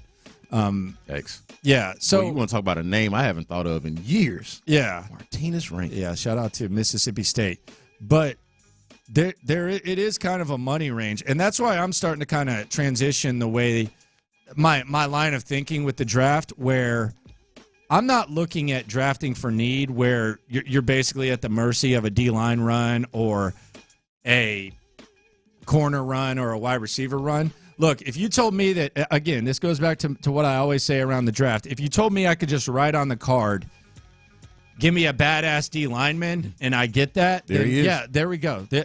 I won't disagree with you. If you tell me we can get a badass D lineman, I will write it down. I will hand it to the commissioner, and we'll get the badass D lineman. Yeah, just DoorDash me a badass D lineman. Give me a starting corner. If I can do that, then let's do it. Sometimes that's not the case, and sometimes it's just based on where you're at. And where the Texans are at right now, I mean, you're in a money range where you might get the first crack at safety. You perhaps get the second crack at tight end. You could running back with one of your picks if you want to add backs that can make plays. Hell, maybe even the offensive lineman. Maybe this goes back to the offensive line. Maybe given where they are now, maybe if they have a guard that they have a first-round grade on that doesn't go, and they think that this for sure is going to be an ass-kicking left guard, maybe they decide to do that. But with where they are, that's just kind of how I look at the opportunity for the Texans, as opposed to being at 22 where you can convince yourself about a wide receiver or some of the other positions. I just think they're in that range right now where they could very much take advantage of that situation. Yeah, and I feel like they've talked about this. Maybe it was even D'Amico yesterday, but the main word, like, we juxtapose best player available and positions of need, right? Like, that's always the back and forth argument. But the word that bridges them together, and I think this is the one that the Texans have been using, is value. And value can represent either one of those two things. It could be the position that you like. Maybe, fortunately for you, the best player available is a position of need. That would be ideal. Or the best player available is not a position of need, but he's too good to pass up. Like, it's, say you got Joe Mixon, but you don't pass up Jonathan Taylor for doggone Ross Blacklock, right? So, like, to me, it all comes down to how they value players and what the value chart says. And that, to me, should be the approach. And I think tight end is a sweet spot there, kind of to your point, like Jatavian Sanders from Texas, right? I think 2 years from now, we'll be looking at him, and he's perhaps a better tight end receiving threat than Dalton Schultz. I 100% believe that. Yeah, I also think he's a much more willing blocker. Yeah, no, I think that's a reasonable, really good take, and he's somebody that I feel like should be available to you at 42. I'd be shocked if he's not. Yeah, and I don't even know if they visited with him, so I don't know, but I think a lot of that guy. Well, I know that that the Texans had dudes at the Texas Pro Day. Yeah. I saw Rod Wright talking to Devondre Sweat. Yeah. And, you know, I'm sure he wasn't the only one there. What were they talking about? Food. I'm gonna play it out. I'm gonna cop out. I'm gonna cop out and say food. Two big dudes talking about food. Damn sure wasn't talking about riding dirty. Sweat's making a lot of visits. I think people are starting to become more intrigued. Could be one of those day 3 type of options. You want to talk about value? Yeah, I mean, yeah, it could end up being value. It went from what are they going to do there to there. Another name that gets brought up by Vera, Cade Stover at 86. Yep. That's the Ohio State guy. I've seen him ranked as high as 3rd on tight end listings. I heard him with Cody Stutes, who, by the way, is going to join us Thursday after the Nick Caserio press conference. He'll also be with us Friday. Cade Stover, the way he talks about C.J. Stroud, good Lord. Talking about how much he owes him, and I believe he's that. just lucky to know him as a guy and all this type of stuff. Keep an eye on Stover. They need tight end, man. They need tight end. Yeah, and he is also about being able to do both. Like, get you a tight end that can do both, right? Like that's what you need at this point. I don't think you just at this point draft a straight up blocking tight end, but you also don't want to draft a straight up receiving. You need a well-rounded tight end, and Stover fits along those lines. Coming up, he might be back, but who the hell is he? Let's try to get to that next. Your home for the NFL Draft is Sports Radio.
sports leader. Sports Radio 610. Sports Radio 610 presents In the Loop with John Lopez and Landry Locker. All right, I'm asking this question. We know who he is, but we kind of don't know who he is. Justin Verlander could be back this weekend. I asked this question not out of disrespect. I ask it out of respect for the arm. I've said this many times. If you have a leg injury, you can play through it. You can play through it. Hell, when your knees get old, you can adjust. You can get that grown man strength. You can adjust. But there's no fighting the arm. And Father Time always wins. Justin Verlander, 41 years old now. And he's trying to do what very few guys have done at a high level, pitch into their 40s. If Justin Verlander comes back with where this Astros rotation is, with how bad things have been, who is Justin Verlander, B. Scott? Is it cowardly that I've lowered the bar tremendously? No, it's appropriate. When I'm talking about lowering the bar, this is Justin Verlander we're talking about. Just 2 years ago, I wouldn't miss a Verlander start. Whether I was covering the game, just going to the game to hang out. Verlander Day was appointment viewing. I wanted to be there. And if I couldn't be there, I was definitely locked in on the TV screen. Like that, I was not missing a Verlander start.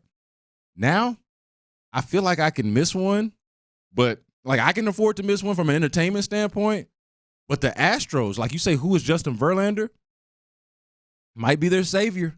We didn't want to do the Verlander saves all butts, didn't want to over-romanticize or overvalue what a 40-plus-year-old pitcher could bring to you.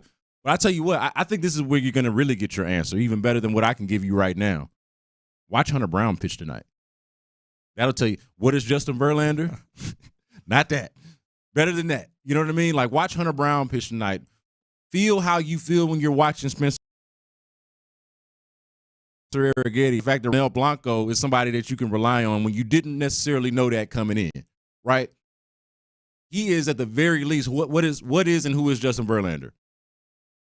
A reliable dude. I think he's just that. A dude that you can count on to at least know what pitches to put out there, know his limitations. I think that's what it comes down to. It's not that it's anything special. It's just better than what you got. I think tonight is one of the most under-the-radar big starts of the season because Hunter Brown in his last outing, and I don't like Hunter Brown, we're not talking about a guy who we looked at heading to the end of the season and said, well, man, you never know what's going to happen with Hunter Brown. This was supposed to be the next step. Like, this was supposed to be a guy that perhaps top 3 in your rotation. Like, we weren't supposed to be sitting here feeling better about J.P. France on the mound instead of Hunter Brown. That wasn't supposed to be the case. Or Ronald Blanco. Yeah, we weren't supposed to feel better way. about both of them. He showed some signs last time out, and I'm hoping the kid responds. But he showed some signs. 11 hits, 2/3 of an inning, 9 runs. He showed some signs of someone that could potentially be broken. And we're going to learn a lot about Hunter Brown and a guy who many people felt very, very good about and thought the arrow was pointing up this year. And the other thing is, when Justin Verlander comes back, here's my next question to you. Who do they take out of the rotation? That's the awkward part. Because you assumed, I think if we had asked this question on... It ain't Blanco. When we were doing the show. That was obvious. We thought it was Blanco. Thought it would be Blanco. Yes. It could, maybe even France. If Blanco shows up, maybe it's France. Yeah. Right? But now it's like, okay. How committed are they to Hunter Brown? It's 100% not Blanco. No, can't be. And so now you just come down to France and Brown. And Brown is like basically the weakest link at this point. So, yeah. I mean, it's an awkward thing because you were supposed to be the highest on him, right? He was your top pitching prospect when he was still one, right? When y'all had Adam in last week, he very much clarified that, like, hey, Spencer Arrighetti, or maybe it was the week before that, Spencer Arrighetti, their top pitching prospect, but they don't view him the same way that they view a Hunter Brown, right? And now it's like, okay, so how do you view a Hunter Brown? Because you don't view him the same way now that you did when everybody was excited about him coming up and he was going to be like your 7th star. Remember that? Yeah. When they had a surplus of starters, they had all the starters that they needed, and now they're just going to throw Hunter Brown in the mix. They got starter depth now. Yeah. And now look at that stuff. Yeah, man. Hey, life Put come that at side by side of Verlander. Right? Life come at you fast, bro. So here's my question though, because I think even the most optimistic Astros fan, Landry Locker, B. Scott in for John Lopez, Figgy Fig with you. I think even like the most optimistic Astros fan could at least acknowledge that there are some certainties and there are certain variables. Like there's a certainty. Yordan Alvarez, Kyle Tucker, they're going to rake. They're going to be studs. Jose Altuve, more times than not, he's going to be elite. Jeremy Pena is going to be elite in the field. He's actually been pretty good at the plate. Alex Bregman, sometimes like you know what you're going to get from him. Those are your certainties. Then there's variables. Like what is Hunter Brown going to be? What is the rotation going to be? What is Justin Verlander going to look like at 41? So there were still a lot of variables. What are Garcia, McCullers, and Urquidy going to look like when they come back? Are they going to come back? So there's always going to be certainties and there's going to be variables, but there's also non-negotiables on good teams. And the biggest non-negotiable for me with the Astros that I didn't even consider being a problem was the back end of that bullpen. You have Ryan Presley. Yeah. Abreu is arguably your best pitcher in certain stretches last year. He's got the nastiest stuff. And then you bring in Josh Hader and you pay him a hell of a lot to come through. The biggest problem for the Astros is a lot of these variables, and I know that there's more extreme examples because the pitchers have gone down, but it's not so much about the variables, it's that your non-negotiables and your biggest non-negotiable has been as much of a problem as anything. Well, and especially if, and this is what I was hitting on at the top of the show, especially if you're going to make the conscious decision to say, you know what, we don't need to replace all of these 200-plus innings. We can fulfill these roles from within. We got guys either on the roster or in the minor leagues that we feel like can give us the same quality that our high-leverage relievers gave us last year. Maybe we're expecting a bounce-back year from Montero. But we're saying with our chest by making this move that all this bullpen is sign a dude that only pitches one inning. Okay, well, if you do that, it better – you talk about non-negotiable, damn it better work. Because I said earlier, the math don't math for me. Like, that doesn't add up. Where are you going to get all of the rest of this quality from that you're missing out on? Well, if you're going to do it, it damn sure better work. Kind of like when the Texans traded their first-round pick the next year to bring in Will Anderson. It was like, all right, cool. A lot of people criticized it, but you know what better happen? Will Anderson better be every damn thing that everybody has said he is. And then it turns out he is. So it works to me, but that was a non-negotiable. It's the same thing now. If you're gonna give $95 million or whatever it is to Josh Hader and completely ignore the rest of your bullpen, that thing better work. Yeah, and I had someone yesterday on X, Twitter, whatever you want to call it, say that this is kind of like the Diggs deal. The Hader thing's like the Diggs deal. I mean, trading an extra second-round pick you get to move back 19 spots for a guy that can't completely plummet your squad, I don't think that's the same as the Hader thing. When you pay Hader that, it's okay.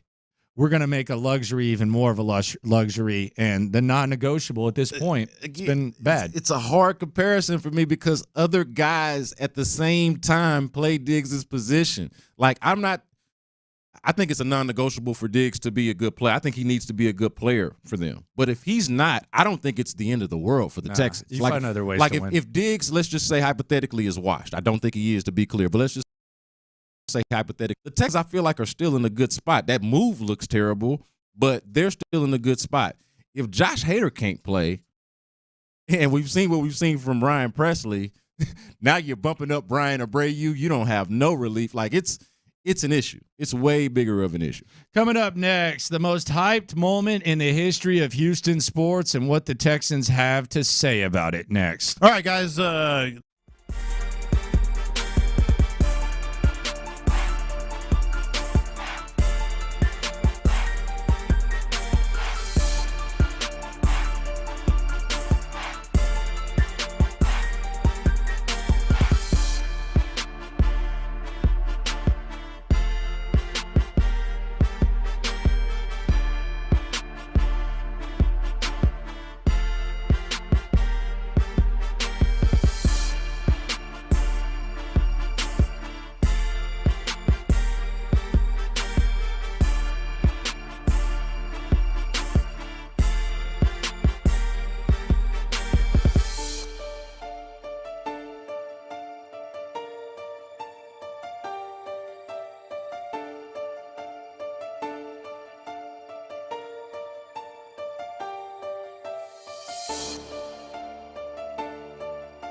We're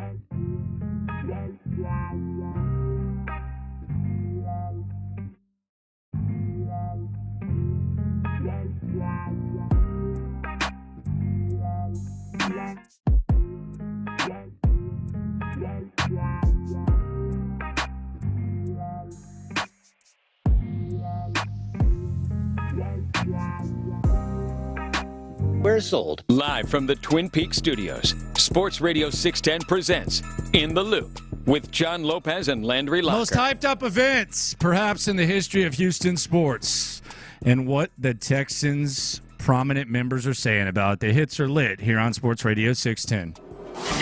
Playing all the hits. These are the hot stories of the day. You're listening to In the Loop with Houston's sports leader, Sports Radio 610. All right, uniforms in a week. Haven't seen anything hyped up this much since Y2K.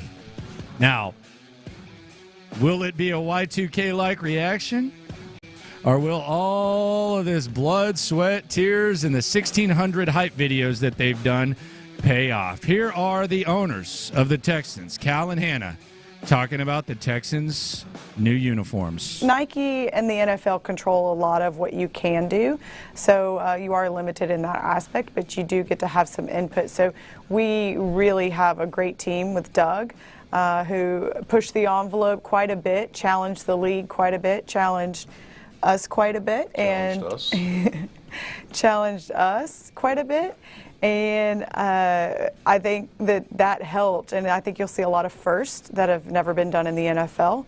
We'll have the third helmet, which has not been done in the NFL, and so I think it's going to be very exciting. And it's a 4-uniform closet, so one uniform may be a little more traditional, and there's... You've seen the white one. You've seen the white one, and the others may push the envelope a little bit, but I think the fans are going to see that their input is reflected in the uniforms, and so we're excited to see their reaction.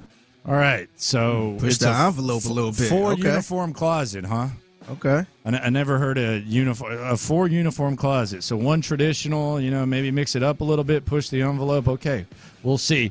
What does the head coach have to say? D'Amico Ryans. D'Amico's going to be wearing the which I think is actually going to be fresher than the actual jerseys. Here's D'Amico Ryans, head coach of the Texans, talking about the very, very hyped up uniforms. Fired up about the new uniforms. And it's 2024, time for a fresh look for the Texans. I know we've had the same uniforms, all right, since our organization started here in 2002. I was messing with the guys earlier about I wore the same uniform that they were wearing, and I think it's time for an update. And credit to Doug, Cal, Hannah, all the work and time that went into coming out with the new look. I think our fans will be excited about it. I think the coolest part about the new uniforms is you guys having our fans input into the look of our new uniform. I thought that was pretty cool, pretty unique by our organization, being able to talk to our fans and get a true feel for what our fans wanted to see. And of course, our players are fired up about the new look. So it'll be exciting reveal for next week for everyone. Think exciting? Is that how we're gonna describe it? Exciting? That's what D'Amico's saying. Or is it going to be anticlimactic? Let's hear from Will Anderson. Will Anderson was supposedly pretty excited about it. Let's hear what Will Anderson has to say about the uniforms. I think they're dope. I think it really just gives back to the Houston community. I think it really does a really good job of getting the community back involved with football, back involved with, the Texans brand of ball. And I'm really excited for everybody to see them. I know it was a little leak out there, but I'm really excited for everybody to get a chance to see what they. Yeah, man. I'm teasing a little bit, but it is going to be exciting. I think people are going to have mixed emotions, mixed feelings. There's going to be some disappointment. There are going to be some people that are going to like it no matter what, just because it's the Texans or whatever. But I think at the end of it all, there's just going to be some excitement over having something new, having something to rock, and I think it'll all be fine. It'll all be fine. It'll all be forgotten to how some of the rollout was think botched. The good thing is the team is good. So that don't even matter, man. So it's gonna save them. Yes, the they're team gonna look being, good no matter what. Being good, yeah, it's gonna save makes them. it better. Yeah. You put Will Anderson in the jersey, and the jersey looks good. Imagine if this was a bad team. Yeah, that would be a problem. Yeah, it'd be tough trying to buy that jersey. And I like that it's a new identity. I like it's kind of a young core of guys, a new era with new uniforms. Yeah, Very intrigued by this. If it was a bad team, then the uniform would have to look a whole hell of a lot better. What would it take for them to get booed? They unveil the uniforms at the 713 Music Hall, and then all of a sudden there's some boos. Oh, yeah. Put me in them. Have me and Biggie go out there instead of real football.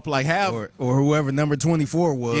Yeah. Now, he should get a standing ovation. He is like a folk hero now. It's like, yo, how did you get put in this terrible situation? This terrible situation. That ain't his fault. That was not his fault. Unless he the one leaked it. Oh, yeah. He might have been the one to post it. That's what I've been led to believe. That's what happened. Yeah, he probably should fly. He probably should get booed. Well, why? Why? I was just feeling good, man. Feeling good in the uni, man. Yikes. Did he actually see the? You ain't never worn something whack and felt fly? I think we all have. Yes, absolutely. Yeah. Definitely have. Yeah. What's your? I had Master P shoes in 5th grade, and you could not tell me they weren't fly. They weren't, but you couldn't tell me that at the time. Man, you should have saved those. I had me some Master P's. Yeah, yep. I had some G units, man. Oh, you had G unit sneakers. Man. Yeah. I had a full blown G unit outfit. I had some G unit jorts and I had a G unit shirt. This is a fact, dude. You are so 2003. Damn. I had the whole fit, man. I had the G unit shirt, the jeans, and the shoes. Bro, we are late 90s, early 2000s, like a mofo. G unit and Master P gear. What is it? I'm fresh out the jet, breeze to the beaches, blue Yankee fitted, G unit sneakers. Did you have the G unit tank top? Nah, come on. You think I'm not taking it that crazy? But wait a minute though. You're a New York hip hop hater though. What was you doing? 50 Cent raps like he's from the South.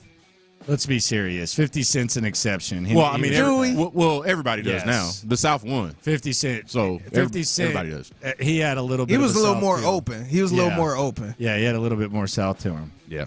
I'm not. Nah, that's if I'm going to New York, that I can get down with that. Well, and he was just subjectively like great, rebellious. Like you would have to be from, everyone like 50. Yeah, you'd have to be from Jupiter or something to not be into that. If you're into the music. Lose 6-1 yesterday. They actually were within one run heading into the ninth. They brought in Josh Hader. Josh Hader walked someone, gave up 4 hits. Then he gave up 2 runs, was pulled for Brandon Belak. And I'm not going to lie to you. I'll be honest. The Astros ended up losing 6-1. I was rooting for Brandon Belak to give up runs because I wanted Hader to inherit them. I did not want Belak to bail out Josh Hader. I thought he deserved every bit of those runs. So I was actually glad that Belak came in, gave up the 2 runs that went to Hader. Just the fact that you needed, the idea that you would need Brandon Belak to come close for the closer or come save the saver, like I wouldn't have had that on my bingo card at all. Like Brandon Belak in for Josh Hader. That pitching change is not one that I would have ever predicted. So already doing things early on in the season that, like between Josh Hader and Jose Abreu, I just can't get over it. Like both the marquee signings of back-to-back years. And thank God Rafa Montero has figured some things out because then I'd really be losing my mind. But your back-to-back #1 free agent signing, you're looking with the side eye right now. Don't even get me started on Abreu swinging at the opposite batter's box. Like, yo, the hell is going on? He had an at-bat. Just real quick tangent here. Dude had an at-bat. First pitch, swings in the opposite batter's box. Next pitch, in the zone, still can't hit it. Third pitch, also in the zone, and looks at it. It was 3 pitches. He did get a new grill. And they all encapsulated how bad he is. He's got a new grill, doesn't he? I feel like he always did have a. Nah, but I think he's got a new one. I think he's got a new bottom grill. How old is too old for a new grill? I don't know. My man's like 37 years old. I mean, and been rich a long time. That's weird. So Paul Wall's not allowed to have grills? Paul Wall been wearing grills since he was a young man. He's grandfathered in. He can get a new grill. That's part of the brand. You can't just all of a sudden be over 35 and be like, I wear a grill now. I mean, you can do whatever you want, but you look stupid. I'm just saying. Now, Abreu's locker is all the way at the other end. Nobody ever walks down that far, so I ain't really get a good look at him. No one talks to Abreu? I mean, it's a little awkward. Like, for some of the guys, you got to go get the translators. Like, do I feel like going to go get the translator? I feel guilty about that every time I go in there. I'm like, all right, who can I talk English to right now? And then you look around the locker room, you're like, damn, it's all the Latin guys. It's just a head nod. Hey, it's only one interpreter. So is that like, you know what I mean? Is that like you can really just, it's like you got to get the interpreter and walk around the locker room. Like, hey, man, can I? Funny seeing Rafael Montero feels like somebody that I should communicate with. He's been good, by the way. We got to give him his credit. He's been that's what I'm right. saying. Yeah, he's been good. Yeah, thankfully. Yeah, he's been fine. I know we were giving him a hard time last year. I got to give him his props when he's pitching. Well, good. he earned it pitching last year. He earned the criticism last year and is earning the props this year. So shout out to him. But we should be able to chop it up. Don't speak the same language. We are single-digit days officially away from the NFL draft. We're 9 days away. No more of that double digits. 9 days away from the NFL draft. Now, yesterday, C.J. Stroud, we'll hear this when we go around the NFL. He was asked about his former teammate, Marvin Harrison, being the number one wide receiver. Good quote. C.J. Stroud essentially said, don't overthink it. He's the best. Don't think about these other guys. If the Texans were sitting there in the draft, and let's say that the Browns had been so bad that the Texans had the 4th overall selection, and they had a crack at anyone after a quarterback. So basically the best prospect, assuming that quarterbacks go top 3, what would you be saying right now? Would you be saying Marvin Harrison Jr.? Would you be saying trade back? What would you be saying? Man, listen. Outside of Caleb Williams, I believe in Marvin Harrison Jr. Maybe even more so. I think I believe in Marvin Harrison Jr. more than anybody in this entire draft. Probably the receiving core overall, I would say. Yeah, no, I wouldn't blink. I'd have you know how they put you on the clock for however minutes it is?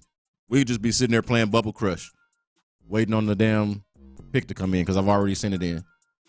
To me, it's that easy. It's that simple. I kind of think that's what's going to happen, but I don't know. Arizona's visiting with other squads. There's always possibility of Monty Austin Fort trading back. It kind of seems weird, especially with how Marvin Harrison acted at the Combine where he didn't show up for his media availability.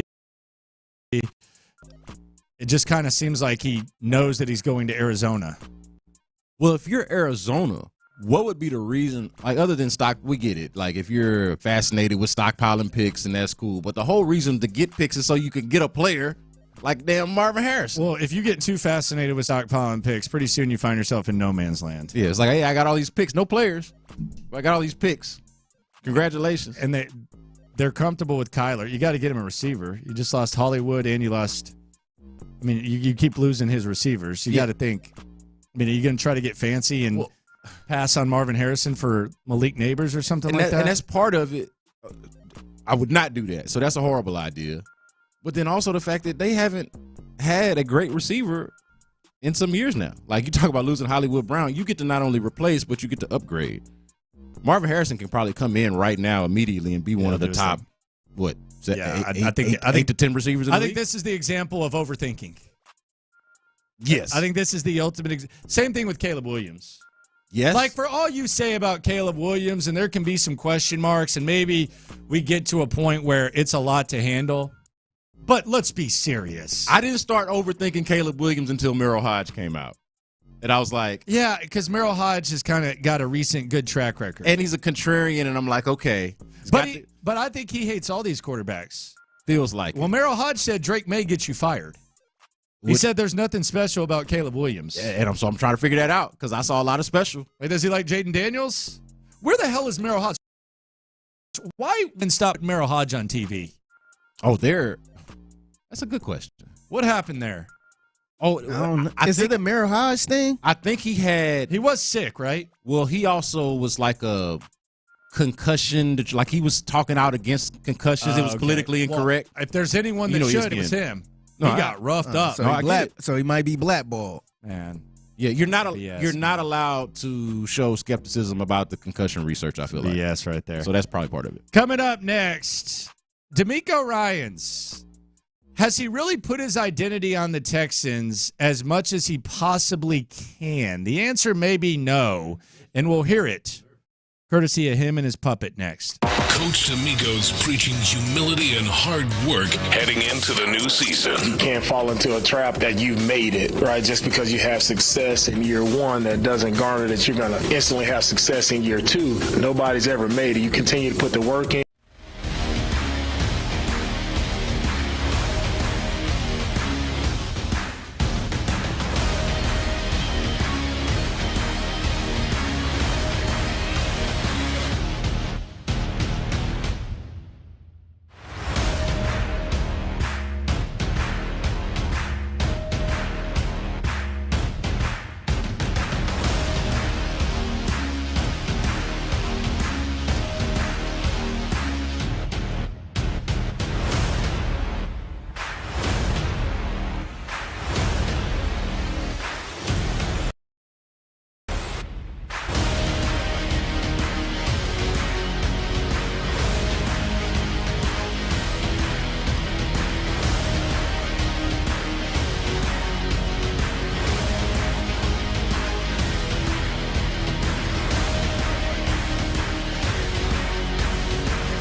Alive at ebaymotors.com. Eligible items only. Exclusions apply. KILT FM HD2 Houston. Insider access. Exclusive content. The Texans play here. Always live on the free Odyssey app. Sports Radio 610 presents In the Loop with John Lopez and Landry Locker. Has DeMeco Ryans fully put his identity on this Texans team? I think DeMeco is the most important guy in that building. I love the culture that DeMeco has put together. I think DeMeco, I wouldn't trade him for any other NFL coach for a number of reasons, but I'm a big DeMeco guy.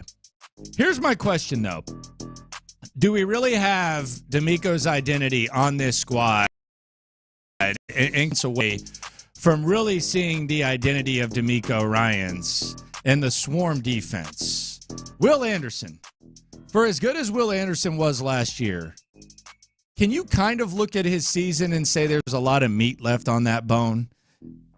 He did the things that don't show up in the stat column, but could you make a case that Will Anderson could be on the edge of just completely a breakout season, despite the fact that he won Defensive Rookie of the Year? Yeah, what did he have, like a 6-week stretch? I don't have a game log in front of me, but it was something like that where he had that stretch there where he didn't have a sack, and it got to the point where we were asking the question, like, when is Will Anderson going to get his next sack? Now, I mean, he had a couple of good moments in there, had a block kick, and had some things that we kind of just put it to the side because he wasn't getting the sack numbers.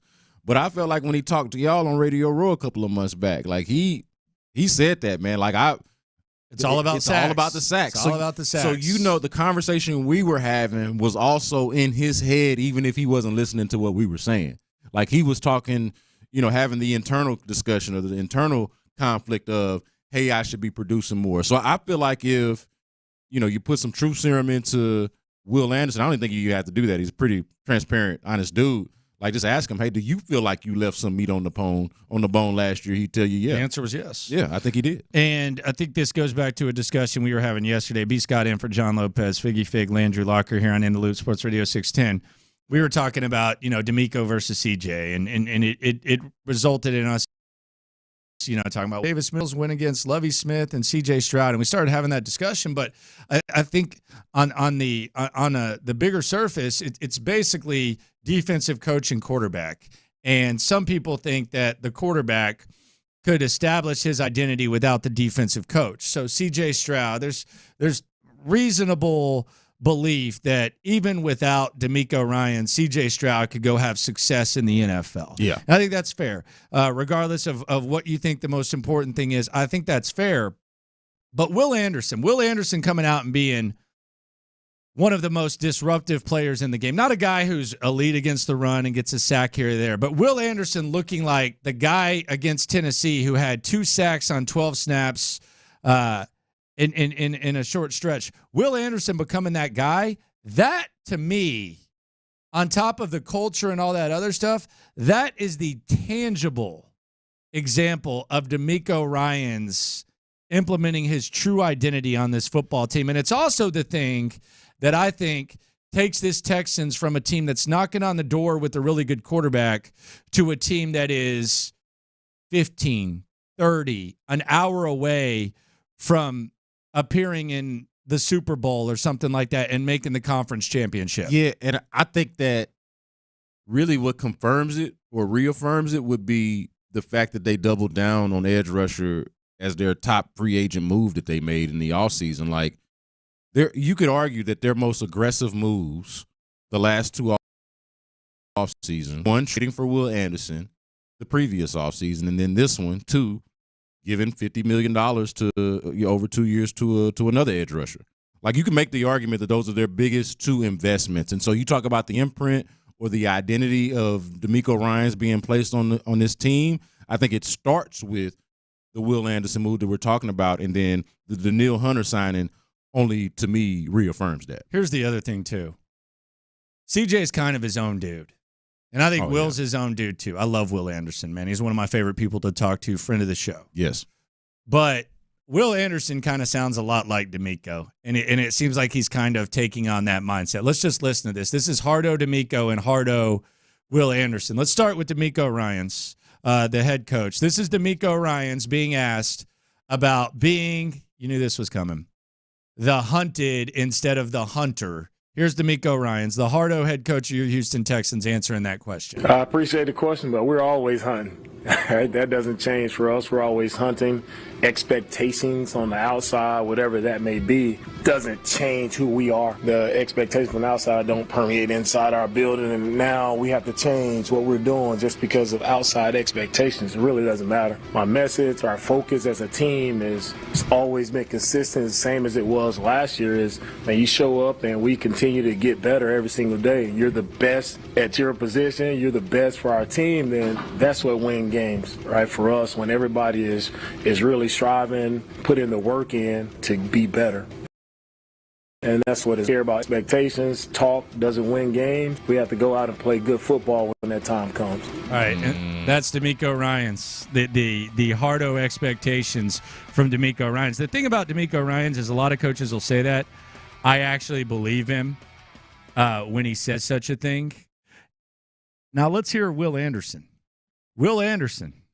Tell me he doesn't sound like his head coach. Here's D'Amico Ryan, or we heard D'Amico Ryans. Here's Will Anderson. He was asked. I thought it was fair.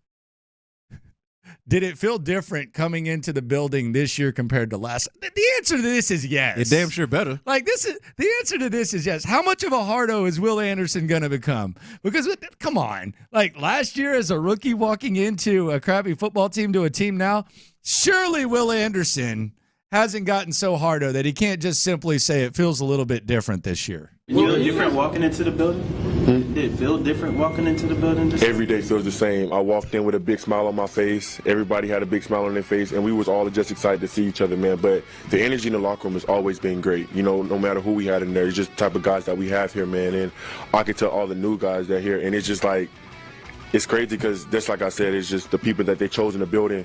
It didn't feel like any drop-off. Like, you see all the new guys, and it's like, they belong here. Like, they feel like they've been here already, and I think that's a good thing when you have a locker room like that. Nah. Come on, Will. This is consistent. I'm going to defend Will on this. Come on, Will. I'm going to defend Will on this. Come on, Will. One thing that's been consistent, let's just take it with the top three core guys in D'Amico Ryans, C.J. Stroud, and Will Anderson. Okay. One thing that they have consistently done since they got here is try to respectfully distance themselves from the bleep show that the rest of us have been a part of or have had to cover and talk about over the last few years. They have been very clear. They have nothing to do with it. That's what I'm saying. So, like, they're respectful about it because they don't want to throw anybody under the bus, especially, you know, the bosses all the bosses are still here, right? But they are very clear with whenever they talk about, you know, comparing something to a previous year, like you're saying, hey, does it feel the same as last year? Well, last year, to maybe to Will Anderson, didn't feel as much like a dumpster fire as it did to the rest of us because he was new to it. So to them, but he was a rookie. Like, you walk in as a rookie, it's different than when you walk in as a second-year guy. Obviously, but he's talking about. And you're being a hardo trying to justify him being a hardo. I think in terms of the environment and the way that they view the team, they don't view the team as the way we viewed it last year. They just don't. And they've been consistent with that.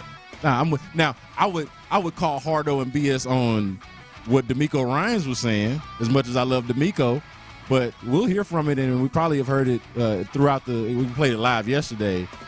He's saying, hey, we don't care about the outside expectations, but then what did he say when he was asked about the stuff that they guard against?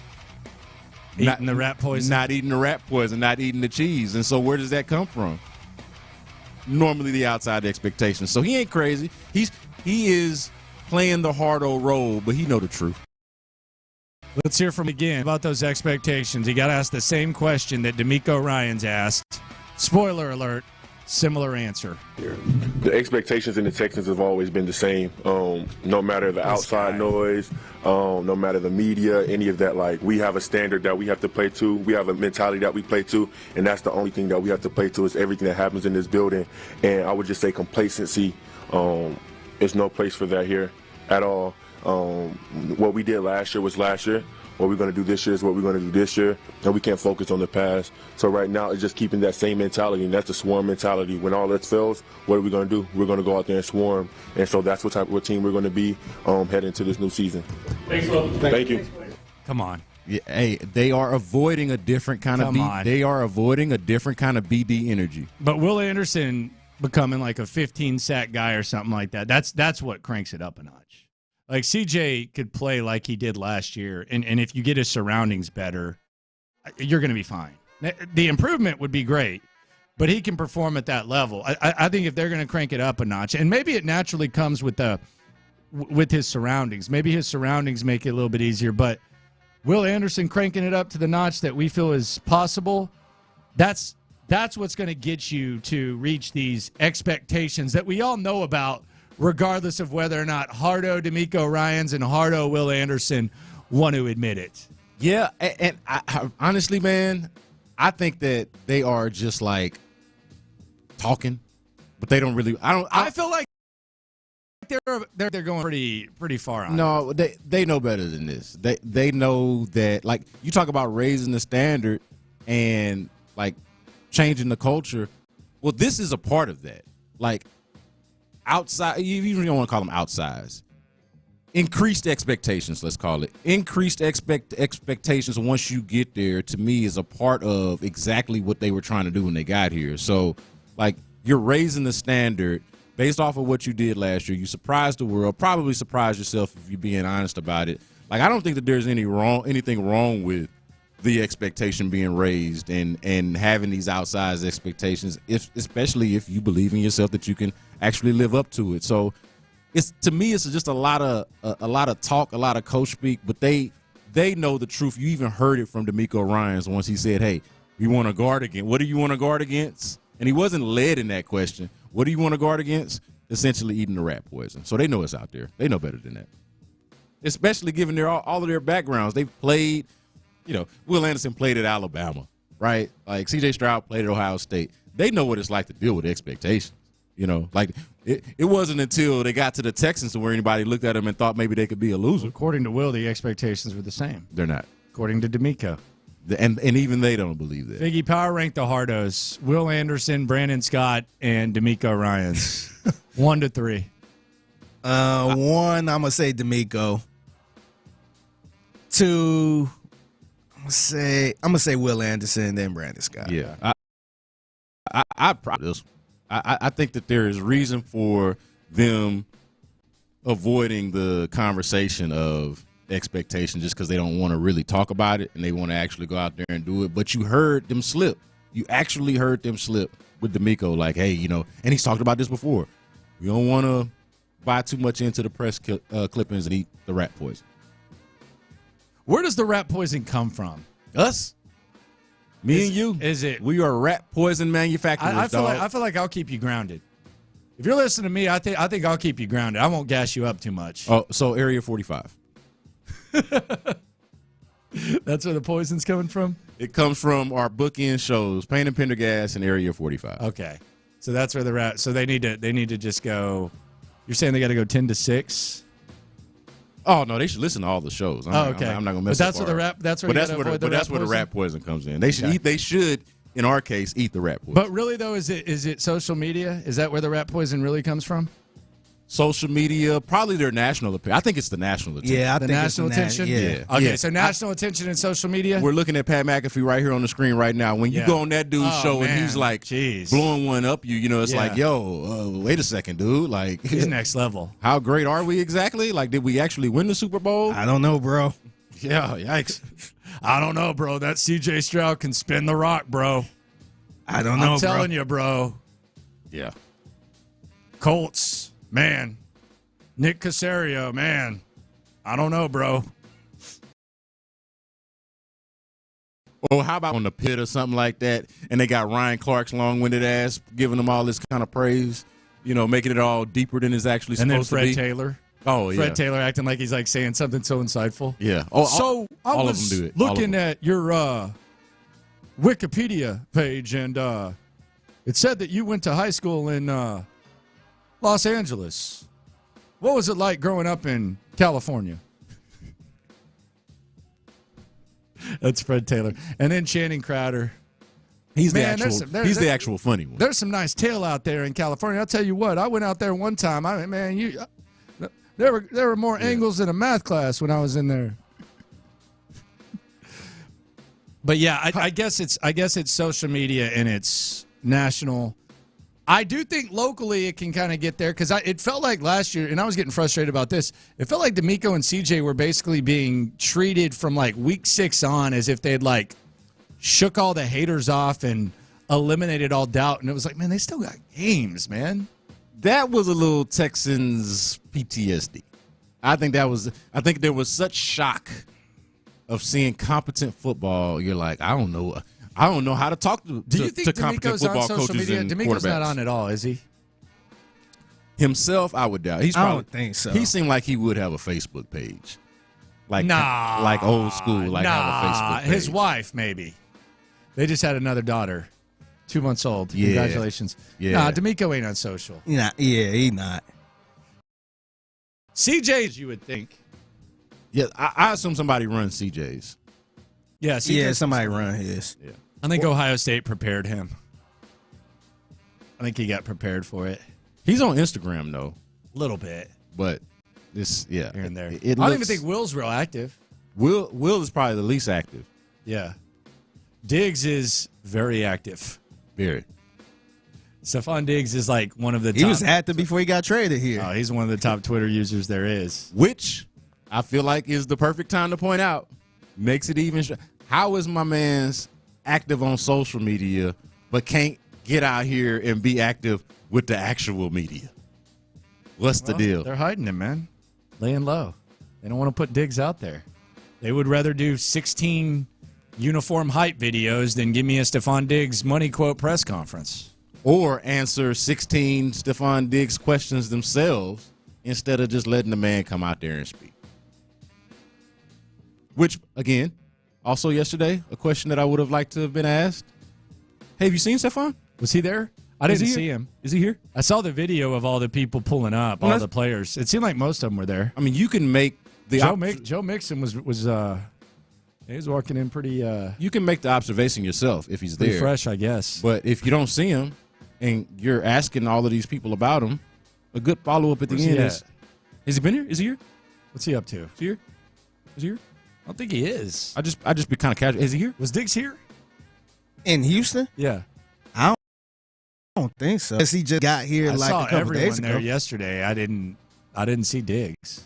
I mean, other than when he first got traded, got his locker, we saw the video that they put out then. Yeah, so we know he was here. What was that? 2 weeks ago now?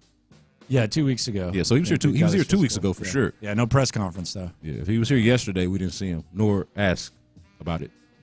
So it'd be nice to know though. I would be interested to know if the newest shiniest Houston. Well, at least Texans I know there's is 3 present. helmets.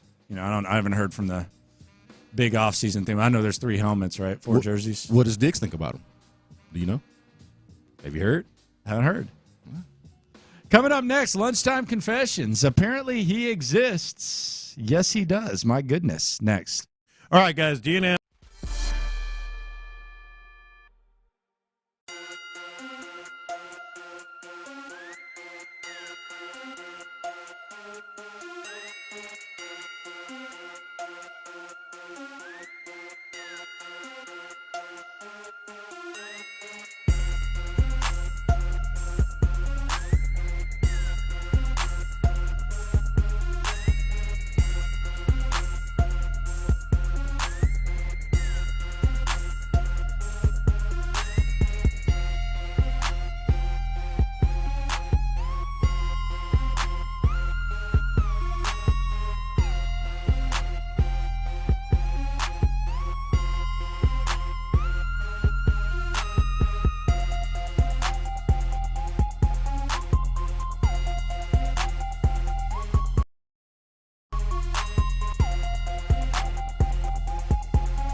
Houston's sports leader. Sports Radio 610. All right, lunchtime confessions. We confess our sins to you, the loopholes. Shout out to the loopholes. If you listen, you are one. Some of these confessions have to do with sports. Some have nothing to do with sports. We're transparent with you 24/7. Let it hang a little bit lower during lunchtime confessions. It is time to confess. These are my confessions. I wanted Brandon Bielak to allow runs yesterday. Josh Hader had already allowed 2. He left the bases loaded. Sometimes when a reliever comes in after someone wets the bed like Josh Hader and you walk someone, allow 4 hits, you get the slate gets wiped clean. I wanted Josh Hader to learn his lesson. I wanted those 2 runs going on his ERA. So, yes, the Astros went from trailing by 3 to trailing by 5, but I will be honest, I was pleased that Brandon Bielak gave up those runs because Josh Hader deserved it. Call me petty, call me whatever you want. I'm just confessing. I ain't mad at it. I'm not mad at your confession. I'm just curious if what you're saying fixes or cures Josh Hader. No, it doesn't. Like him learning his lesson, is that going to make him better or return to the Josh Hader that he's been since 2017? There's a consequence. Yeah, okay, I can feel that. You stick your hand on the stove, you got a little burn mark right there in the form of the ERA. Fair enough. You got to get it down yourself, sir. As a parent, I will accept it. Watch this. These are my confessions. I really found myself rooting for Joe Espada yesterday. I know he hasn't been perfect. You can argue he hasn't even been good as a manager. I feel like he's been put in a really bad situation by the way that this roster is built. And I was there yesterday talking to him pregame, and I'm like, man, Landry's right. This guy is uninspiring. This guy is, dare I say, boring. And I don't want to use that word, but it's true. I can't argue with you. You made the point. He has no charisma. Points are made. He has no presence. But the dude's such a nice guy. I felt myself rooting for him and really feeling. We got to go 3 and out and punt it. We're good. It's kind of like that. It feels like that. Now, I think he's going to be better than that. Okay. I took this job simply because there's 32 of these in this league. There's probably something to that because he's also somebody that's interviewed. Unlike the voice that you just heard, he's actually interviewed for managerial jobs before. But given the roster that he's been given and the holes within it, the flaws within it, I find myself really rooting for Joe Espada in year 1. We're going to be an offense that's going to be an offense. Okay. But it doesn't feel like his year. I will say that. It's like a 2-part confession. Rooting for him, doesn't feel like his year. Watch this. These are my confessions. I feel like we're getting too much hype for the uniforms. I cannot believe there were 4 hype videos yesterday. There were 4 hype videos. One of them was 15 minutes. 3 of them, I think, were like a minute. And then there was a whole website for the uniforms. I feel like regardless of how you're setting themselves up for, not disaster, but this is a lot, man. This is a hell of a lot. So I've got a conspiracy theory that's not like necessarily nefarious. This is just like somebody who manages social media account, has managed social media accounts in the past. I did wonder this after the fact. What if some of those videos were actually supposed to be staggered a little bit more over time and like they got left in the drafts or scheduled on the wrong day? Like, what if it was just a poor scheduling thing as opposed to why was it not one day apart or something? Yeah. I have a feeling, and I'm not positive, but just based on how they like just put them out there, it feels like those are supposed to be staggered a little bit more, a little bit better. Here we go. This was yesterday. What time was this? This was at 10 a.m. for H-Town. The most fan-inclusive, transparent uniform redesign in NFL history. That was at 10 a.m. Yesterday, 10:36 a.m., the voices of H-Town. What the fans wanted. There's a video of Cal McNair. Yeah, see, maybe that one was supposed to post on Sunday or something. 10:46. The Foundation with the players being interviewed. 11. So we've already gotten 4. For the culture. Why didn't they thread them? The city spoke, we listened. 10,000 surveys, 30-plus focus groups, fan council meetings, NFL meetings, Nike campus visits. This is 1146. That's 5. Then we have media availability. Then we have guys pulling up. But in that stretch, we had 5 videos about the uniforms in about an hour. Yeah, and they do a good job of producing content over there. So, I mean, I don't want to overlook that. No, but I'm not saying, but that's a lot. That has the feeling of we were supposed to stagger these out. Maybe they were supposed to get scheduled over the weekend. They didn't, and it's like, hey, we got to put these out. We were supposed to put these out. All right, well, let's just put them all out this hour within the next 2 hours or whatever it is. It's a lot. That was a lot of content. That was a lot on the feed, man. I mean, one a day would have done good. Maybe that was They a mistake. probably did screw up something with the timing because a lot of people schedule stuff to go out at certain times. Yeah. 5 videos in an hour and 20 minutes? I'm just saying, as somebody who's been there, who's misscheduled a thing or two in the past, I can see it. I can see it. Watch this. These are my confessions. I feel like this is a confession I've made before, but I'm going to make it again today. Parked in the handicap spot on the roof today. Parked in the handicap spot on the roof today in the garage. And look at this slime ball. And look, Oh no, this sounds like a slime ball nomination. Slime me. Yeah, man. And I'll take it. Even if I win it, I'll take it. Here's the thing.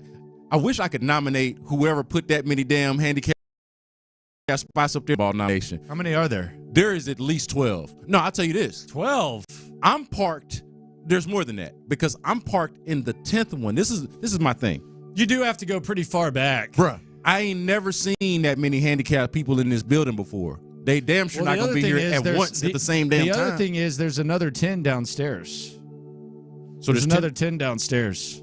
Where I'm parked at in the handicap spot, there are at least 9 spots before you get to mine. Yeah, there's way more than 10. And then there's 4 spots after mine at least. So there's like, 12 to 13 of them up there. And I haven't seen not a one handicapped person up here since I've been working here for the past 5 years. And they damn sure ain't going to be 12 at a time. Like, so I'm just like, you know what? I'm gonna bag my little Toyota right into this handicap spot.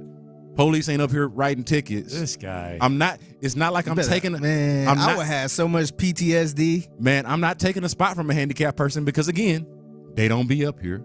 And even if they are, it's 9 of them before you get to mine.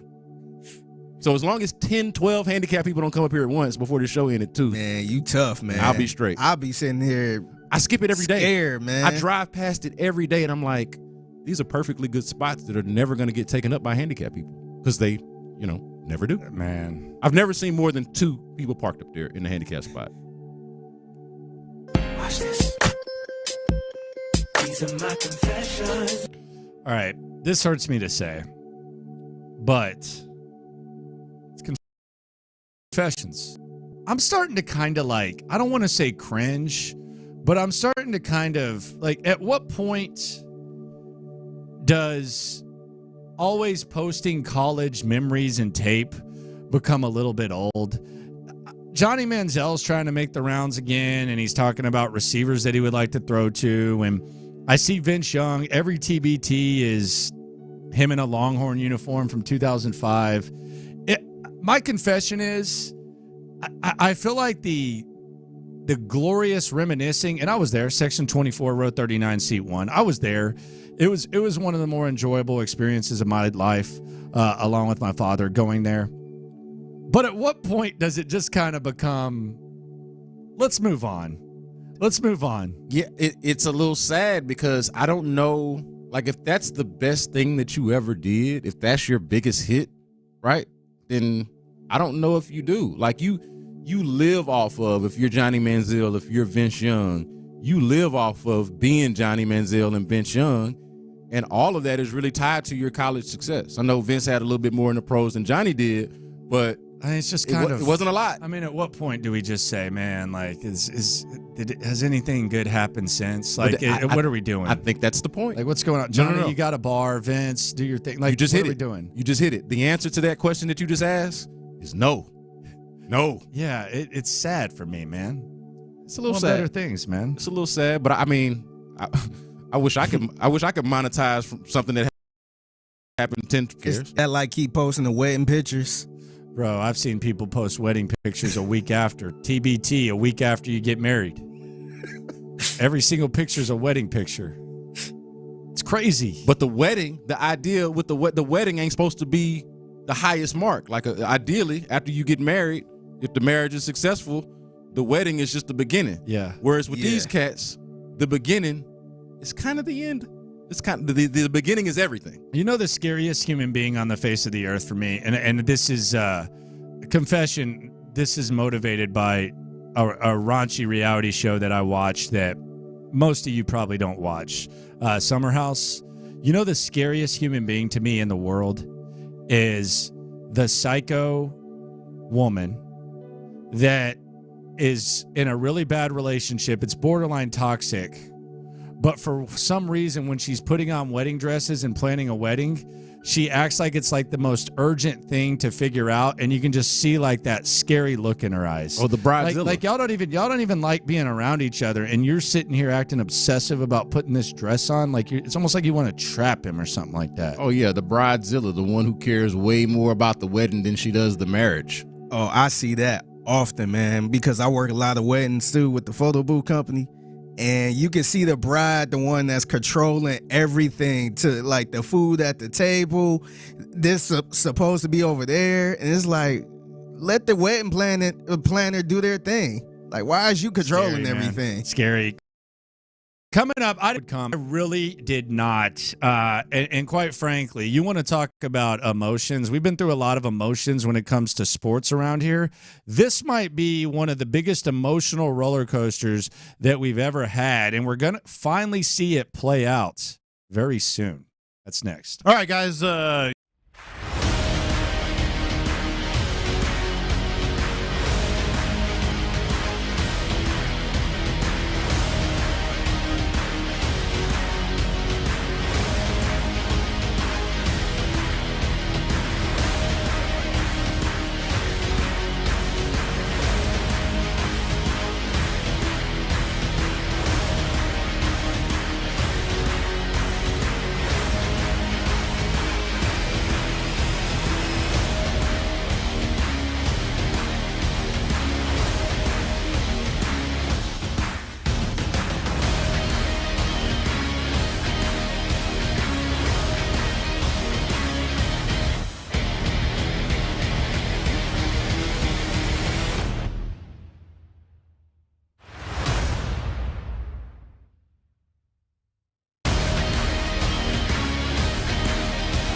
presents In the Loop with John Lopez and Landry Locker. Man, there's been a lot of roller coasters around here. We've been through roller coasters with the Texans. We've been through roller coasters with the Astros. We've been through roller coasters with the Rockets. But I kind of thought this one was just off the tracks. I didn't even expect this one to make its way back. But I'll be damned.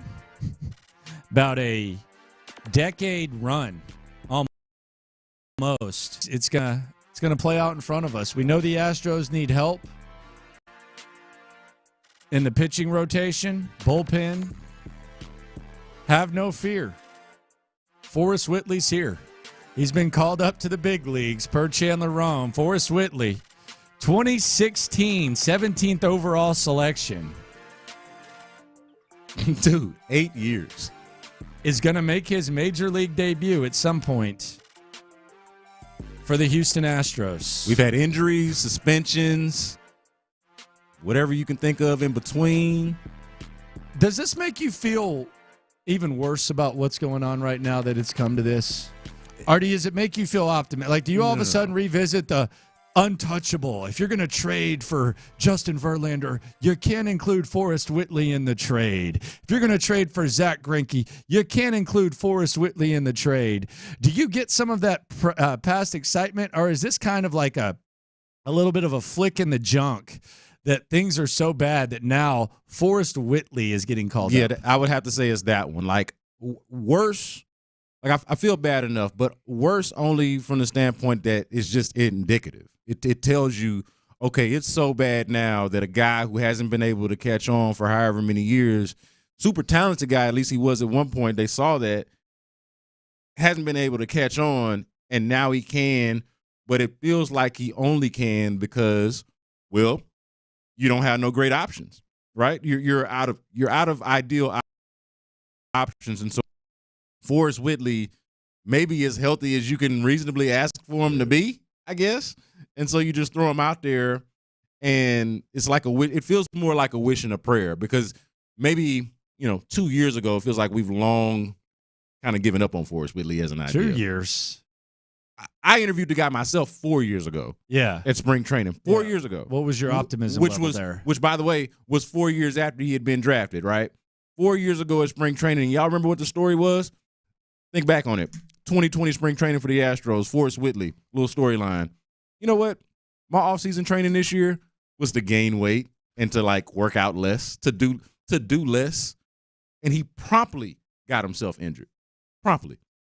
So, yeah. Been a long road. Rooting for Forrest because, hey, I imagine if it's been this frustrating for Astros fans, then I can just only imagine what it's been like for him. But, dude, we long since forgot about you, man. The afternoon show had a joke about, is he a real boy? Like, is he real? Like, they have the drop. Is he real? Is he a real boy? And I had to, Peter Pan drop. Yeah, he's real. Only because I can say for sure I've met the dude, a couple of times, several times. We're gonna get to see him pitch, man. But haven't really seen him pitch. Haven't really seen him pitch. Maybe he'll get out there today. What if? See him eat up some innings. Don't give me this what if. I don't even want to hear what you're about to ask. I know where this is going. No, I'm not even listening. No, that's as far as I was going, was eating up the innings. Okay. What if he can eat up some innings for you? Okay. Like, what if he can just... How many? One? The starters don't go deep into games normally, so you need... Yeah, two. He ain't going to be Seth Martinez. Nah, he's not going to be Seth Martinez. But damn it, he needs to be. Like, how is that too much to ask? You, Forrest Whitley, once a heralded prospect, we just need you to come in here and be Seth Martinez. That's it. I feel like this is basically an indictment on the much scrutinized Astros farm system, where it's so bad that a guy who's just been lingering around for 8 years. Yeah. One of their last few good, quote-unquote, prospects. Is getting called up now. Yeah. Goodness gracious. It is an indictment. Life comes at you fast. It is an indictment. Like, somebody's pointing out how they're not calling up the Joey kid from the first baseman, Joey Loperfido. Yeah, because, you don't want to get too fascinated with these Astros prospects because, newsflash, they don't have too many good ones. Like, he's good relative to what they got, but they don't have no top prospects, man. They're calling up Forrest. Like a dinosaur in prospect age. 8 years. Bruh. It is 100% an indictment on their farm system, and certainly I think more like immediately an indictment on their current pitching situation and the fact that they did not do a good enough job of addressing the bullpen, put lipstick on a pig by signing a closer when you didn't have nobody to lead up to him or enough bodies to lead up to him. So now let's just roll the dice. Another person who we really haven't seen much from, despite some early optimism, obviously different circumstances, different standards, has been John Mechie. C.J. Stroud spoke very highly of John Mechie yesterday. It led to a little bit of excitement on the internet. I've heard people talking about now, could this be Mechie's breakout? We were talking about that on the stream yesterday. Let's hear C.J. Stroud talking about John Mechie. And this was actually the second time that he mentioned John Mechie, the third-year receiver out of Alabama. Here's your quarterback, C.J. Stroud, talking about John Mechie. Man, he has a ton of value, a huge impact I think that he'll bring this season. I think last year was good to get his feet back in the water, coming off of an injury, then something so traumatic like being sick, how he was. And man, his mindset is just, he's ready to come back and ball. So not only is he a great football player, but he's a great person. And I wouldn't want to be anywhere else with anybody else other than those guys in that room. So the match is looking amazing. Everything that he'll put on this field will be no surprise. But I think everybody in his room knows how special he can be, and he'll put that on the field. What does John Mechie putting it all together look like? Yeah, that's my question. To me, that's the big question that needs answers. For me, I'm comfortable being in a spot with two players from that draft class. I think I got this right.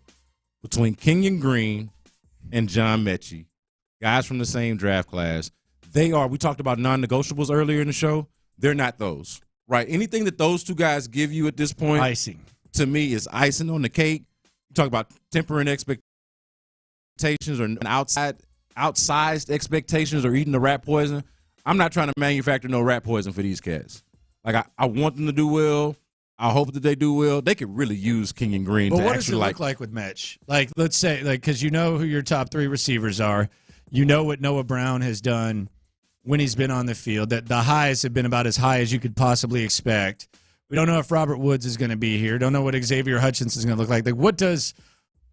Are we talking 30 catches? Are we talking about him replacing Noah Brown as the number 4? Like, what are we talking about? That's the one. I was going to say, if he can replace Noah Brown as the number 4, or even, and this might be outside. Noah was pretty good last year when he was out there. Well, do you want this guy to be good? Like, to me, Noah had 2 great games and one maybe underrated game against the Saints. People don't really I don't give him as much credit. I don't feel like people talk about it a lot and give him as much credit for it. But if he can have, think about that. If John Mechie could have 3 games where he's a significant, he doesn't have to put up the same numbers. Let's not even put numbers on it. Just have 3 games at least where without you, they don't win the game, right? Without you, they don't win the game. If you can be that type of impact player, to me, that would show tremendous progress. Or go all the way with it and say, hey, replace this guy as the 4th receiver. Like Noah Brown, another guy that had some injury issues last year, right? Like, we talk about the wide receiver core, do we expect everybody to play 17 games? So, my man's got to be able to step up at some point. Diggs would be the most likely because Tank and Nico have never done it. If one of those guys drops, whoever it may be, you get an injury in there, kind of like it did last year. Remember when the wide receiver room got really thin because of the injuries, and it's like, okay, time for John Mechie, time for Xavier Hutchinson to step up. We need him to step up, blah, blah, blah. Well, did they? No, they didn't. No. It was a disaster. So do that. Do that this time. Are you going to bet on it? Hell no. Hell no. I'm rooting for it, not betting on it. I'll cheer for it though. Let's clap our hands and keep that money in that pocket. No, I'm not betting on it. Like, if I told you had to bet on either result, and I want you and Figgy to both play this. Loophole 713-572-4610, Twitch, YouTube, text line, all that. If I told you had to bet on either John Mechie having 40 catches and establishing himself as the number 4 wide receiver for the Houston Texans, or being a heartfelt cut at the end of camp, which one would you bet on? Man, I thought I'd bet on the cut. Just being honest, I'd bet on the cut. You said 40 catches. Yeah, I said 40 catches. Yeah, that's number 4. Yeah, receiver. no, I'd give him a cookie if he gets 20 catches. Okay. So 40? What kind of cookie? I mean, chocolate chip. All right. M&Ms. Good choice. Biggie? Yeah, I would bet on him getting cut. Yeah, heartfelt cut. I could see them drafting a receiver and perhaps pushing John Mechie. We love him. Friend of the show, man. Love John Mechie. But he said it last year. This year it's really true. He's really in the same situation Brevin Jordan was in. And Brevin Jordan told us, man, I had to make the team. Now, they like Brevin Jordan enough to where dude got hurt in camp and they still kept him. Yeah. And he ended up rewarding their faith in him. I don't know if John Mechie can afford that, especially at the wide receiver position, because unlike tight end, they have some guys behind him that show some signs. And they always seem to find some dudes, whether it's Steven Sims or something like that. Right. Like they have guys behind him that can do certain things, and they might bring in others too. I want to at least get to see him in camp. I want to at least see what he looks like for in camp. sure. Like if he's kind of an afterthought in camp, then I think the writing is on the wall. But if he's out there making plays, I will allow myself to think about him being a real contributor to the team. Like I don't want to ignore or forget what he was as a prospect before the injury, before the illness, and then not forget or factor in that he had the injury, had the illness, missed the year of football. And like, think about what CJ said in that quote in the sound that we played earlier. He looks like all the way back or fully back, whatever he said. Like he was back last year, but was he all the way back? Has he fully recovered from everything that he's been through? I want to at least try to be fair to the dude. The Xavier Leggett crowd and Ocho, I think, is leading that on the text line. There seems to be a big Xavier Leggett, like Debo Samuel type of vibe where people were talking about that. Make no mistake about it. If Xavier texts in the second round, then, I mean, do we see John Mechie traded on day 3? Well, again, though, I don't feel like he's at the bottom. I was trying to say this last week when I did my hit with y'all. I don't feel like he's at the bottom of the totem pole here. Where is he? I think he's close to it, but at the very bottom, to me at least, should be Xavier Hutchinson and Robert Woods, who's more expensive and not maybe worth the cost. Robert Woods, you saving $5 million on that. I'm actually kind of. But that opens up a spot for Mechie, or at least clears some runway for Mechie, and you can still, draft you a guy. The other thing is, I don't think that Mechie plays any special teams really. That's an issue. That's the other thing. Like if you're not gonna contribute on special teams, then it's a lot tougher. Coming up next, we will see Stefon Diggs. We're finally going to get to see him. They've been hiding him down the street, but we're going to get to see him, and it's courtesy of a legend. Round the league next. Coach D'Amico is.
Let's go around the NFL to keep you in the loop.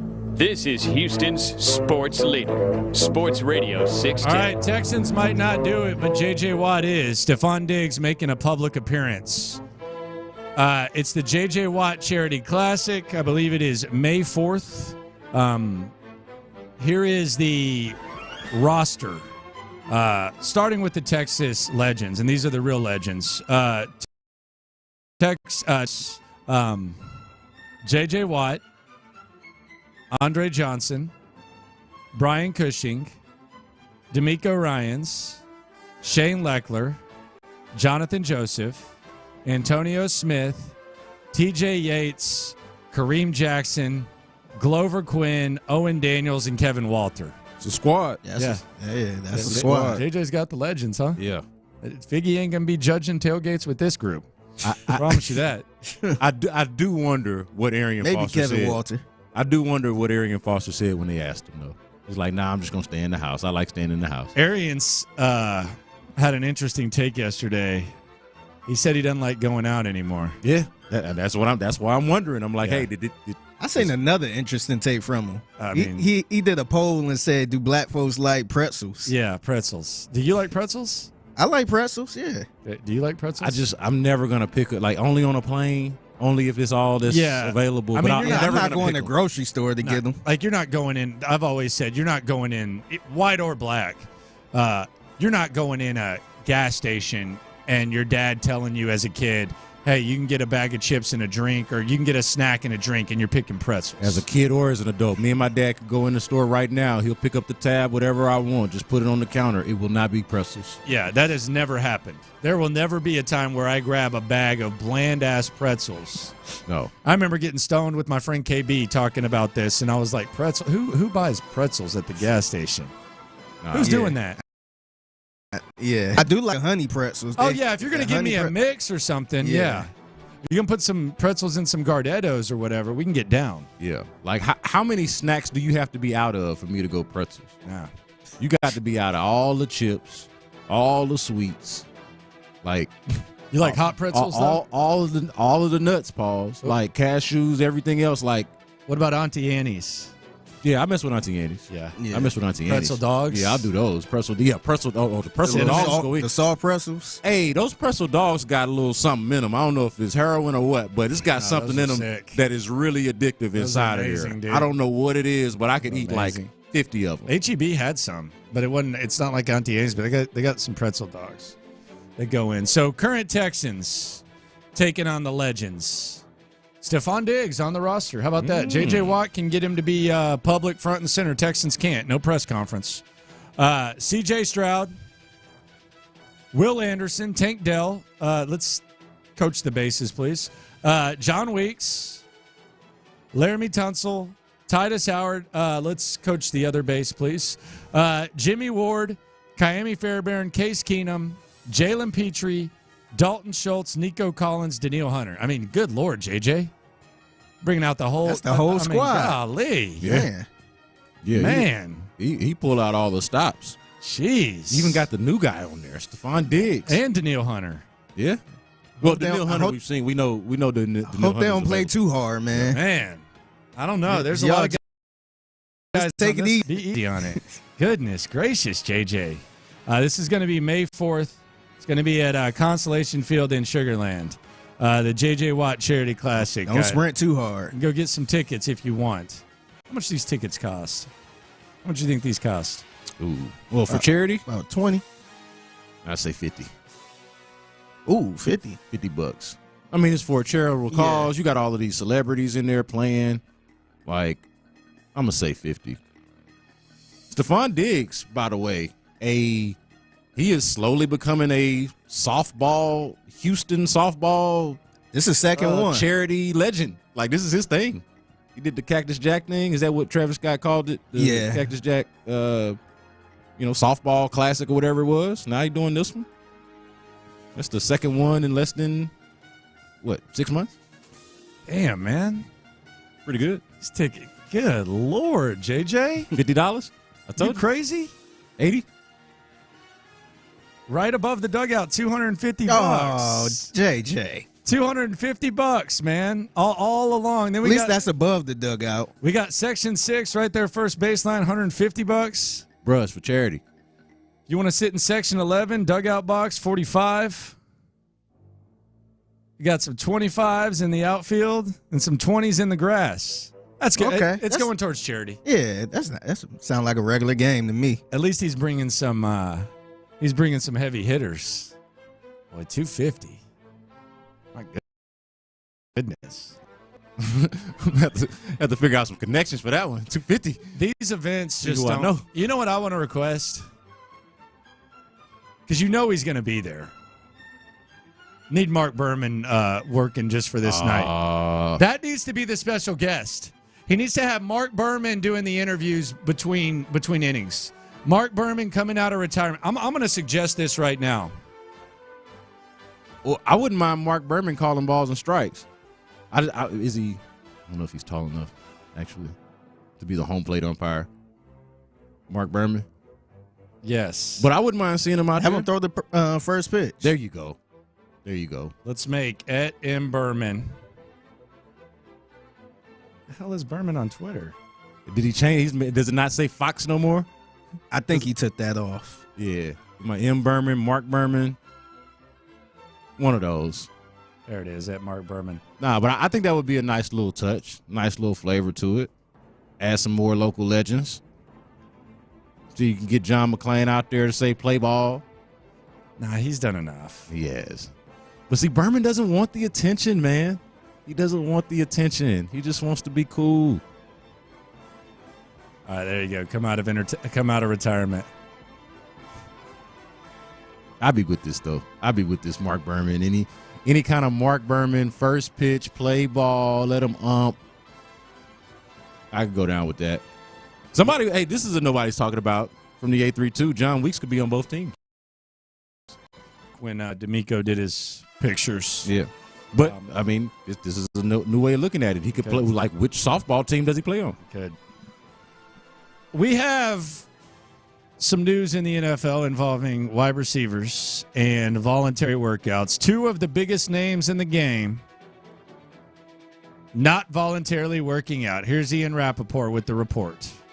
CeeDee Lamb, the star receiver for the Dallas Cowboys, who no doubt he is not present in Dallas. No surprise, he will remain away until at least he gets the money that he believes that he deserves. Similar situation for Justin Jefferson, the Minnesota Vikings star receiver. He also is not at voluntary offseason conditioning. Man, wide receiver problems. Can't relate. All of our wide receivers are fed and happy. I kind of wonder, like, if there's a wide receiver that's pissed next year, and let's say it's Jefferson or CeeDee Lamb, and you look at the Texans wide receiver position, Noah Brown's coming off the books. Robert Woods is coming off the books. Nico Collins is coming off the books. Stefon Diggs is coming off the books. It's going to be the final year of C.J. Stroud on a rookie deal. Could the Texans eventually be that team that trades for the disgruntled receiver in his prime? Not Diggs past his prime, but you saw the Bills do it with Josh Allen. You saw the Dolphins do it with Tua. Like, if they're like let's say Jefferson doesn't get his deal and he's ticked off. Do we see a situation where perhaps the Texans are in this market, or do you just stay away from that? I mean, I think the market that you saw this year, this offseason, tells you that. I understand past prime, whatever, like, it doesn't necessarily compare, but I feel like that's the same mentality. Like, the same mentality that says, hey, we got, going into next year, we got Nico Collins and Tank Dell under contract. Let's go get Stefon Diggs anyway. Before that, let's go get Keenan Allen anyway. It didn't work out, but I'm talking big. I'm talking a Tyreek Hill. I'm talking a Stefon Diggs in his prime. It's the same mentality. To me, it's the exact same thing. It's not the same. No, to me, if you're going to go get Stefon Diggs and add him to two wide receivers that are arguably close to being number ones already, and then you're losing two of those guys, going to go get one, to me, is basically the same thing.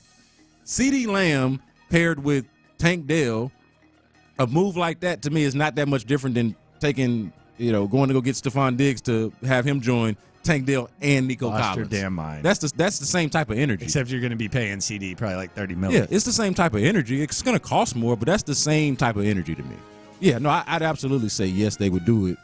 if it makes sense for him. How do you feel about the D-line? Going around the NFL with B. Scott here on In the Loop Sports Radio 60. How do you feel about the D-line? I'm feeling a little bit better just over time. And maybe some of it has to do with watching that last Colts game, the last regular season game of Malik Collins not necessarily being as good as maybe I remembered him being. But, man, the Danielle Hunter and Will Anderson on the edges, I feel like you can figure out in the middle. And it's the thing that I'm most intrigued by with the draft, not just, hey, what do they do with those top picks, but where does the defensive tackle. You're saying, man, they really got to get a D lineman. You're not there. I think they should get one, but I don't think it's like. But you're not like dying for it. Nah. All right. Here's D'Amico. They don't have a position like that for me.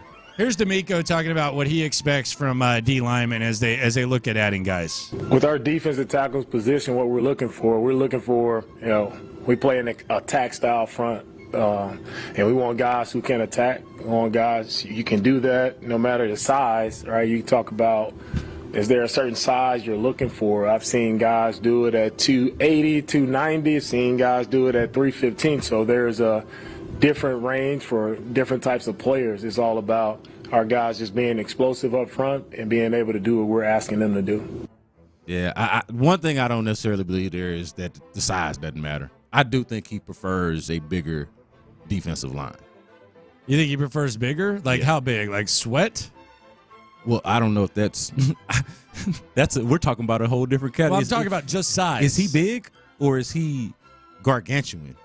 Like I'm talking about normal big, like Hassan Ridgeway last year, the dude that they had last year, 6'3", 2. I forget how exactly. Might be back, right? He was only on a 1-year deal. So keep a lookout for that. Tore his Achilles, had an injury before that, but he was by far, and this is kind of an underrated storyline, but he was by far their biggest interior defensive lineman.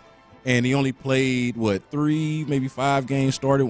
I think he only played like a few games. So they could bring him back. And he could be some piece, and it's somebody that we did not see a lot of last year. Yeah, I don't know if that's like a thing that you rely on. I mean, he's going to be a rotational piece last year, too. Yeah. Like, it's just another guy out there who's got the background with D'Amico, right? Played it in San Francisco the year before. Started for a really good defense at times. So yeah, I just think that sometimes you get greedy. The pieces around can lead you to be okay with a rotation of D linemen. I think you can be okay with it. But who knows? There is a guy that is a popular name. His name's Braden Fisk. He played at Florida State. Here was him on NFL Network talking about what he feels he brings to the table. I'm actually kind of intrigued to hear what you think about him because he kind of seems to be, I don't want to say polarizing, but he seems to be a popular name that Texans fans like to discuss. Here is Fisk on NFL Network. I think a lot of the question marks was, can he play against the better competition or whatever you want to call it? Yeah. But for one, it's surreal. Just the opportunity. You walk into these buildings, you're like, this is everything you dreamed of, everything you've been waiting for. And I mean, that's the surreal part. But it's just grateful. I mean, just gratitude of the whole situation is, kind of the biggest part of it. But, keep my head down and keep working because this is just like the beginning of the process. There's going to be a lot more that comes with this. We still got to get on a team, still got to make teams, still got to play ball. And that's what I'm looking forward to. I'm not as big on this guy as a lot of people are. Yeah, I feel like the only thing. Dude, he was in college for 6 years. For 6 years, and the only thing. 5 years, 8. The only thing that I maybe as like their third draft pick, but not the first. I don't want him at 42. No, absolutely not. 42. And I'm not trying to go at Moby Okoye where it's like, what a good pick because he's 19. It just seems like there should be too many good players. Like I almost would rather take the best receiver available over him if they're at 42. And we've already talked about that kind of being a position of luxury. Just don't sleep on it. But the only thing that intrigues me about this dude is literally the size. Pause. Like he's 6'5", 300 pounds. And I do feel like that is more along the lines of what D'Amico wants, despite what he said in the clip that we played earlier. So, I'm intrigued by him being a bigger body, but just based off of what he accomplished, the 1 year at Florida State. He did kill the Senior Bowl, though. They do like guys who kill Senior Bowls. He was apparently having a pretty good time at the Senior Bowl. That's going to benefit him. That is going to benefit him for sure. They're into the Senior Bowl. You ever listen to to John Harris talk about this. Man, the Texans as a collective are Senior Bowl guys. So yeah. Yeah, don't get John Harris started on a Senior Bowl. You get him out there in a special teams practice. My God, working a jugs machine. And he's sitting there breaking down gunners and all that. He was the one that had me wanting to draft a wide receiver. I mean, he was talking about wide receivers that I hadn't even heard of before that were going to be available late, that could be available to them. This is when they still had a first-round pick. Like, yo, it's got to be receiver. I got John Harris on tomorrow. The stream 10:30. Oh, that's gonna be good. Draft Mania. That is going to be good. We're gonna go through it all. Perhaps the best draft mind that you got locally is certainly like top 2, 3. Not the best. Yeah, no doubt, for sure. Wide receiver, polarizing position. Right now, the talk is Marvin Harrison. Is Marvin Harrison Jr. the top wide receiver? C.J. Stroud played with him. Here was C.J. Stroud, Chancellor Jay, the great Chancellor Jay, KPRC. He asked the question about wide receiver 1. I think you know what C.J. Stroud thinks about Marvin Harrison and where he stands. Put on the tape. He's done it from really his freshman year, his true freshman year, to now. I think I read something like he's NFL ready, but other guys have more potential. That makes no sense. Like, what? Like, if you're NFL ready, how is that not potential? You know, like, you want longevity. You want somebody who's been doing it, you know, and for him, that's what he sleeps, eats, and he breathes. You know, he's a worldly talent, but also his work ethic and, you know, how he gravitates like that room. For me, I mean, I think I would love to play with him again. I know I probably won't get that opportunity for a while, but you know, I'm super proud of him. And man, who's up there, man, be smart. Don't be dumb. Don't think too hard. All right, there you go. Oh, I didn't catch that for a while part in the first time. Yeah, I heard that. What is he thinking? Is Marvin Harrison gonna whine his way to Houston? What if there's like a trade up? Yeah. Hey, Texans trading up for Marvin Harrison Jr. Hey, another trade with the Cardinals, another draft day trade. I would not. Yes, you would. That's expensive. Oh, dude, it would be the dumbest thing ever. That would get me as excited. I'd be like, what the hell are the Texans doing now? Where's my Marvin Harrison Jr. jersey or T-shirt? How weird would that, dude? I'd be criticizing it and celebrating it all at the same damn time. You don't look like your dad at all, right? Not at all. Yeah. Well, underrated. My dad's lighter than I am. If you make me lighter or make him darker, we look a lot more alike. Yeah, y'all don't look alike. And then I got the dreadlocks too. So yeah. Cut my hair though, you'll see it's the same head and funny ears, big feet. I got his traits or his attributes. We just don't look alike in the face. I say all that because Marvin Harrison Jr., I mean, if you would have just shown me that kid, even when he had the long hair, and you wouldn't have said anything about it, I would have said that is Marvin Harrison's son. Yeah. It is. I don't think I've ever seen a kid look as much like his dad as Marvin Harrison Jr. does Marvin Harrison Sr. Ooh. Ever. Ooh, this is a good one. Hey, he probably doesn't know the Leverts, huh? Eddie and Gerald. Gerald Levert looked like Eddie Levert, I thought. Yeah. That's one. Yeah. From the OJs. But I had to go back. I mean, how long has Gerald Levert been dead? Like 20 years? Yeah, I had to go back. That's a good one. Name another athlete father-son that look like damn twins like that. So it's not father-son, but the brothers. I feel like Eli and what's the oldest brother, Cooper? Yeah. I feel like Eli and Cooper look like just whatever their age difference is, but they look a lot alike. They're drawn from look exactly like him, but they look like spitting image to me. It's crazy. Yeah, it is kind of wild. Coming up next, the NFL, they make an interesting decision. They make a business decision that leads to the following question. Where are the most underrated places to get drunk? Next. Your home for the NFL.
I got the internet going nuts. All right, NFL's made an interesting business decision. We'll get to it in a sec. First, we got to give some respect to a man who is retiring at the age of 85 years old. His name is John Sterling. He is the voice of the New York Yankees. He's known for his really, really entertaining calls and setting the scene. Let's just remember some of the work of the great John Sterling. Duffy is grounded to short. Didi fields and throws to first in time. Ball game over. Yankees win. The Yankees win. And Masahiro Tanaka pitches a complete game shutout and a beauty, giving up only 3 hits, 1 walk, and striking out 9. The sun will come out. Tanaka. Bet your bottom dollar with Tanaka. The sun will shine. Anyway, Tanaka pitches a complete game shutout. What a great effort. Dude, yeah. Let me hear some more of this. Dude, imagine just driving in your car in New York traffic listening to this? Yeah. I wouldn't want to get out. Yeah, it's good. As DJ LeMay, steps up to the plate, stepping up to the microphone, is the voice of the New York Yankees. Here is John Sterling. Well, Susan, I thank you. And once again, good evening, everyone. Now, let's see if the Yankees can make it 2 straight over Houston. And this is the game because they have their best pitcher going in Garrett Cole. Although, as Susan told you, they're facing a very good pitcher in Zach Greinke. Greinke? That's the same. Dude. And the emphasis. I'm with it, man. Just be in a taxi. I just imagine being in a taxi listening to that. Yeah, I can't tell you how many times I've actually bit the Yankees win thing for whatever team I was talking about. The Yankees lose in 2017. UFA with Summers. That's right. Yeah, that's pretty good. Pretty good. I told him what was up. Let's hear him one more time, John Sterling. I'd like to say thanks to all of our listeners who listen faithfully all around the world. And you are a great audience. We love you so much. And just turn on your radio beginning in March. and we'll be back with you with all the exhibition games and then the 162-game regular season. And hopefully the playoffs, hopefully all the way to the World Series. Anyway, on behalf of Susan and Matt Shortis, this is John Sterling. Have a good night on the WFAN New York Yankees Radio Network. There you go. I don't know how you replace that, but damn sure try, I guess. Honestly, and I don't know if I should be saying this in our business, but baseball play-by-play on the radio doesn't hit the same unless, like to me, just because of technology, you can actually watch the game if you want. But if you sound like that, if you're bringing that type of energy, I feel like that's going to be timeless. Yeah, pretty wild. Shout out to John Sterling. Screw the Yankees, but shout out to him. I got the internet going nuts. All right, so the NFL has a business deal. The official grill and bar of the NFL is Applebee's. Applebee's will be the official bar of the NFL, which leads a lot of people to laugh. But I will say this.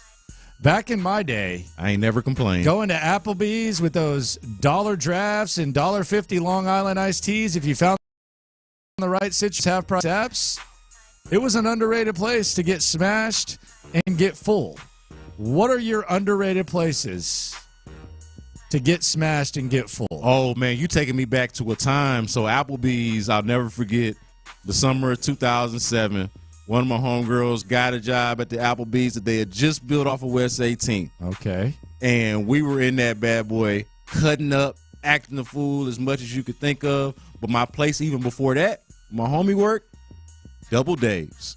We had a Double Days. The pitchers. Man, we had a Double Days. Pitcher special on Tuesday, Thursday. Hey, 34th and Ella. Yeah. We used to They had multiple draft beers. There. They had like 5 different draft beers. I think pitchers back in my college days were like $3 on Tuesdays or something like that. Well, what I'm saying is, but you stay there and you just post up and eat the pizza. The home, not just that. They still have one on Westheimer. Dude, we would best buffet in town on Sundays. We would get stoned on the back deck and then just make a pizza. My buddy worked there. Ooh wee. So it's like they would So they would let us smoke in the back and then just let us cook the pizza. They're just taking it too far now. It was good. Oh, well, it's obviously closed down now. Been closed down for a long time. But for that little small era, for that little period of time, it was definitely 100% the Double Days on 34th and Ella. Shout out to that whole little Double crew. Dave's, man. Man, it was good days. Double Dave's goes in. They always got the crazy pizza of the week, too. It's always our pizza of the month. What do you think their pizza of the month is right now? Like, they'll have like a pickle pizza. That Double Dave's on Westheimer, man. That buffet. Okay, it's a chicken Florentini pizza. Ooh. I don't know about this. Hand-tossed crust, Alfredo sauce, chicken, garlic, spinach, mozzarella, bacon, diced tomato. I'm intrigued. I'm not saying it's great, but I'm intrigued. If it's a slice on the buffet, I'm not wasting a whole pie on that. Oh, I feel that. I mean, all I'm doing is the buffet, though. Like, and then the pepperoni rolls. Did you mess with the pepperoni rolls? Oh, what? The salad bar's the freshest. What? They got Diet Dr. Pepper, which is rare. Come on, man. Don't threaten me with Double Daves. Good times, I don't like eating buffets, though, and really, like, I would drink the beer, but like we unload on a few pitchers, but I'm not really like a buffet and get drunk. Yeah. See, but you're just hanging out. You're just a linger. And we weren't drinking. We didn't want to get people in too much trouble, so we weren't drinking at the time. Everybody was under 21, so we weren't trying to get anybody put in jail or anything like that, except I guess for the weed in the back. But nobody was paying as much attention to that. I think Chili's is underrated if you go to the right one. Chili's is underrated. All depends on the franchise. Get smashed at. You can get it definitely depends on the franchise for sure. Chili's. I was at Chili's when Jose Altuve hit the home run off of Aroldis Chapman in 2019. Was at a Chili's, almost jumped on top of the bar. Was that excited? Any Mexican restaurant, obviously. Yes.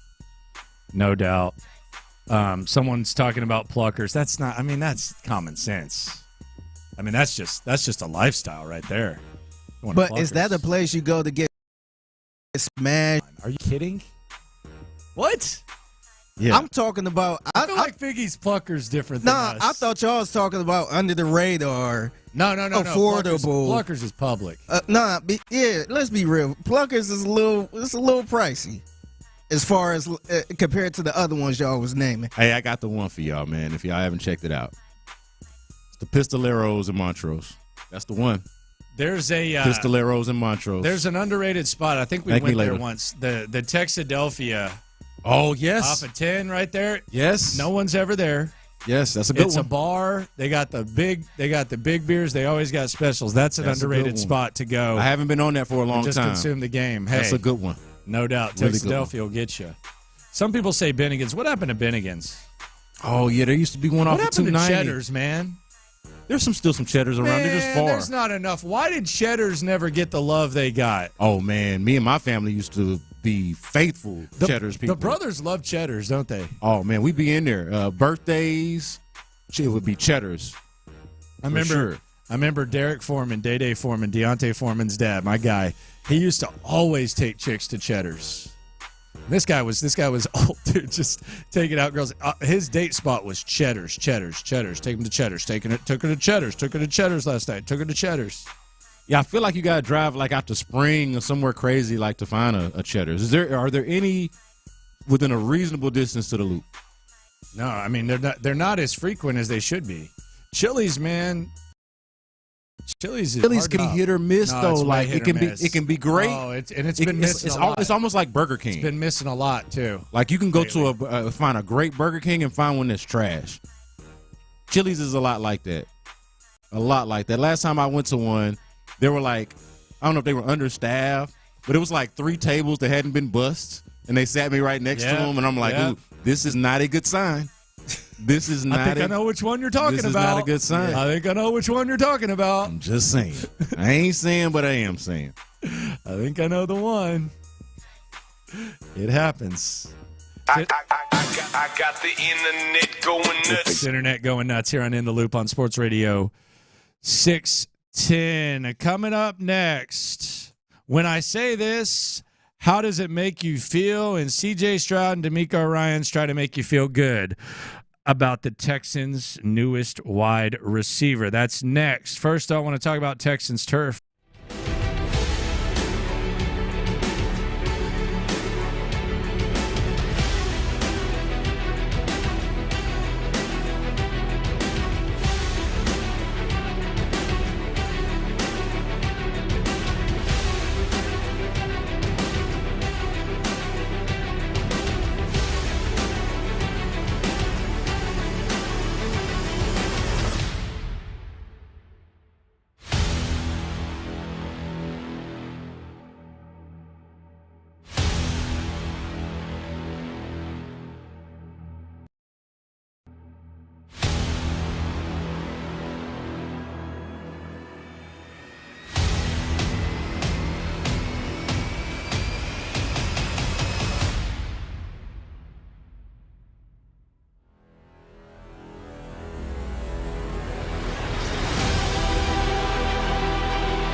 Increase with high-risk driving. Generally, safer drivers will save with Drivewise. Allstate Fire and Casualty Insurance Company and affiliates, Northbrook, Illinois. Thank you, Figgy. Live from the Twin Peaks studios, Sports Radio 610 presents In the Loop. Lopez Landry Locker. CJ Stroud on Stefon Diggs. First words that we've heard from a Texans player about Diggs. Here was CJ Stroud talking about what it's like, or what it's going to be like, what he anticipates it being like when he gets to throw to number one. I was very excited. I met him at the Pro Bowl, just got to meet each other, got to meet his kids, and, to see what type of person he was, and, just been able to grow our relationship from there. It's really cool just to be able to not only go from that scene to now him being a teammate of mine, and just really excited to get to work with him. He has a ton of value, to that room, a wisdom that he carries that I think he'll spread to the other guys, and, he's been really reaching out to really everybody, and I think that whole room in general is going to be great. I think we're all going to eat off each other, it's going to be very fun and very exciting, just to work with everybody in that room, and I'm very excited for it. I'm excited to see how the Texans handle drama. And I'm not even saying that the drama is necessarily going to be overly combative, and I don't even think that it's going to come from Stefon Diggs, but the more success you have, the more drama you have to deal with, whether it's having to decide to franchise tag a player, whether it's being more willing to bring in drama. With success comes drama. Right now we're still in the early phases, but eventually they are going to have to deal with drama. And I'm not dying for it, but it's inevitable. And I am intrigued to see how D'Amico Ryans handles it. Yeah, I feel like they got the right leadership in place, not to give you a cliche, but I think they legit have the right leadership in place to deal with drama. But I got to instigate. I'm going to ask Stefon Diggs, but I would like to ask him. Why? I got an instigating question. Okay. After hearing CJ, I just thought of it. I feel like I feel like it needs to be asked and or answered. All right, what is it? Hey, Stefon, how do you anticipate it'll feel not having to carry a quarterback for the first time in your career? Come on. You think he thinks he carried Josh Allen? He did kind of hit it on Twitter. I was going to say, I don't think that, but I 100% think that Stefon Diggs thinks that. Why don't you just ask him, what do you notice the difference is between C.J. Stroud and Josh Allen? Yeah. That's on a T right there. There it is. Yeah. Well, one of them's got a little more charisma. Kind of seems like he's actually, I don't know. CJ is a leader. Yeah. That's all it takes. CJ is a leader. Hey, what's the difference between what's the difference between CJ or what do you notice the difference between CJ and Josh Allen? Well, one of them, sticks with the plays, actually throws me the ball, knows what he's doing with the ball knows what he's doing with the ball pre-snap and post-snap. I can see that. Do you leave your phone on when you go to bed? Or do you put it on D&D? Yeah, I don't get as many phone calls as C.J. Stroud does. Yeah. Do you leave your phone on? I leave it on silent. It's always on silent. Yeah. Okay. Yeah, I don't need to put it on Do Not Disturb because I don't have a problem with just not answering. Okay. Yeah. So, I'll see it and just be like, nah, I'm good. C.J. apparently has his on Do Not Disturb, and that was the case when the Texans acquired previously mentioned Stefon Diggs. Found out I was actually asleep. I was asleep. I was been in the West Coast. I've been back home in LA, locked out, and I keep my phone on Do Not Disturb. I get a lot of phone calls, and so I didn't really know. And I woke up, and my boy Chase B texted me. He's like, "How you feeling, bro?" And I think he asking me, I was like, "I'm good, fam. How are you?" So and then I had sent 5 texts like that, and then I woke up for real. I was kind of halfway texting in the bed. Woke up, brushed my teeth, washed my face, And then I seen the news, and I seen it on Instagram. I'm like, oh shoot, that's what they talking about. So I didn't even tell Chase B or anybody like that. That was what I was implying, which is really just checking. I thought he was checking up on me, but no, it was cool. It was really fun to see that. And you think he had an idea they were going to do it though? I mean, how does this? Did they just acquire Stefon Diggs and then he finds out on Instagram, or do you think? Throughout the process, and it does. There's clues that lead you to believe. Yeah, that's what I was going to say. Yeah, I think heading it's in that direction. You think he had an idea? Yeah, I think it was going to happen. I think between the context clues and the fact that he's got a line on the people in charge, if he wants to just call up Nick or just call up D'Amico and be like, "Hey, what y'all thinking? What y'all got cooking up?"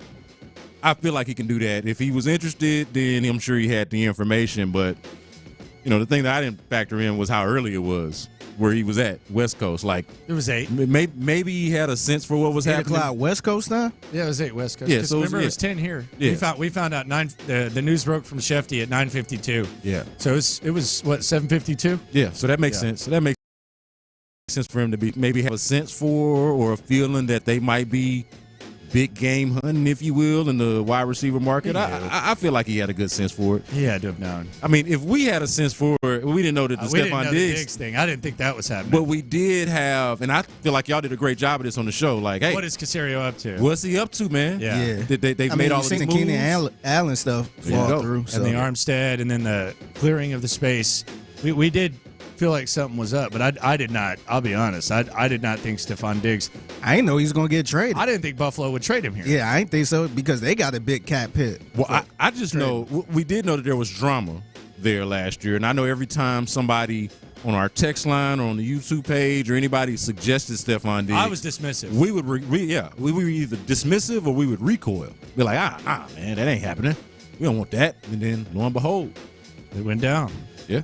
D'Amico Ryans, your thoughts on this whole thing going down? You're going to have to coach him. It's your locker room. How do you feel about it, sir? Yeah, with Diggs, adding him is one of those guys I talked about. He's a great player in this league for a long time, well respected. He's been a great teammate. He's been a leader, a captain. When you look at him and you watch the tape and you put it on, no one doubts the playmaker that he is, right? He changes games for the teams that he's been a part of, and we're anticipating the same thing for us. How did the first thought, the discussions, how did that come about? Like, how was the idea to possibly get on Diggs born? How did that come? With the discussions of players adding to our team, there are many discussions of many players and many different angles on to all the details on all the discussions there. Last season he started off really hot, and then down the stretch he didn't clips over 100 yards. What made you guys comfortable that what he started off with in 2023 was more of who he is versus what he kind of put production-wise? Yeah, again, when we watch the tape on Stefon and the playmaker that he is, right, we always go back to the tape and we look at a player in totality. We don't look at, this amount of weeks or those weeks. We look at the entire season. We look at the guy's entire career and what he's done, how he's been productive. The guy's been an all-pro player. He's been a Pro Bowl player, over 1,000 yards for multiple seasons. So we're excited about adding Diggs to our team. I mean, the offensive coordinator has been kind of an easy explanation for that. I mean, I don't know if it's 100% the reason, but the change in the offensive coordinator, it's not like some sort of random thing as far as the production. That was DJ Bieneme with that question. And none of the, film watchers, if you listen to them talk about Stefon Diggs, real ones or fake ones? There's a lot of fake ones. No, the real ones out there. If you listen to them talk, they'll be like, watch the YouTube highlights and then or they watch the tape, or just rewatch the game, like the TV copy the way I've been doing the last couple years. Yeah. Like not those guys. The people that actually break down the all 22 and all of that, they'll tell you. Which I ain't one of those. Just so you know. There is not a clear drop off in physical ability from Stefon Diggs. It just, there's a number of reasons you can explain why production dips. It can be the offensive coordinator. It could just plan how it works out. But to D'Amico's point and his answer, he's like, hey, this guy has an overall body of work, right? He's got earlier in that season. He's been good for, the last 6-7 seasons or whatever it's been. Like, we're not going to just put all of our eggs in this last few weeks basket and be like, okay, he's washed now. Like, I feel like the greater body of work of his career is going to tell you more about Stefon Diggs than just how that season ended. I just can't wait to hear from him, man. I don't like to go back to this too much, but I just can't wait to hear from him. Feels like it's past time. Well, past time to hear from my man. Gotta wait till May. Yeah, well, JJ Watt. Yeah, look forward to it, man. Yeah. Appreciate you, JJ, for providing that. Their 9th hype video up yet for the uniforms? 5 hype videos in an hour yesterday? I don't think they did that on purpose, man. Okay. I don't think they did 5 in an hour?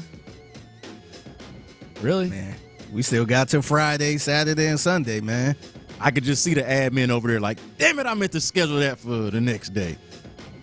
They all went back to back. They could have had Monday through Friday. Like they laid it all out there. 5 and literally, I think it was 6 in literally an hour and a half. Not to be too nerdy about social media strategy, but y'all think about, we all do social media around here. Would it have made sense if you were going to drop that many videos in that short Why time? do you need another video after a 15-minute? Well, but if you're going to do it, it makes sense to have done that in a thread. It's all about the same topic. It's all done within an hour and a half of each other. That would make more sense. They could have just dropped that thing as a thread. The fact that they're all separate videos, and I know this is kind of a little nitty-gritty social media stuff, but the fact that they're all separate posts makes me honestly wonder if they meant to do that. Felt like T. Mill was tweeting at 2 a.m., man. All those consecutive tweets. Tweeting you pics. Just DoorDashed Whataburger. His bet. Oh, yeah, that one. That's right. When's the last time you DoorDashed fast food? Best decision ever. Did you ever DoorDash fast food? Fast food? No. Once I go, I DoorDash a lot. But since I do, I try to get, like, the closest thing to fast food I would say would be like Wingstop is not considered. Yeah. Wingstop, Mambo's, Seafood. You know what fast means? I'm just saying. I mean, it's worth the wait, but, man, you need to call ahead there. I'm just saying. I'm trying to think. I don't think I've done fast. How do you feel about this O-line? This Texans O-line. Nervous. CJ says it all starts up front. I don't know how that makes me feel, man. I mean, I don't feel awesome about that when I hear him say that. I don't think he's wrong, in which case it makes me nervous. I don't know how you can feel another way. They got to figure something out at O-line. They got to figure something out at tight end. They need more. They need a lot more than what they got. So we'll just keep a close eye on that. And maybe they surprise us on draft day. Maybe they address the O-line. Does it that if the guard position, here's how I'm looking at it. If they can solve guard, and I'm not going to pretend right now to have the solution at guard right now. I don't have that for you.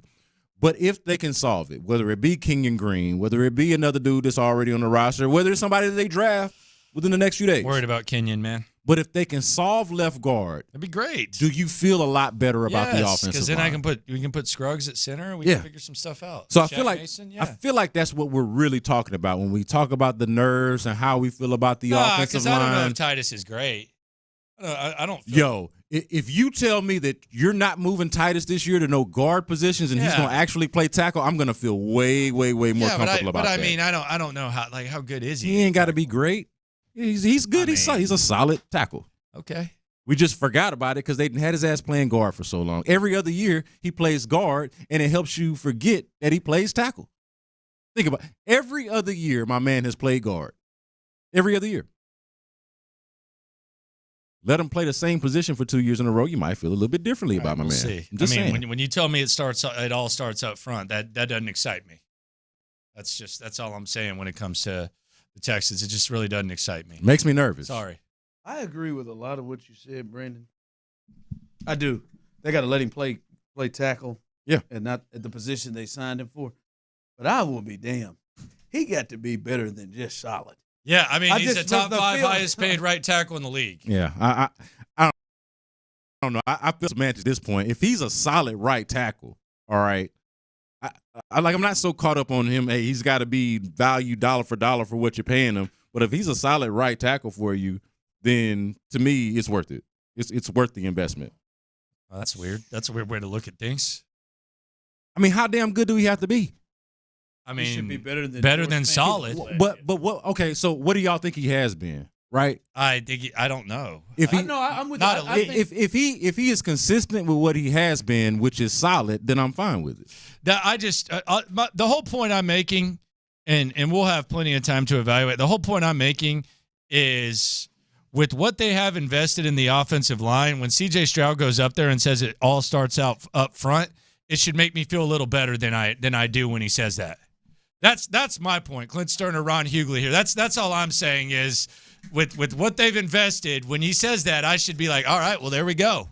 Well, when CJ says it, and then when Bobby says it, and when D'Amico says it, it's like that's going to be to me that's the number one story of the season, right? Is how good is this offensive line? And it's not. We like to make it about the left guard position and one particular first round guy that seems to be a bust. But in reality, there's a lot more to it than that, right? But I mean, do we really know anything about the center position? Well, that's to an y'all's issue. point, do we really know what the hell's going on at right tackle? But when did we – this is the part that I don't get, and I feel like Landry is kind of the catalyst for this. Because my man had to play guard so much, we just forgot what he looked like at tackle. Like, when did we sour – he was there. We're on Titus Howard as a tackle to where we're like, oh, he better be this or he better be that. He ain't never been bad at tackle to me. Oh, I agree. No, yeah, I've not been soured on him. What I'm saying is when you make the investment that you make in him and you make him a top 5 right tackle in the league, I would expect beyond solid. We might be splitting hairs. I need him to be what he's been at tackle. If he's as good, whatever that is. This has been my thing, and this is what Lopez has said. If he's as good as they paid him, then he should have never moved to guard in the first place. And I think we can agree on that. Like that's what's confusing to me. That is real. That should have never happened. Because if he is what if it made sense for him to switch to guard and play the way he did, then I don't see how you can tell me that he's as good at right tackle as you're paying. Maybe it's just me being confused. Yeah, I think that's it, because that was less about what he looked like at tackle and more about the fact that they didn't have no guards. No, I mean, now, they were wrong about him playing guard. That never made sense. I was going to pay you $18 million, but George Fant is playing so well, man. We got to hold you here. Can George Fant play guard? And despite how bad you are playing right here at this guard thing, and we're seeing, like, I think he'd have still been playing guard if he never got hurt. If he'd have played better. No, I mean, but there's a chance Fant would still be here and he'd be a guard. But I'm talking about as bad as. But I'm just saying, through the season, as bad as he was at guard, I think the only thing that got him out at guard and Juice Scruggs in was his injury. I think they would have kept trying to ride with that. But to me, that's more of a guard problem. Yeah, like look, we don't have no guards. I think it's with Titus Howard. For me, it's still a potential deal. I hadn't seen enough right tackle that he's no doubt about it worth the money they paid him. I mean, that's a top right tackle in this league. I know the potential is there. We've seen flashes, but I'm not going to go to bat right now and stand on the table. But when they paid him that, did your expectation change for what his performance? When they paid him that, our conversation, I believe a big reason that they paid him that is because he could play guard, or at least at the time they thought he was a better guard than he showed to be. This year. That's terrible. I think there was more to. I think versatility. That played. Yeah, absolutely. That played into it. Absolutely. I mean, it'd be crazy not to. You're listening to KILT AM, KILT HD2. The Drive, just like Forrest Whitley, is alive. Shout out to Cameron Brink. The Drive is live. The Drive is alive. Clint, you hear his voice. He's back in the building. Tyler is here. And listen, I have yet to jump on the, you need to be code red concerned with the Astros. And I am still not there. Hold on, so I'm not there yet. But damn, man, when you say it out loud, man, we got to a point here on April 16th before Cinco de Mayo. We are forced to bring Forrest Whitley up on the field. I'm a real boy. If you'd have said that to me, you say they're 6-12, and Josh Hader just blew a game again, and now it has gotten to a point where they have had to flip-flop guys that Forrest Whitley. I mean, that sounds like we're getting close to pets' heads are falling off territory. I'm not there yet, but damn, I thought if Forrest was going to make an appearance, I didn't think Forrest's ERA at Sugar Land would be double digits. He's coming up here. His ERA is at 12. It's thanks to Blair Henley. At 12 in Sugar Land, right? That's not what you want. I'm just saying, like, damn, I'm still not there yet. I'm not there yet, but damn, fellas, if you start to say making me nervous, hey, baby, that's what they're gonna do, baby. April 16th, ERA in the 12s. Here comes Forrest. I'm a real his boy. debut. Hey man, you down 4+ starters. You had a couple of young cats come up and not fare too well, and got a thin middle of your middle relief here. It all spells that you just pull out all the stops at this point in time, including Forrest Whitley. Boys, I'm here for it. I'm excited about it. You're excited about Forrest? You think Forrest gets on the mound tonight? Look. We've been, as Astros fans, we've had Forrest Whitley thrown, shoved down our damn throat for 7 years now.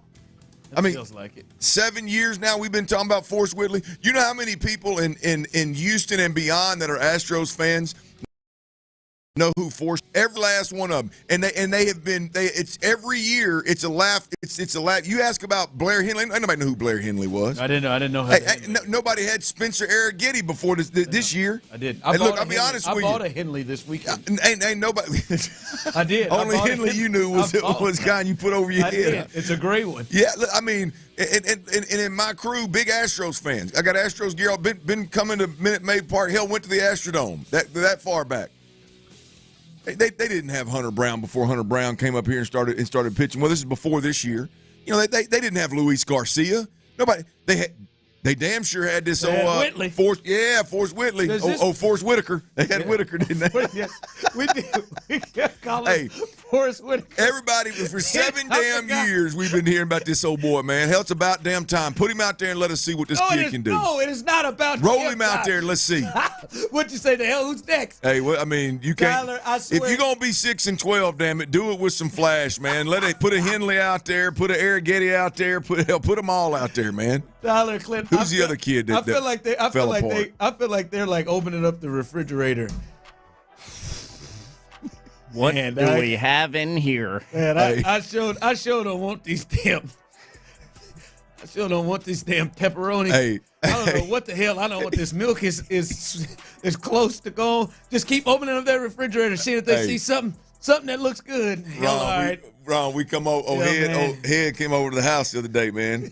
We was out there in that hog house. I got an old fridge out there, man. I pulled that old fridge open, Ron. There's about 10 different kind of beers in there. People, bring over and leave in there. I said, we were trying to make room for the new beer we was gonna put in there. I said, man, let's quit cramming that stuff in there. Man, I'm gonna throw some of this stuff in here for a year, man. Let me throw this stuff out. And one of them was a row of Tecates. I said, he said, well, hell, if I had me a bottle opener, I was fixing to drink one of them. I said, nah, you don't want these, man. These are a little older. Well, it got my wheels a thinking. I said, well, let me try it, man. It's been in there forever. I've been sitting here looking at it forever. I've opened this door 1,000 times and looked at that old Tecate light sitting right there. I said, let me pop this top and try it. And I'm going to tell you, it was awful. I bet it's been in there. Did y'all go ahead and throw all of them out? Oh, yeah. I threw out as many as I needed to get the bullets in there for sure. But it's that's what I feel like the Stros. They open an old fridge up that's got a bunch of randoms in there. I'm telling you. They done pulled out a Henley. Yeah, they pulled out a good one with Blanco, though, didn't they? They open up that thing. They got all they see is they got Keystone in there. Yeah, a bunch of a year plus. They got a Pabst. The PBR in that joint. They're picking from Milwaukee's best. Milwaukee's best. They in there. They got old Schlitz in there. Big Iron, you said them old Schlitz. Schlitz. Bud Ice. In there, Bud Ice. A little bit of everything, man. Just stragglers everywhere. That's what they're picking from. They keep moving that thing over. There is not a Blue Moon in that puppy. Hey, There's not a Coors Light in that puppy. Hey, the bad thing is, Ron, his spotted the first one he picked up was Blanco, man. He said, shoot, let's go back to that well, baby. Hey, he got off to a damn good start. And then all of a sudden, he started picking them duds, boy. 713-572-4610. Those of you on YouTube and Twitch. What beer does Blair Henley represent? If you open it up, what beer does he represent? It's got to be a year old. If it's ever been of a year, maybe 2. What beer does Forrest Whitley represent? Who was the guy who came out there number 72 and his jersey just didn't quite, his jersey and his hat just didn't quite. Wasn't that Blair? No, that was Knoble. Oh my God, starts with a K. He went out there and threw it 40 times, and they got him out and they shipped him out immediately. Who is that? You know what I'm talking about? I think 72. He came out there. I said, is that how he's putting his jersey on?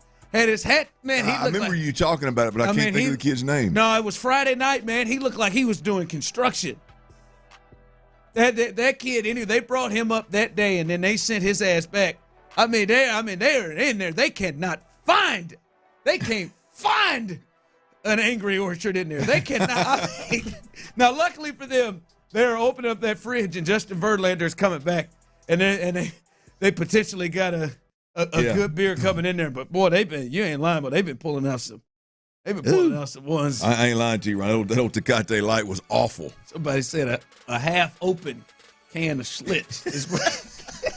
That's that old pull tab, man. Big Iron used to have old pull tabs. You wasn't careful, boy. You cut yourself on them What's joints. to say, Tyler, somebody got one and took a sip out of it and just put it back in there and came back in 2.5 years. And that's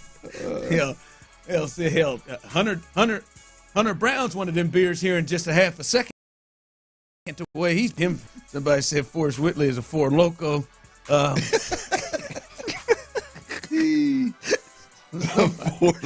Somebody said Blair Hindley's not even alcohol. He's just a damn old. Call this kid a Zima. Oh, hey, I don't do Zimas like that, man. Oh my gosh. Damn, Zimas used to be the deal. Yeah, on that Guadalupe River. Hey man, they in there opening that thing, moving stuff around, hunting for a mad dog. God, dog, let me get a. This is Josh Kubel or Josh.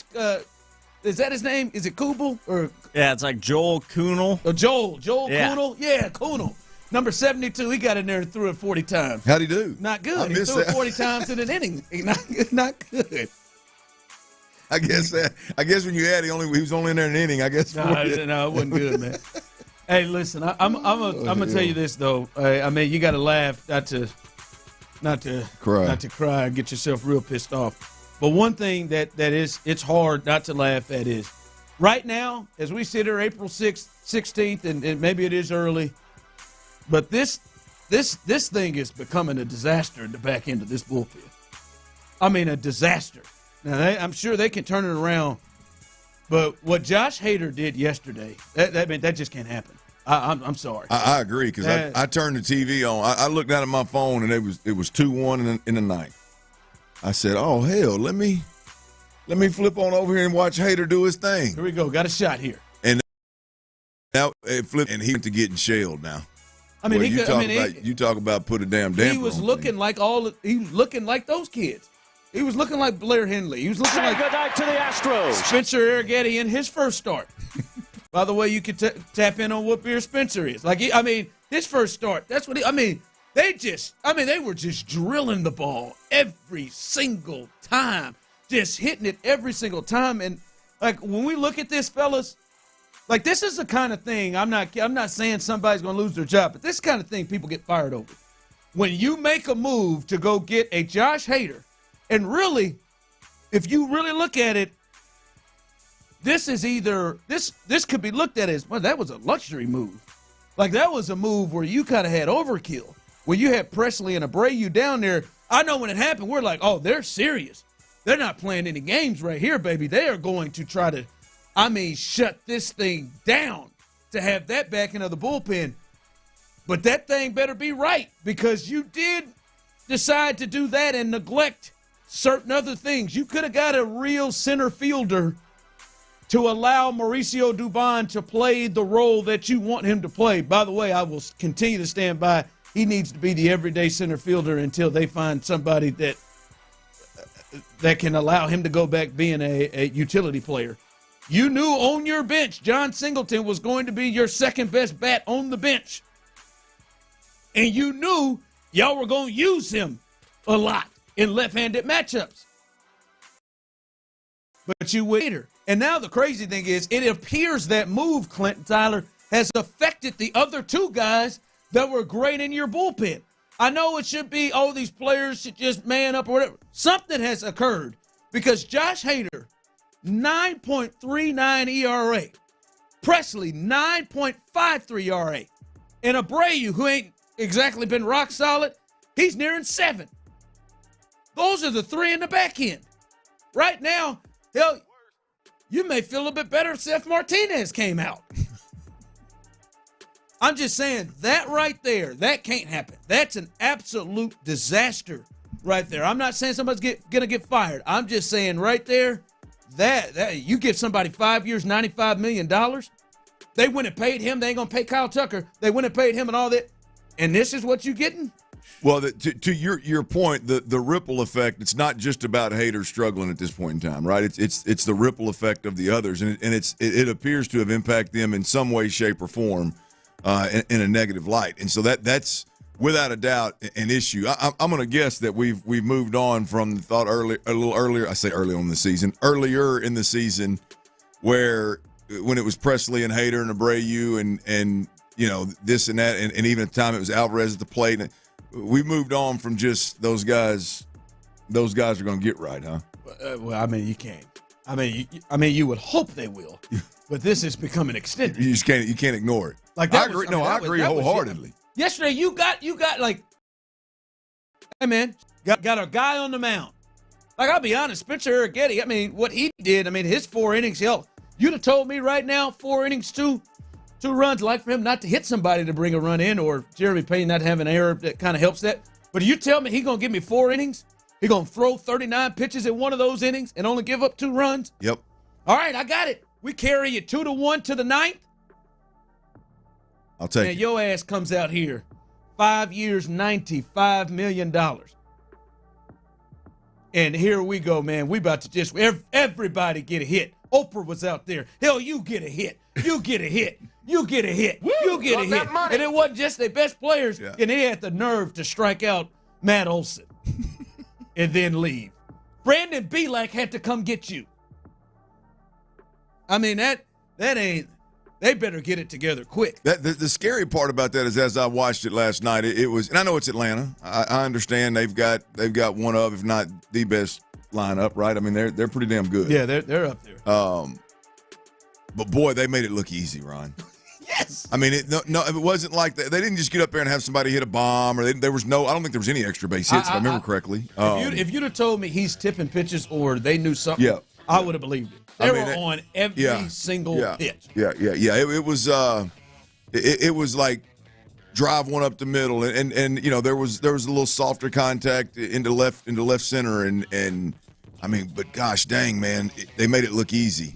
They made stretching that lead from 2-1 to 5-1, and they made it look easy against a guy that's been phrased to be the best closer in the game, and the Astros prize get in the offseason. So, and that's the other thing. Tough to watch. It's like all right, okay, if he continues this, he's struggling. Now we'll make the move to who?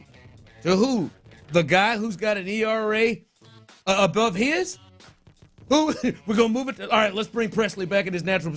Hell, his ERA is nearing 10. Yeah, that's not like that. When look, and I applauded, and I still feel this way that Joe Estrada. Espada. Joe Espada. Now you got me calling him Estrada. See, Joe Espada. Everything's Ron's fault. Joe Espada. The transparency of saying, hey, this is going to be that Hader's going to pitch the 9th and Presley's going to get to 8th or 7th. Yada yada yada. Like, I applauded that at the time, but to your point, it better work out because it is hard to go the other direction. Not that I think they are. Look, I think Hader's your 9th inning guy, and I think Presley or Brady got to figure things out and get better. But I mean, that's where you're at. I mean, you don't just decide all of a sudden, well, hey man, Presley's been really, really good in the 9th. Let's see if a different rotation in our top 3 closers, our top 3 finishers, if you will. Let's see if a different rotation will work. That ain't gonna cut it. So these guys just hopefully they come around because they're veterans and we've seen them do it. Yeah, we'll see. Hopefully, I mean, we're a couple of weeks from. Is it how's Too Early bunch doing? I checked out. Oh God! The Too Early thing has been suspended, and we're about a couple of weeks away from shelving the back of the baseball card deal. Hey, them old boys that set up in the mezzanine level over there, they still going to the game? They still comfortable?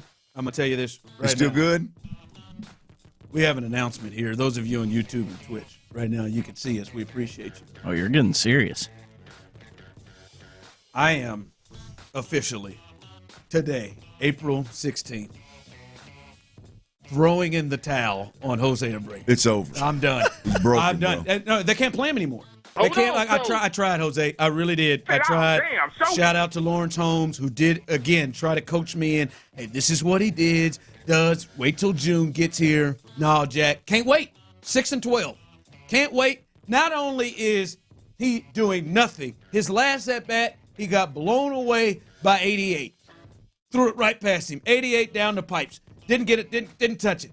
Now, this is the second time in about a week that he wasn't able to scoop a ball out of the dirt that a first baseman should be able to do. See, if your ass going to go up there and hit 100, you better make every damn play at first base. This is the second time where I think he added to the pitch count of Spencer Arrighetti.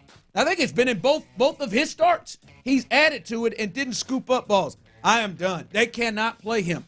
I don't think John Singleton is the answer either, but they got to go maybe put Vic at first, alternate something. They better bring that kid up, that Luperfido kid or whatever his name is that's down there crushing it, man. Like there were times, like last year, empty the tank. They were still relevant. You could feel it. This thing could get away from them. They're staring down the Atlanta Braves with Hunter Brown, who has stunk, followed up by J.P. That's France. putting it nicely. Yeah, I am, and followed up by J.P. France. Like you're 6-12. They don't have the time to wait. I know some of y'all believe it's early. Hey, 6-13, potentially 6-14, whatever. Hopefully they win these games. That is like you don't have time to just wait on him to figure it out or him to finally come around like he does in June. They have got to roll. I tried to hold on as long as I could. I've thrown it in. I'm surprised it took you that long. 88. I tried the back of the baseball card. I tried to do. I saw it last year. Well, he's a likable fella. 88. Courtney even said it. God, man, he's really trying things. He was only down 2 buttons yesterday. That can't be your first baseman. He's normally 3 pushing 4. He had his thing buttoned all the way up to the top. That's how you know he's tense. It's in his head. But I'm done, man. They can't play him. They got to move on. They can't play him anymore. They got to do something. I mean, John deserves better at this point. All right. As we continue rolling through, I see people commenting about where they are. As Clint said, y'all still in there too early, baby. Yeah, man. Y'all still in there too early. Have us back and live. We'll continue rolling through on this beautiful Tuesday as we continue right here live on The Drive. All right, spring is here, y'all. It's time to flex your curve.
this week. Head to sportsradio610.com/contests to register for your chance to win. You can thank us later. Houston's sports leader. Sports Radio 610. Sports Radio 610 presents The Drive with Stoerner and Hughley.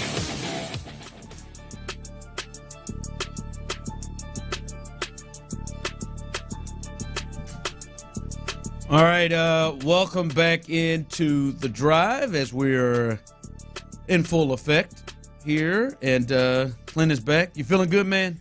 I feel good, man. I feel good. Had me one of them high-powered cleanses on Friday, and I think I got to take a dump. Woo! There wasn't. By the time I finished that sentence right there, I'd have been in trouble, boys. It was have kids, they say, man. Baby girl brought home a virus that's taken out half of Baytown at this point in time, I think. Yeah. I told my wife I need you to text the mother line. She wouldn't even accept getting that illness. Who? Your wife. Oh, Lo is one of about, I think, 5 people in the whole school that, in terms of my daughter's class, that didn't get it. Her and old Iron Gut Linda. My hog ain't got it either.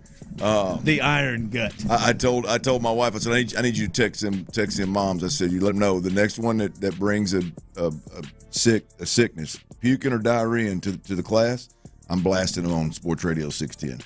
I'm letting the whole world know. I ain't got no use for you. I'm letting the whole world know. Just put it out there. I'm just a fair warning. Get past this time, but next time it's just letting it rip. Social and Sports Radio 610. Social and 610. Your ass is in trouble. That's where we're at. That's right. Because if your ass was in trouble like it was Friday, their ass is going to be in trouble. Man, I'm telling you, boy. I'm telling you. Yeah. In-laws got it. They got it. Yep. Ooh. Boy, I'm gonna tell you, Laney did. Man. Like my little one didn't know. That's one that it was me in our core group. It was me and my in-laws. Hopefully, it's just passed. So far, we're good. And we've done some pretty good distancing too. Now, I clearly didn't with Liv, because I'm responsible for Liv in the house at night when so clearly I so you were right in there. Yeah. So, but I'm good, man. I'm good. Missed you boys on Friday. I hate to miss on a Good Friday. Now it's always a chance of us getting out and getting a cold drink or something, but here we are, man. There it is. By the way, as someone texted in last year, Dubon got practice reps at first. I don't know. That's it. I think he should play in center field every day, but hell, I'm willing to try whatever. They just can't play Abreu anymore. Not right now, man. If they were 12-6, hell, 500, maybe they have a chance. If they weren't behind the A's, maybe they'd have a chance. But right now, man, they got to put their best foot forward every night. Yes. I mean, the thing you got to put your best bat. Like we don't have time to rest right now. I don't care if you're Tucker, you're Bregman, you're Altuve, you're Pena. It doesn't matter. We don't have time to rest right now. Yeah. I mean, at this point in time, like you got to go. We are standing on the edge of one of them. We're leaning towards digging a hole that's too deep to get out of, kind of deal. You're starting to approach a little danger. Sure, absolutely. So to your point, you got to get your best lineup out there, night in, night out, because you don't know what in the hell you're gonna get from whoever's on the bump. Yeah. Do you get back to the? You believe I'm saying at the Ronel Blanco and Christian Javier area of the. That's it. And hopefully Verlander hopefully will come back this weekend. I mean, look, if Verlander gets back this weekend, at another rough outing. We're talking about Christian Javier, and you can throw Ronel Blanco in there, even though we're getting on the verge of being a little unfair to that guy, the expectations, right? But I mean, those are must-win games when those guys are on the bump, and so you got to put your best lineup out there then, and in order to have a chance when the other guys are out there, because you don't know when the wheel's going to come off or what's going to happen, you gotta limit this load management stuff. Which look, I mean, the guys I mentioned between Tucker and Bregman, I get it. They don't rest. Period. But Bregman may have run into that sickness that you had. Yeah, he still had to miss it. Well, I'm gonna tell you what, I'd have missed a game too. And in fact, I had a little engagement Saturday morning with my low T folks, and boy, I just couldn't. That iron 10-minute drive, I just couldn't. There wasn't no way in hell. Couldn't make it happen, man. How many times do you think he would have had to pull over? Hour and 10 minutes. I'd say 2 or 3 times, but that's without running out of gas, too, so I'll go I'm going to tell you where I was at, though, boys. You think he could have spoke for 30 straight? No. Speaking, EJ, 30 minutes. There's no way. You weren't going 30 minutes straight without. No. This is not hyperbole. You're dead serious. The cheeks were getting a workout. And once it happened, the cheeks weren't stopping anything. It don't matter how hard you went. Okay. Oh, you didn't have control. Been there. No, but you talk about how many times we had to pull over. I had enough time when the urge hit to get out of my bed, take 10 steps to a toilet. I don't have time to turn on my blinker and change lanes and exit and find it and hope that this place well, we know you don't use your blinker anyway. That's a good point. I do not do that. Well, and in this case, he may not have used it. He's got to get in and out. Yeah, there's hazards. There's no way in hell. There ain't a chance. And what do? You risk you're standing up there doing your spiel or whatever, and get 20 minutes in and be like, hey, it hits you. Hey, I need quicker than normal because it's coming out fast, but I got to get there, y'all. I mean, that just sweating. Yeah, that was awful, man. And I am not a person that breaks engagements. I still feel awful for it, but it was. You thought maybe you went to sleep that day. You wake up and maybe you'd have some relief. Maybe it had passed a little bit. No, I knew at 9:00 when it was still rolling. I was like, there ain't no way I'm making a trip at 6. There ain't no way. Ain't no way. So apologize. That's all right. Astros are 1-12 when Blanco and Javier don't start. Yeah, It's a hell of a stat. Who got that one? Who start? Oh, Blair. That's right. The Blair Henley start when he gave up 5 in the first and couldn't complete it. They came back and won that game 10-5. Oh yeah. Seth Martinez got the win. That's the one start. Yeah, there you go. And Seth gets to own that proudly. Hey, Seth. Hey, all joking aside now. All joking aside, Seth's been a pleasant surprise. Now, I mean, I was. Him and Blanco, they are saving lives. Come on, man. Like Tate a little bit too. Maybe he's getting overused. That first game when old Seth was out there warming up, I was like, no, you got to stay with Frommer no matter what. Now he ain't done enough to come in and be a better option than Frommer in that situation. But I'll be honest, like I was the tongue in cheek I was using saying that was a tad bit disrespectful. Hey, Seth's been the damn. He's arguably been the best guy. He has been the best guy out of the bullpen. I mean, but now they have to bring up Forrest Whitley. I saw a picture of him. I didn't believe in him. I'm a real boy. No, I think you have to retire using that. Why? Because until when he gets on the mound, until he proves to us that he's real and he's out there on the bump, he's Pinocchio. I'm a real boy. If it's any indication, I'm here for this though. I'm excited. If it's any indication of the Hunter Brown we've seen, Forrest is getting on this mound tonight. Josh Hader took himself out. I feel like Abreu may not be pitching either after he threw yesterday and maybe threw a couple of times over the weekend. Forrest is getting in this game, baby. He's getting in this ball game. All right, coming up. D'Amico spoke about maybe how things have changed right now. Where are the Texans right now? Do you believe they are the hunted or they are still hunting? As D'Amico said, always hunting. Do you believe they're still hunting? We'll discuss that coming up next. All right, spring has sprung, y'all. That means it's rental rush season, right? Clint Stoerner here from my good friends over at Renter's Warehouse.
for real people. Live from the Twin Peaks studios, Sports Radio 610 presents The Drive with Stoerner and Hughley. Just not off with a great start here. What? We always get off to a great start. With Forrest Whitley here as we are live. We are live. Hey, we're doing live radio? That's all right, baby. Live with the drive. Clint trying to stay charged up. Anybody got a iPhone charger out there? We can what do you do with the one I gave him? Hold you down. A little. I think it's actually my something wrong with one of these cords, man. I don't know. Thought you were going to update your technology. products, We talked man. about this. Yes, we did. We need to upgrade our technology. See, Ron? No follow through, man. You got to follow through. I let you talk me into keeping this older iPad. And that's what I heard from Seth. Oh, it's always Ron's fault. Mine is working just fine. Seth told me you talked Clint into keeping that old piece of crap. And these chargers. Seriously, man, upgrade your tech. Is this 2 chargers you've run through? Well, it's got to be. I don't know, man. I'm not real sure what's going on. I'll take that charger back if you're not using it. Well, I'm trying. I'm still working in here, man. I'm still working. He's with gonna it get here, it man. done here. I believe in you. Let's not off to a good start here with Forrest Whitley, who I believe is going to pitch tonight, and I can't wait. What do you mean not off to a good start? He's going to go with number 60. I'm a real boy. Are they picking? Are they selecting these numbers for them? They can't. You can't tell me these that players aren't picking 60. You can't tell me that they haven't rolled one sexy number. Who wants 60? They hadn't rolled one pitcher out there. I just can't. I can't believe Forrest woke up and said, "Hey, Forrest, you get a number here. Ooh, let me roll with 60."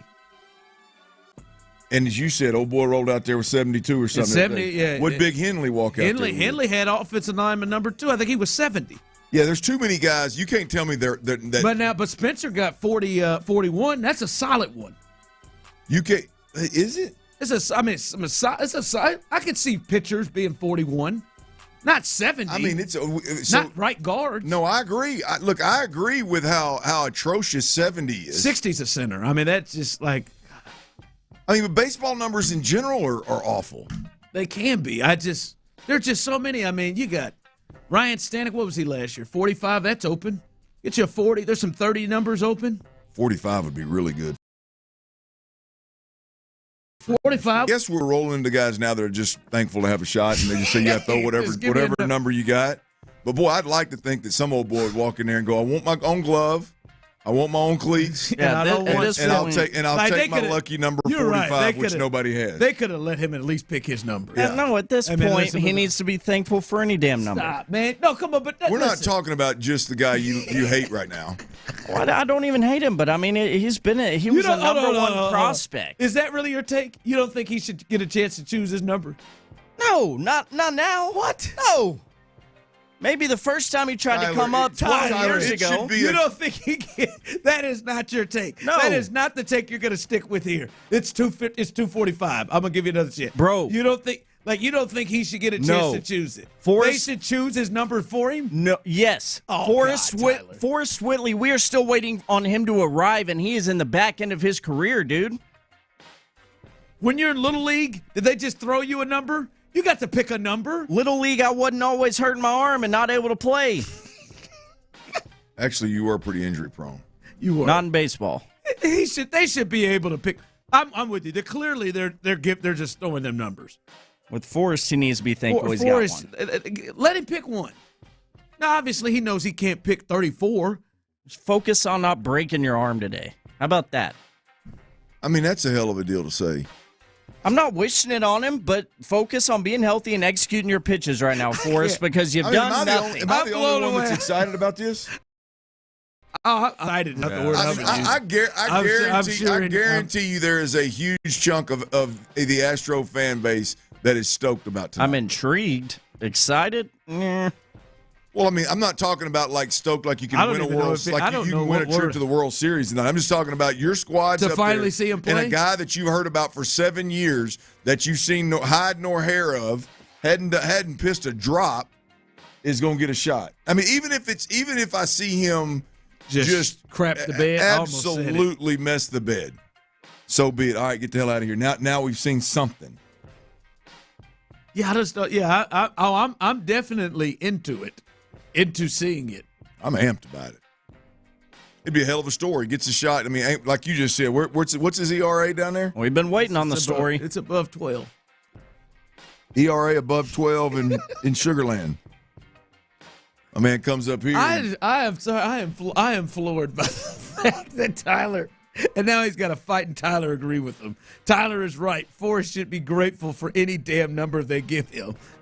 If you're some new prospect and you're getting called up to the show for the first time, pick your favorite number, your lucky number. Forrest Whitley has been in this organization for almost a decade. I don't need him to be picky. But he should, though, Tyler. He should know everybody in the organization. He should have their phone numbers. The equipment guy. I know he knows the training staff. Whoever did not take care of Henley and whoever gave him the fat-footed catcher's shoes, he should have a good relationship with that old boy. That should be an easy one. They should know his number. They should be allowed to give him a list of 10 to 12 open numbers. I wouldn't be upset if there was no number. It just had Whitley on the back. What are they throwing at him, 60? We know who you are. You're the guy we've been looking for 10 years. You don't want to give him a number? Nope. I mean, I'd be fine with it. Now pitching. Just walk out there in an old blank jersey? He just said Forrest Whitley. Now pitching. Forrest Whitley. Forrest Whitley.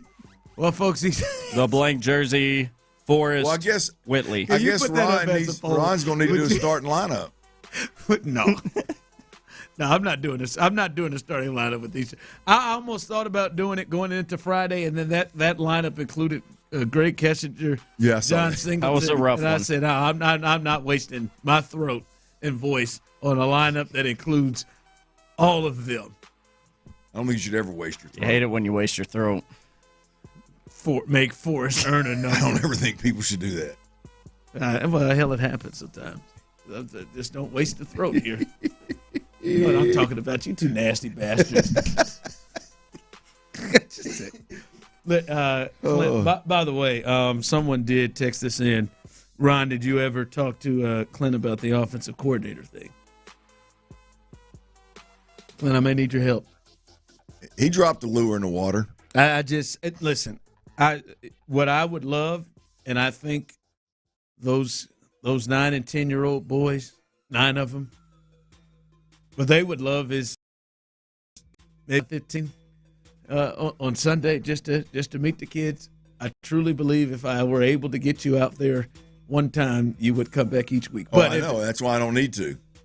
They would love to, but I'm just thinking, do you have maybe 5 to 7 plays that maybe you could draw up offensively? I can draw you a little something up. Listen, I feel like I think I got the defense. You mean laminate them too? You mean put them on a ring? That'd too? be nice. Yeah. I'd like to go out and grab a knee and go over the play sheet. We can give them we can give them a name. Give them a name. Yes. Maybe also I think maybe if you could. Do you have a quarterback that can throw? Can you just that's what I'm at. Can you come out one week and evaluate who could be the quarterback? Now we were playing my son at the quarterback position. He's a lefty. That's not his gig. He's better on the other end of it. Right. He's better on the other end of it. But maybe you evaluate what we got here. What you think we can what we can do. I just those kids may need to help you. Need your help. I mean, because, I may be able to do that. They were hustled last week. They were hustled. Y'all ran the old buzzsaw, huh? Yeah, I do. And we're going to see them again, I would think. And I just want. I'll tell you. I think we got some kids that you could do something with. I think we got some. Jackson. I think there's something there. Felix. I think there's something there. Yeah. I think there's something there. We got some kids. I think I just. How are your parents? They appear to be embarrassed after that game. So they're vulnerable right now. You can coach their kid as hard as you right now. Yeah, they're vulnerable. Yeah, just a couple of play. And hell, any of you. Well, it can't wait till Sunday. That's the thing. Sunday's a game, right? Sunday's a game, but that's how the practice thing works out. Well, no, that's what I'm talking about. How's the parents? We're going an hour. We're going an hour ahead. Here's the deal. If you were embarrassed as Ron says you are, hell, you ought to be chomping at the bit to practice today. Trey's got his other practice. Well, I mean, I see here. Apparently, it didn't hurt that bad. I just said it did. It did. I'm just 5-7 play. Just think And maybe let's start with maybe just looking at 5 or 7 plays. You got a couple of flag plays, maybe some reverse passes right here. Yeah, just a couple of rules. The running back or the quarterback cannot run. Okay. So there was nothing because I sure as You just hell got to hand it off. That's all he's going to do. Or throw. I sure. Yeah, but I mean, if you hand it off, here's the key: hand it off on every play. Hand it off on every play, and then they can get it back to him. And then that guy can either throw it or run it. Yes. Can't do that. Yeah. So there's your loophole around the rules right there. Yes. This is what we're talking about right here. So instead of just running a straight sprint. I see you got 2 plays right now off of it. That's it. Come on. Instead of running a straight quarterback sprint out and letting it snap the ball to somebody. Our offense became hand it to Ronald. Right. So snap the ball to somebody else, then hand it to Ronald. Now Ronald can throw or run. Yes. Is that correct? They don't have a rule? Okay. That rule. So we'll start there. I looked at it. We had a couple of plays. I said, I tried to tell him myself, just keep it. Just keep it on the next one. And they explained to me the quarterback can't run. That's fine. So the way around that rule is is we snap it to somebody else and hand it to the other guy. Boom. I'm not gonna rush you. I'll pick you up. Well, five minutes, we've already changed the game. Listen, I'm telling you, just think this through, man. Just set aside maybe 20 minutes, tonight before the game. Maybe on your ride home, be thinking something. I'll get that, Get there, laminate it. I'll take it in written form. Or, if you're not busy for Sunday, I'll drive out there and come get you. Maybe we can meet up and you can send the Sprinter van to get me, man. Fill that thing with some drinks. Yeah, because the fellow we lost to, I'd like to show up with you there too and say, all right, here we go again. All right, here we go. See what we got now. Here we go. What you want to do? Yeah, we're running offense too now. We're running things. Just a thought. All right, coming up, we got to talk about last night. The Astros were in a 2-1 game, and then they weren't. It was over. We'll talk to you about news coming on with the big team as well, and news coming from the Toyota Center.